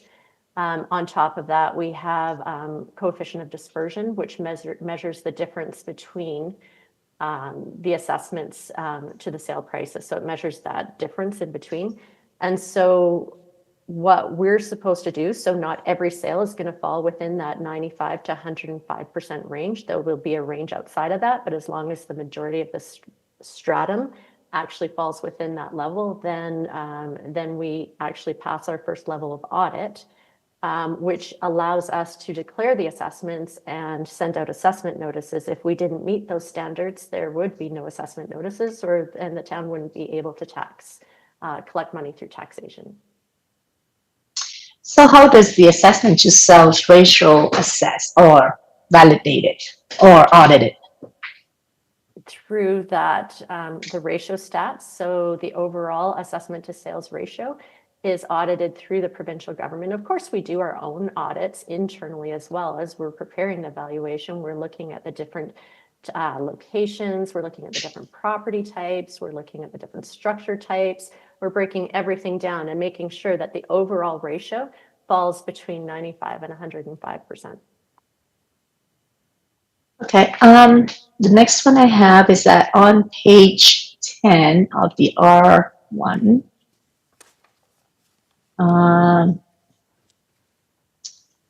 so the town of Canmore are determined the assessment of the properties in the town of Canmore are determined using the market modified cost approach. Could you please explain how that's done? Sure. So it's a hybrid of the direct sales approach and the cost approach. So what it does is it first starts with the land value and the improvement value, which is done based on a cost basis. And then that improvement value is then modified to actually be reflective of the market conditions in the individual market, such as the town of Canmore, where the values are higher than the rest of the province, as well as the market conditions of market increases and things like that over time, as the town of Canmore has seen significant market increases over the last 4 years since I've been there, or 5 years since I've been there. So this approach is actually used by the majority of Alberta municipalities. Some of the bigger cities run SPSS, multiple regression analysis, and do a clear direct sales models, but the majority of Alberta relies on the hybrid of the market modified cost approach.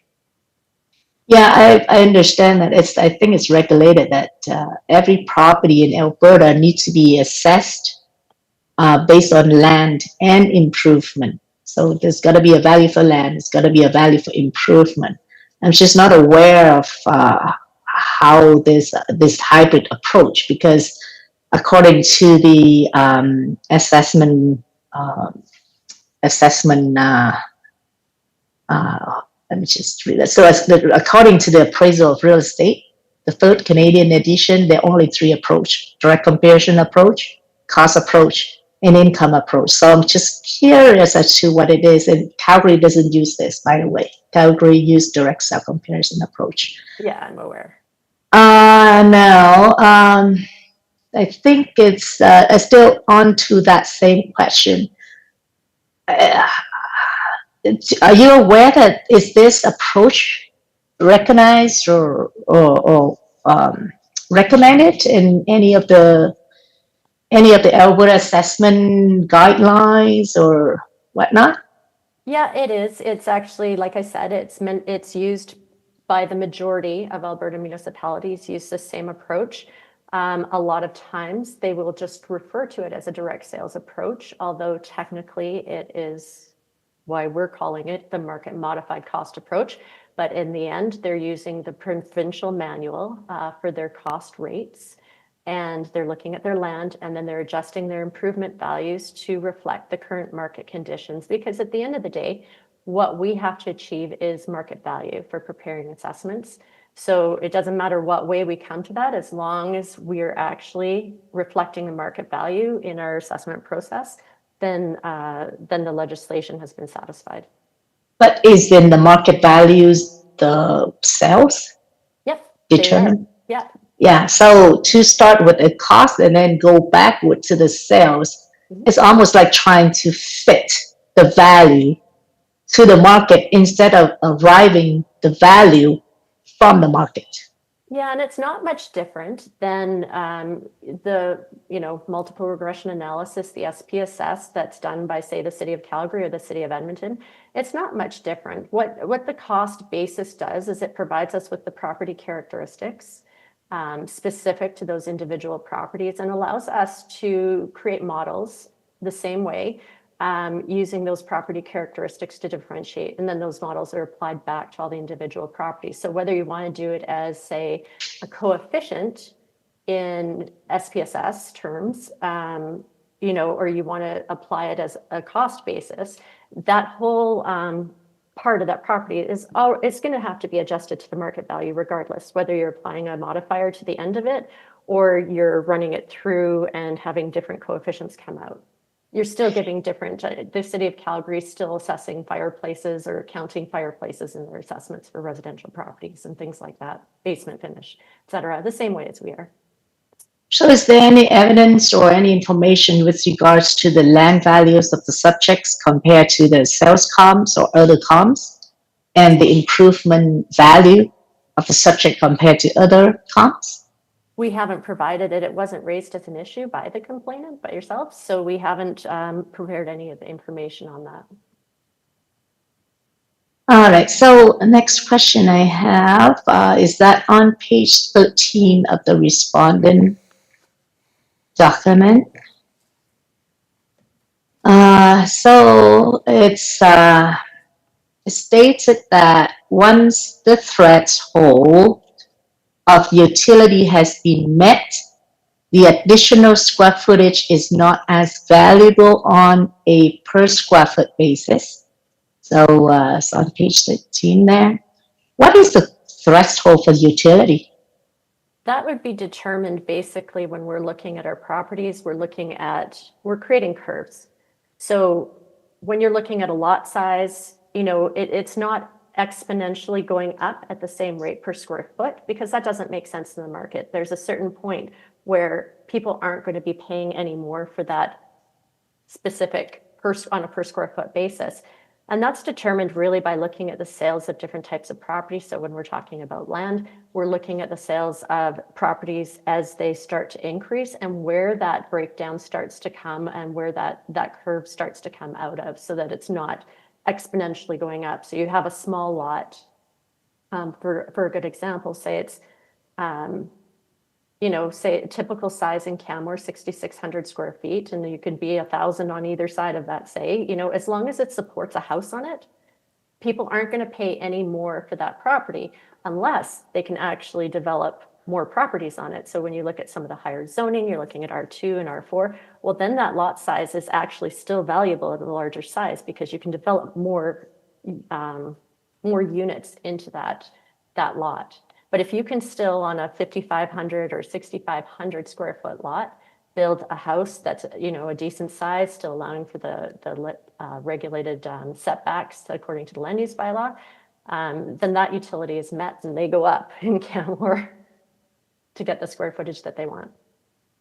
So essentially, in and itself, as is mentioned there, the higher the larger the home, the lower the price per square foot. That's right. Typically. Okay. Typically, yeah, and that's just common appraisal. Yeah, it's a diminishing value. Yeah. That's right. Yeah. That's all I have for questions. Okay, thank you. Great questions. I learned lots. I learned more. Thank you for. So did I. Like to learn.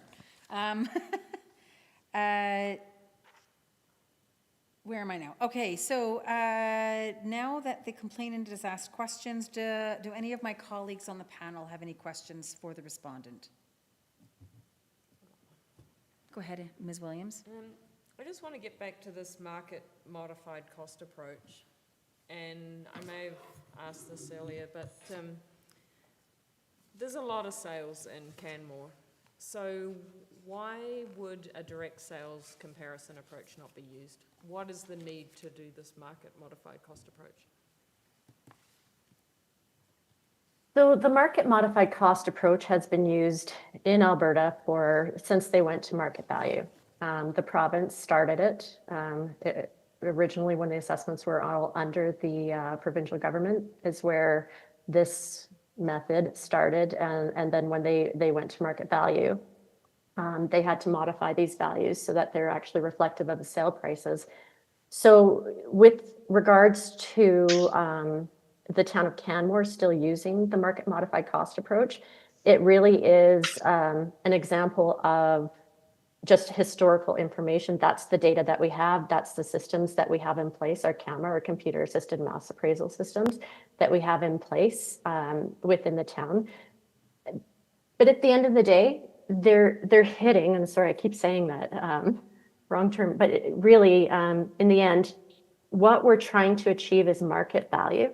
So whether we're using the market modified cost approach, if we're still reaching that market value versus a direct sales or a pure direct sales approach, which is where you're doing multiple regression analysis through SPSS, creating coefficients and all that kind of thing, they're still achieving what the legislation sets out for us to do, which is achieving the market value. And if we weren't hitting the market value of the properties as of our valuation date, we wouldn't be able to pass asset, and that's the audit requirements.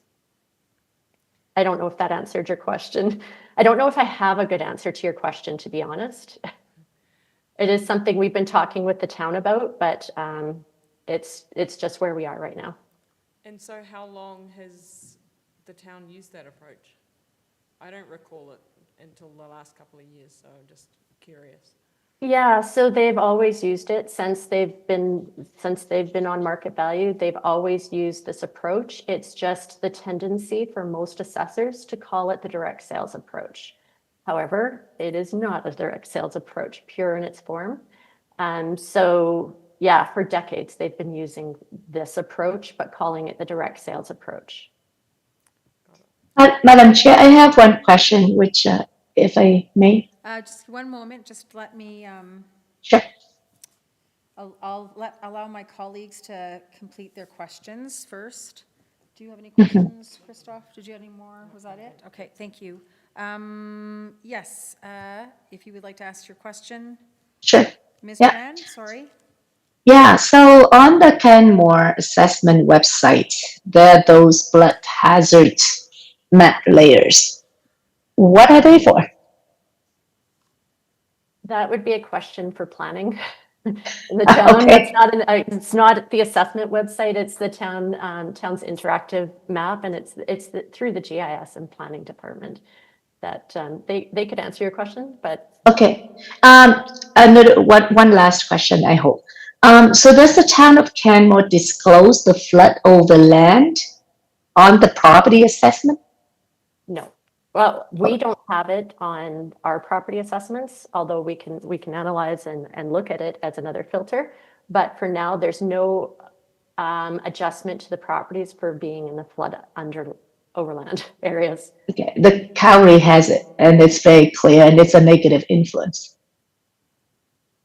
Just mention. Yeah, well, we haven't seen any evidence of it, yet. So when we do, that's something we can definitely look at. But I mean, the town of Canmore is a very different municipality than the city of Calgary as well. Just when you look at the development, and I kind of touched on this earlier, there's a very low supply of land. It's been an issue, affordable housing, an issue. So when you're looking at the properties, people are looking for premium locations, and we're seeing upwards of $2 million for properties, just land selling, with access to the river. So the overland versus the, the normal flood. I mean, everything in Canmore is surrounded by water. I mean, to be honest, between the creeks, the dry creeks, and the river, there's a lot of waterways in the town of Canmore. And until it actually impacts the redevelopment of a property, or if they physically flooded and there's condition issues, then we haven't seen any impact to the market value of the properties. Thank you. Thank you. So next we shall gather my notes. So the complainant's rebuttal evidence, if you would like to present that. Sure, thank you, Madam Chair.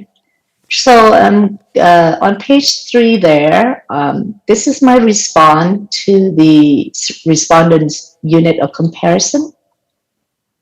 So the first paragraph just states that, the board held that it was unacceptable to simply take an average per square foot value of neighboring properties and apply that to the subject without taking into account different characteristic of properties. So because of real estate is unique, there's no identical houses unless they're cookie cutters and they in next to each other like townhouses.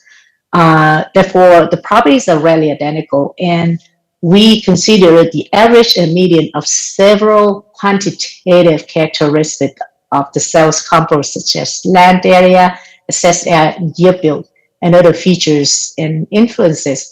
And it is clearly that the least adjustment is the most accurate.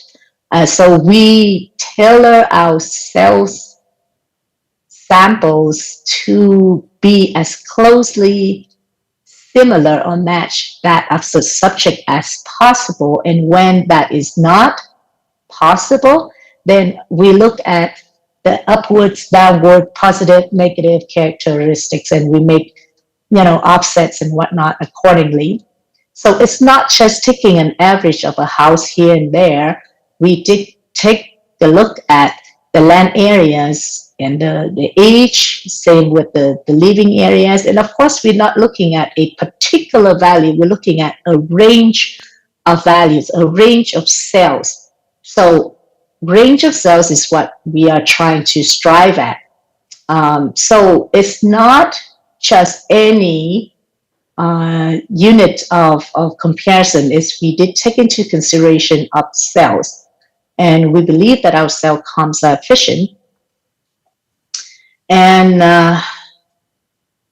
as mentioned in the respondents' disclosure, page 13, in the real estate market, where we can see that larger homes have a lesser value per square foot than smaller homes, all other things being relatively equal. So, of course, we put a lot of weight onto the total living areas, and we try to get it as close as possible, and then everything else can be adjusted. And that's how we pick our data sets.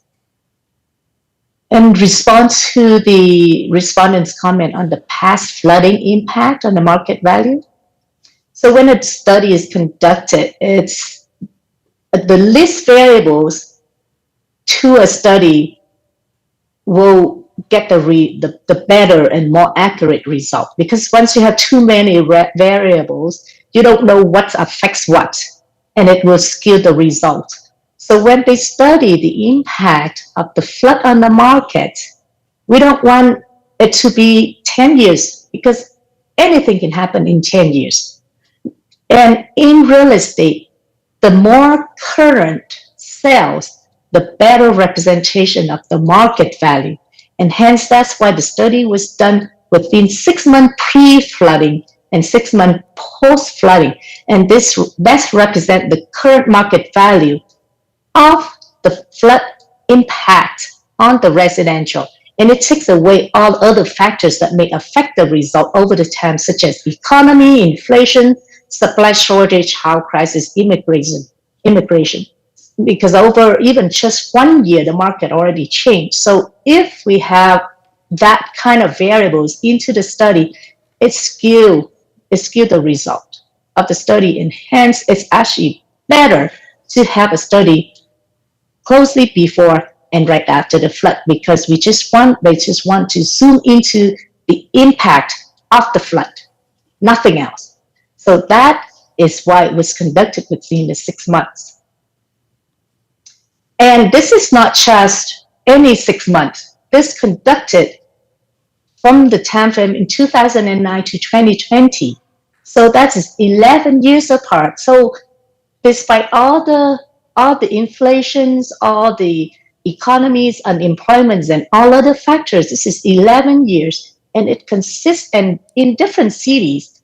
So it took away all the geographic location away, the variable away, consistently show that in any location at any time, before and after value of a property, before the flood and after the flood. And it consistently showed that there's an 8.2% of reduction in the final sold price of a house. And it's stay longer on the market because nobody wants to buy it. Yes, it's good location. But if a buyer comes in and buy a property, And they have to live with that fear that the house may be flooded. There's no insurance to cover it. They have to pay for the cost of it. It becomes a liability, and it's not something that an owner would want. So the most important in real estate is location. The value can be added to a location because of positive influences, but it can also be taken away because of the risks.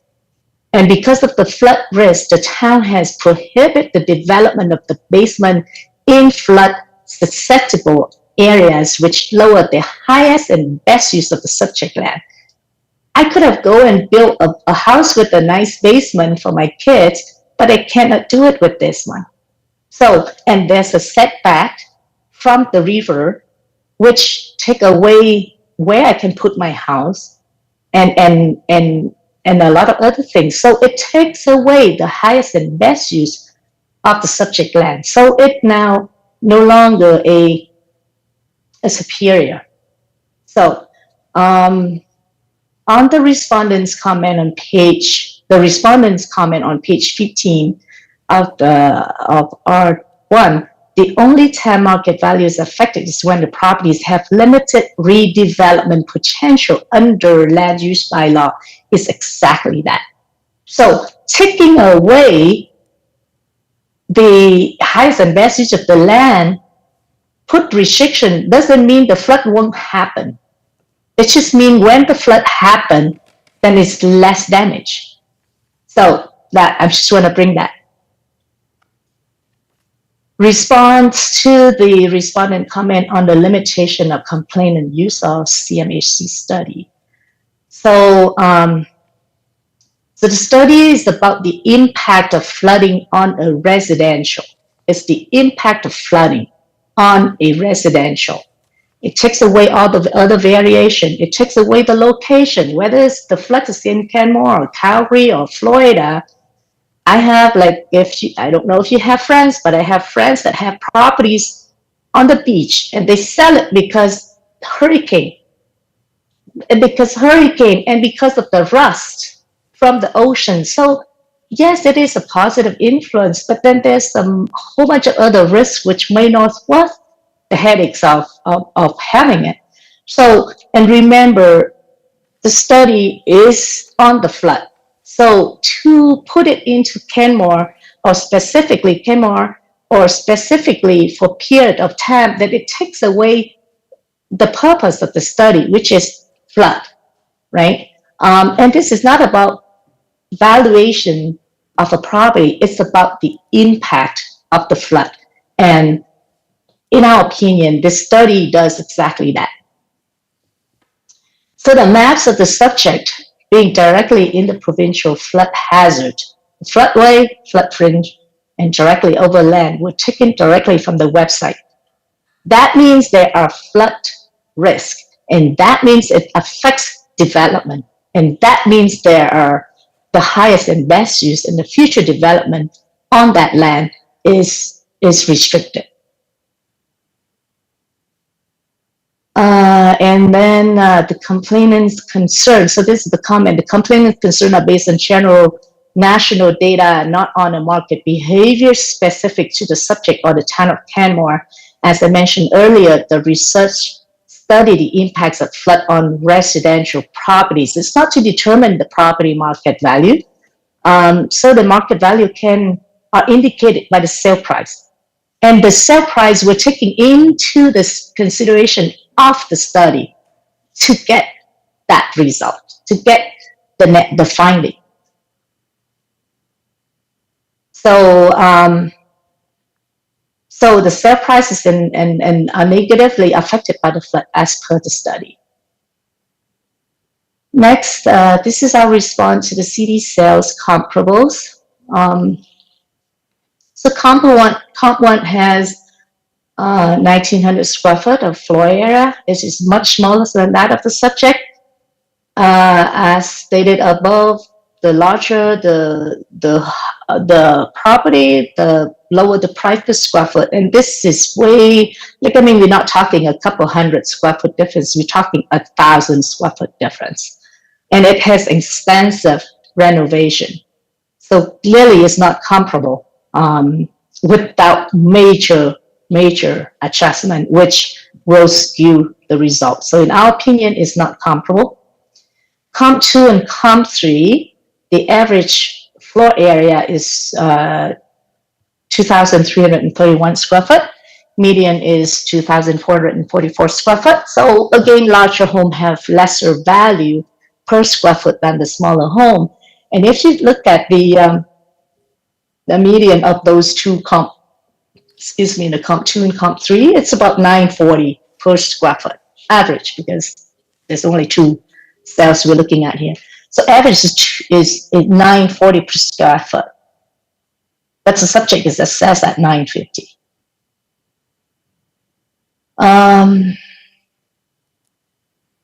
So subject should have lower price per square foot than that. Now on page 5, I'll respond to the respondents' comment on our comps. So I listed our sales comp and also this is where the assessment comes in. So comp number 1, this one is listed as 2,900 square foot, and this is based off of the MLS, which I included on page 6. Okay, and of course we don't have access to all the development plans and whatnot. And over the years, development plans change. They may add a section here and there with or without notice of the city, knowledge of the city. So we just go by what we have, and it's listed as 25 square foot. So goes, and again, this, if you look at and this is based on the respondents' comment that this is inferior quality. Actually, if you look at the inferior, this is the photo of that comps, and it's very comparable, if not superior than the subject. Then moving on to page 7, it is worth noting that both average and median assessed price per square foot for the sales comparable of the city are much higher than that of their task. So this is referring to the CD sales. Okay, the CD assessment of the complainant sale comps. As you see here, this below on the figure 3, this is the respondent assessed values of those sale comps that we use. Okay, and in general, the average is $810, median is $857 per square foot, but the assessment is now $870, and the median is $940. That is $100 per square foot more. So this is 1.09 assessment to sale ratio, and the consistent over, and they're over by a lot. In our opinion, those properties are overassessed. And the same with the subject. And the market value is the market value. The time adjusted is already questionable, but we go by it. And now it's a huge increase for the time adjustment. And then there's further increase for the assessment. So I don't know how this represents the market value.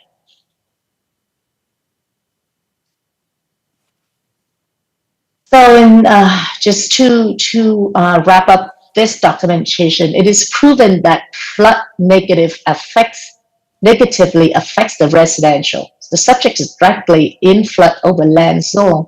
It suffers 8% reduction in final sold price and take longer to sell. And in the respondent own words, the town has taken significant action to mitigate flood risk and restore market confidence. So when there's risk, there's uncertainty, and people don't like to live with uncertainty and risk and more cost.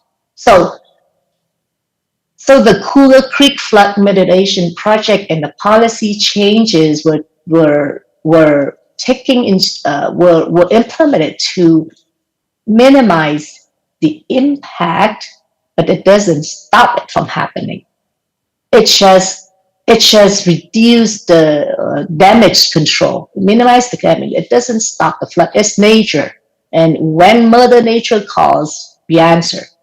So, and the fact that the land zoning still categorize the subject as in those flood hazard zone, it means it still can happen.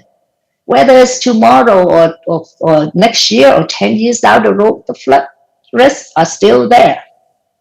Because if it's not there, then we take it away and just let, the land be developed as normal. So, and the city land use bylaw prohibits the development of basement. So that definitely reduce the highest and best use of the properties. And now people start popping up 3-story because they cannot do the basement. So it's get higher. It's gonna obscure the view of the subject or other properties around. So it's not a positive thing. And the respondent median's price, so using the two sales comp number 1, 2, and 3 of the city's sales comp, the median price per square foot is $940 per square foot, and it's assessed in a smaller living area than that with subject. So the subject should have lower price per square foot as per the diminishing value principle. So it should be assessed lower, and it's currently assessed as $950, which is higher than the comps. Comp 1 and 3, so the complaint in comp 1 and 3 have superior yield build, larger lot sites, back onto large green space, and their sales price ranges from $857 to $955. And of course, the median of our sale comp is $857 per square foot, and the average is $810. So just reiterate our numbers there.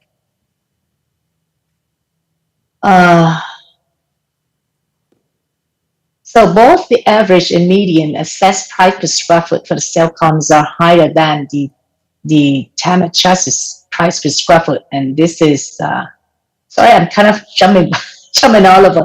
This is referring to the city's the statement, both average and median assessed price per square foot for sale comps. That statement refers to the city sale comps. Okay, it's 32 sale comp number 2 and comp number 3. So I'm just bringing up the fact that the city assessment to sales ratio are high. So it's an indicator that the properties are over-assessed in general.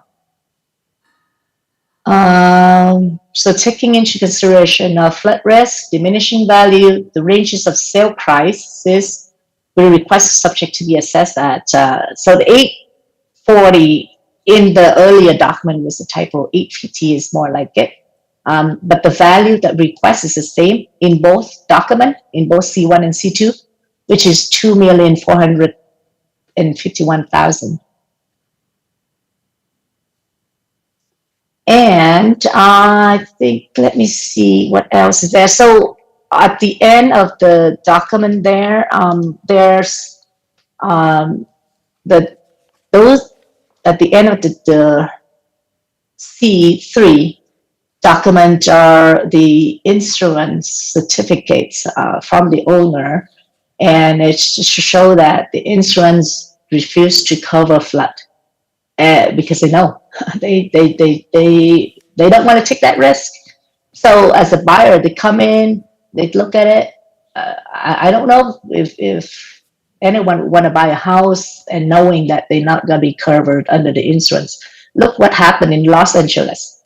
the fired, many houses that got fired, and the insurance just somehow canceled their fire coverage just 4 months before the event.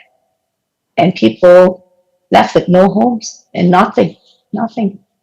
So I acknowledge that Riverfront is a positive location. It's great, but it's also a liability, and it is a lot of risk associated with it. It's restrictions associated with it, and based on the study and sales, it supports lower value as per our request. Thank you. Does the respondent have any questions of the complainant based on their rebuttal evidence? Yeah, I do have a question regarding the insurance documents that were provided in rebuttal. Okay. Is there anything referencing that this is actually the coverage for the subject property? Because I don't see a particular address. It looks like it's more of a guide, an Alberta Deluxe House Guide, which is effective August 26th, 2013. Is there any more updated information regarding any restrictions to the insurance? Because my understanding is that after the Calgary floods, there were several changes made to insurance coverage for flooding. This is directly from the owner, and he did confirm that that his house, the insurance has declined the flood coverage for his house. Yeah, because usually when you have your coverage, it's Right. actually on a document that's specific to the coverage that your property has. Right. Yeah, I see what you mean. Like it shows the address and whatnot. There is a contact, the insurance broker contact. It's just because And it's that's- effective for 2013. So just if and nothing has changed since. The owner did say that maybe at some point in time when this new project comes in, the insurance will lift or will cover for flood in the future, but currently they're not. Okay, so you don't have any evidence specific to the property that you've submitted showing that there's no coverage for insurance specific. This is for the subject, as in it doesn't have the actual address. It's not on this document, but this is for the subject. But it's dated August 26, 2013, correct? Well, this is what it says, and the owner says that is their coverage. Okay, no more questions. Mhm. Thank you. So do any of my colleagues on the panel have any questions with regards to the complainant's rebuttal evidence? I don't have a question, but I guess it's a bit of a question. It was similar to the respondent with regards to the fact that the attached insurance does not have an address attached to it at all, that it states an effective date of August 26, 2013, and that I was curious why on the front of it it said Canmore, same wordings for Calgary. I don't know what that means or what the reference was, but that unfortunately is it doesn't. Do you have anything at all to show or to prove that this document is actually attached to this address? Not at the moment. Okay, so then we will move into summation. The complainant, you're welcome to move into summation if you'd like. All right, so as per the appraisal of real estate, Third Canadian Day edition, there are only 3 valuation approach: the direct comparison, also known as the sales approach, cost approach, and income approach. And we can use any one or all 3 approaches when we apply to the value of a property.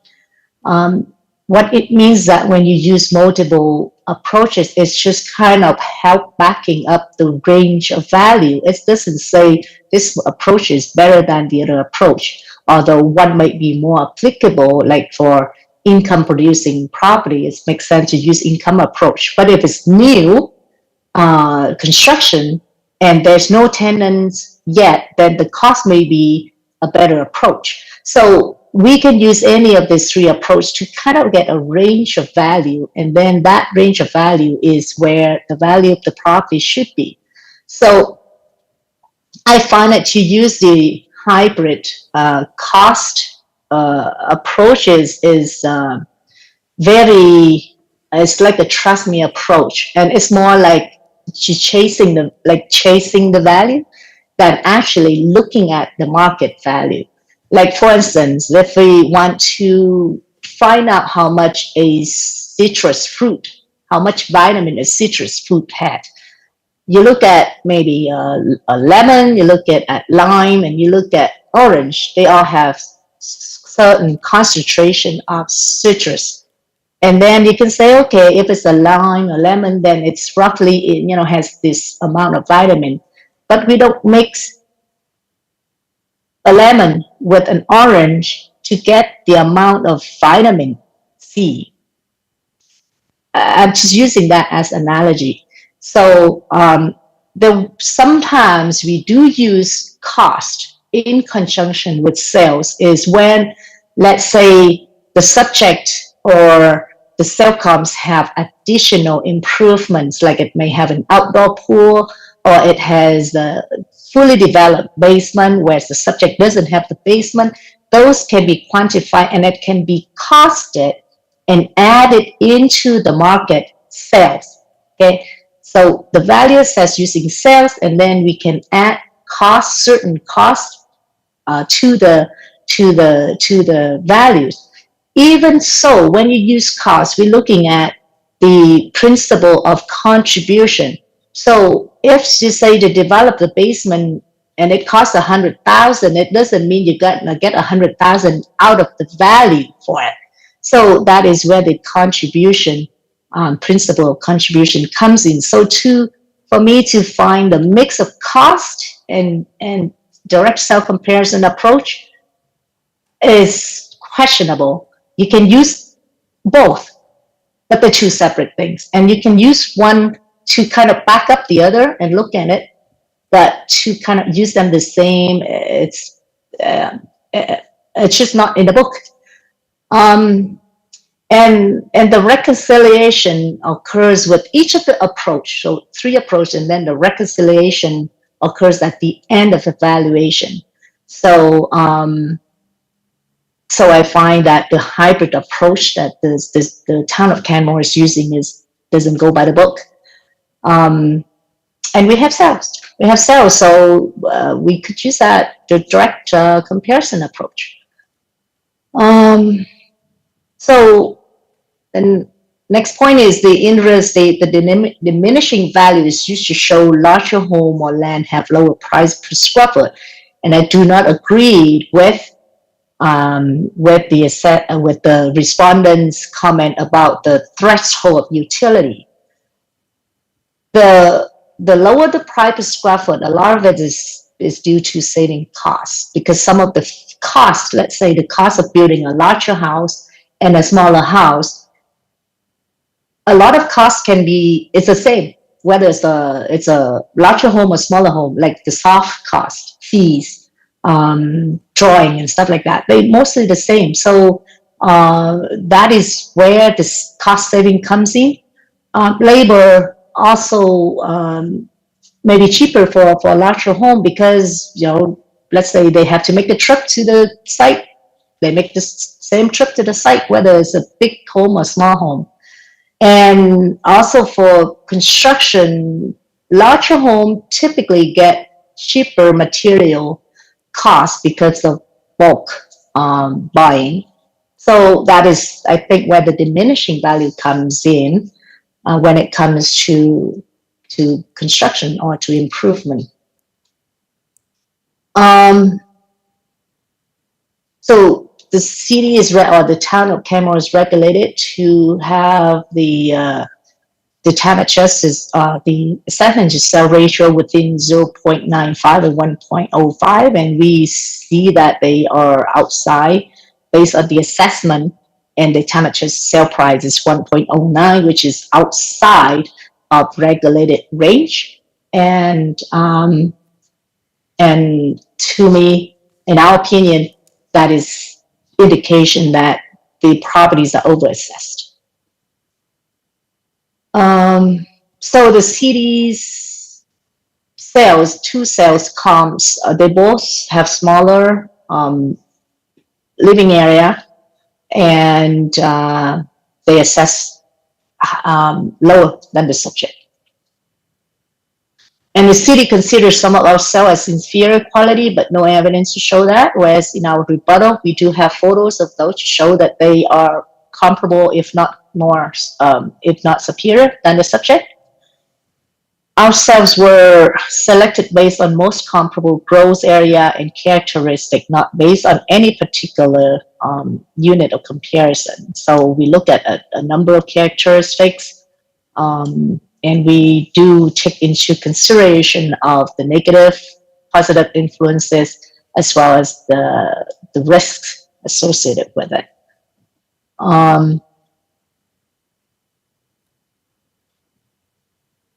It is proven that flooding negatively affects the residential, and the subject is directly in the flood overland zone. So it does, according to the study, it's suffer about 8% reduction in final sold price. So in the respondents' own words, the town has been taking significant action to mitigate flood risk and restore market confidence. So the city acknowledged that there's flood, there's risk, there's market uncertainty and non-confidence in the flood. Building the dam or building any of those projects just kind of minimize the risk, but it doesn't take away the risk, and it may minimize the damage and not so much as the risk. So when it happens, maybe it's less flood, but it's still flood. And so there's no guarantee. There's no guarantee that it won't happen. The flood won't happen again. And the city bylaw prohibits the development of the basement, so it takes away the highest and best use of the property. In Calgary, properties are that have flood over land in 2025 all have that stated in the assessment, and they treat it as negative influence. So the respondent's price per square foot from the sales column is lower than the subjects, but the living area is smaller, so it's kind of contradict what the respondent has stated earlier. Our comp 1 and 3 have superior year built, and comp 1 considered most comparable. And this is where we come back to reconciliation and validating. Comp 1 is our most comparable, and they are and they were sold for lesser price per square foot. The assessment to sale ratio is 1.09, so it's the indication that the properties in general are overassessed. So taking into consideration of flood risk, diminishing value, and ranges of sale prices, we request the subject to be assessed at $850 or $2.451 mil with the $500 in there. So this put the subject value on the higher sale range, which justify for its river location. Thank you. A respondent, do you have any, would you like to enter into your summation of your arguments? Sure, thank you. So most of the information that I'm going to present has been directly related to the presentation I provided earlier. There was some information additional that was brought up through rebuttal, but I do feel that it was very similar to the information that had been provided in the complainant's original submission, which we had addressed in our response. So we haven't seen any market evidence in the town of Canmore to suggest that properties within the flood map zones are trading at discounted values. I want to highlight that the CMHC study that was cited by the complainant is based on a 6-month period in time. Even if the study occurred over 12 years, they were only looking at a 6-month post or pre and post flood measurement for those statistics that were provided. And I do feel that those cities, even if we were talking about longer term, which we're not, we're talking 6 months pre and post flood, those cities aren't necessarily comparable to the town of Canmore, where there's limited land supply, and when there is water almost covering the entire town, or some sort of waterway, whether wet or dry, covering a good portion of the town. We've seen through the sales of properties that these properties, especially backing onto the Bow River or adjacent to the Bow River, actually sell for a premium in the market due to the views, the accessibility to recreation, et cetera. And we haven't seen any market evidence provided by the complainant to show that this flooding would have had any market impact in the town of Canmore. There was a comment made in the summation by the complainant that the city of Calgary adjusts for overland flooding. There was no evidence provided other than oral on this. There was no quantification whether as to what the adjustment actually is, what they actually considered, whether they're considering the flood mapping, if they're looking at areas that had already been flooded, like we saw in a few years ago, where there was a huge flooding in the city of Calgary. There's no quantifiable data that was actually brought forward other than just opinion. So when we're talking about a per square foot basis of comparing properties on a per square foot basis, I just have to explain again that a per square foot basis is it is reliable when you're comparing apples to apples. When I asked the complainant, what adjustments had been made to the sales that they are using to adjust for the differences in the property characteristics outside of the floor area, there were no adjustments made, but the response was that it was a range in values, which is fine. But that doesn't account for the fact that the subject property is superior in terms of location. And it's the second largest in terms of floor area to the other properties. The complainant has provided a couple of sales which we have considered in an inferior quality classification. There are photos in our evidence of the front of those photos, one being the property at 437 First Street. 437 3rd Street. That property was a 1978 built home. It's marketed as on MLS as being sold for redevelopment purposes. And it's not a far reach, especially when you look at the per square foot price of it. It's far lower than the other properties that have been included as comparable. And the same goes for the property at 605 5th Street. That property, again, if you're looking at it on a per square foot basis, it's $664 per square foot, which is far lower, which actually further supports our justification saying that it's a lower quality of construction and finishes, even though photos had been provided. This is one of those properties is a log cabin. Even though it's nicely finished on the inside, it still has it's a rectangular log cabin. So of note, 2 of the comparables provided by the complainant are the same 2 out of the 3 that have been provided by the respondent. Both of those values, when you look at it on a per square foot basis, like I said, if we're considering that, they both support the assessed value of the subject property. especially given the fact that, again, the subject property backs onto the Bow River. There was some question regarding the approaches to value that we use in preparing our assessments, being the market modified cost approach. So when it comes to the legislation, we are required to assess the properties at market value. There's nothing in the legislation stating what approach to value we have to use. This isn't a trust me approach. It's used by the majority of Alberta, and it's accepted by the provincial government's audit area. Further, we've met the quality standards set out in the legislation. So our ranges of our ASRs have met the legislated standards. However, not all of the sales will fall within that range. There's going to be some that fall above that range and some that fall below. That's why we have a coefficient of dispersion, which measures how tight those ratios are to the range.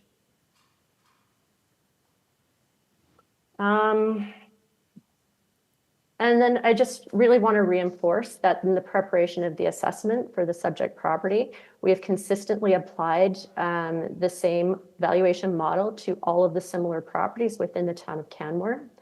It has been prepared using the legislated standards and best practices. And we feel that it's a good reflection of the market value of what the property would sell for in the open market if it were to be sold as of July 1st, 2024. And we ask that the board confirm the assessment at $2,705,000. Thank you. Thank you. And still in argument summation, if the complainant has any final words, you're welcome to use them. No further comments. Thank you. Thank you. So I'd like to thank everyone for their cooperation and for your helpful presentations. At this time, I would like to ask the parties if they feel that they have been heard today and if they feel that they received a fair hearing. Starting with the complainant. It was good. Thank you. And then with the respondent. Yes, I feel it was fair. Thank you. Thank you. I will now declare the hearing closed. No further evidence or submissions may be received by the board after this time. The Municipal Government Act requires a written decision within 30 days and gives the clerk an additional 7 days to issue the decision. We will make every effort to meet or beat those requirements, and the clerk will forward our decision to you at our earliest opportunity.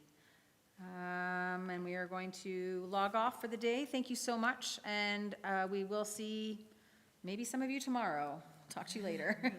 Thank Thank you. Thanks. Have a great evening. You too. Thanks. Thank you. Bye-bye.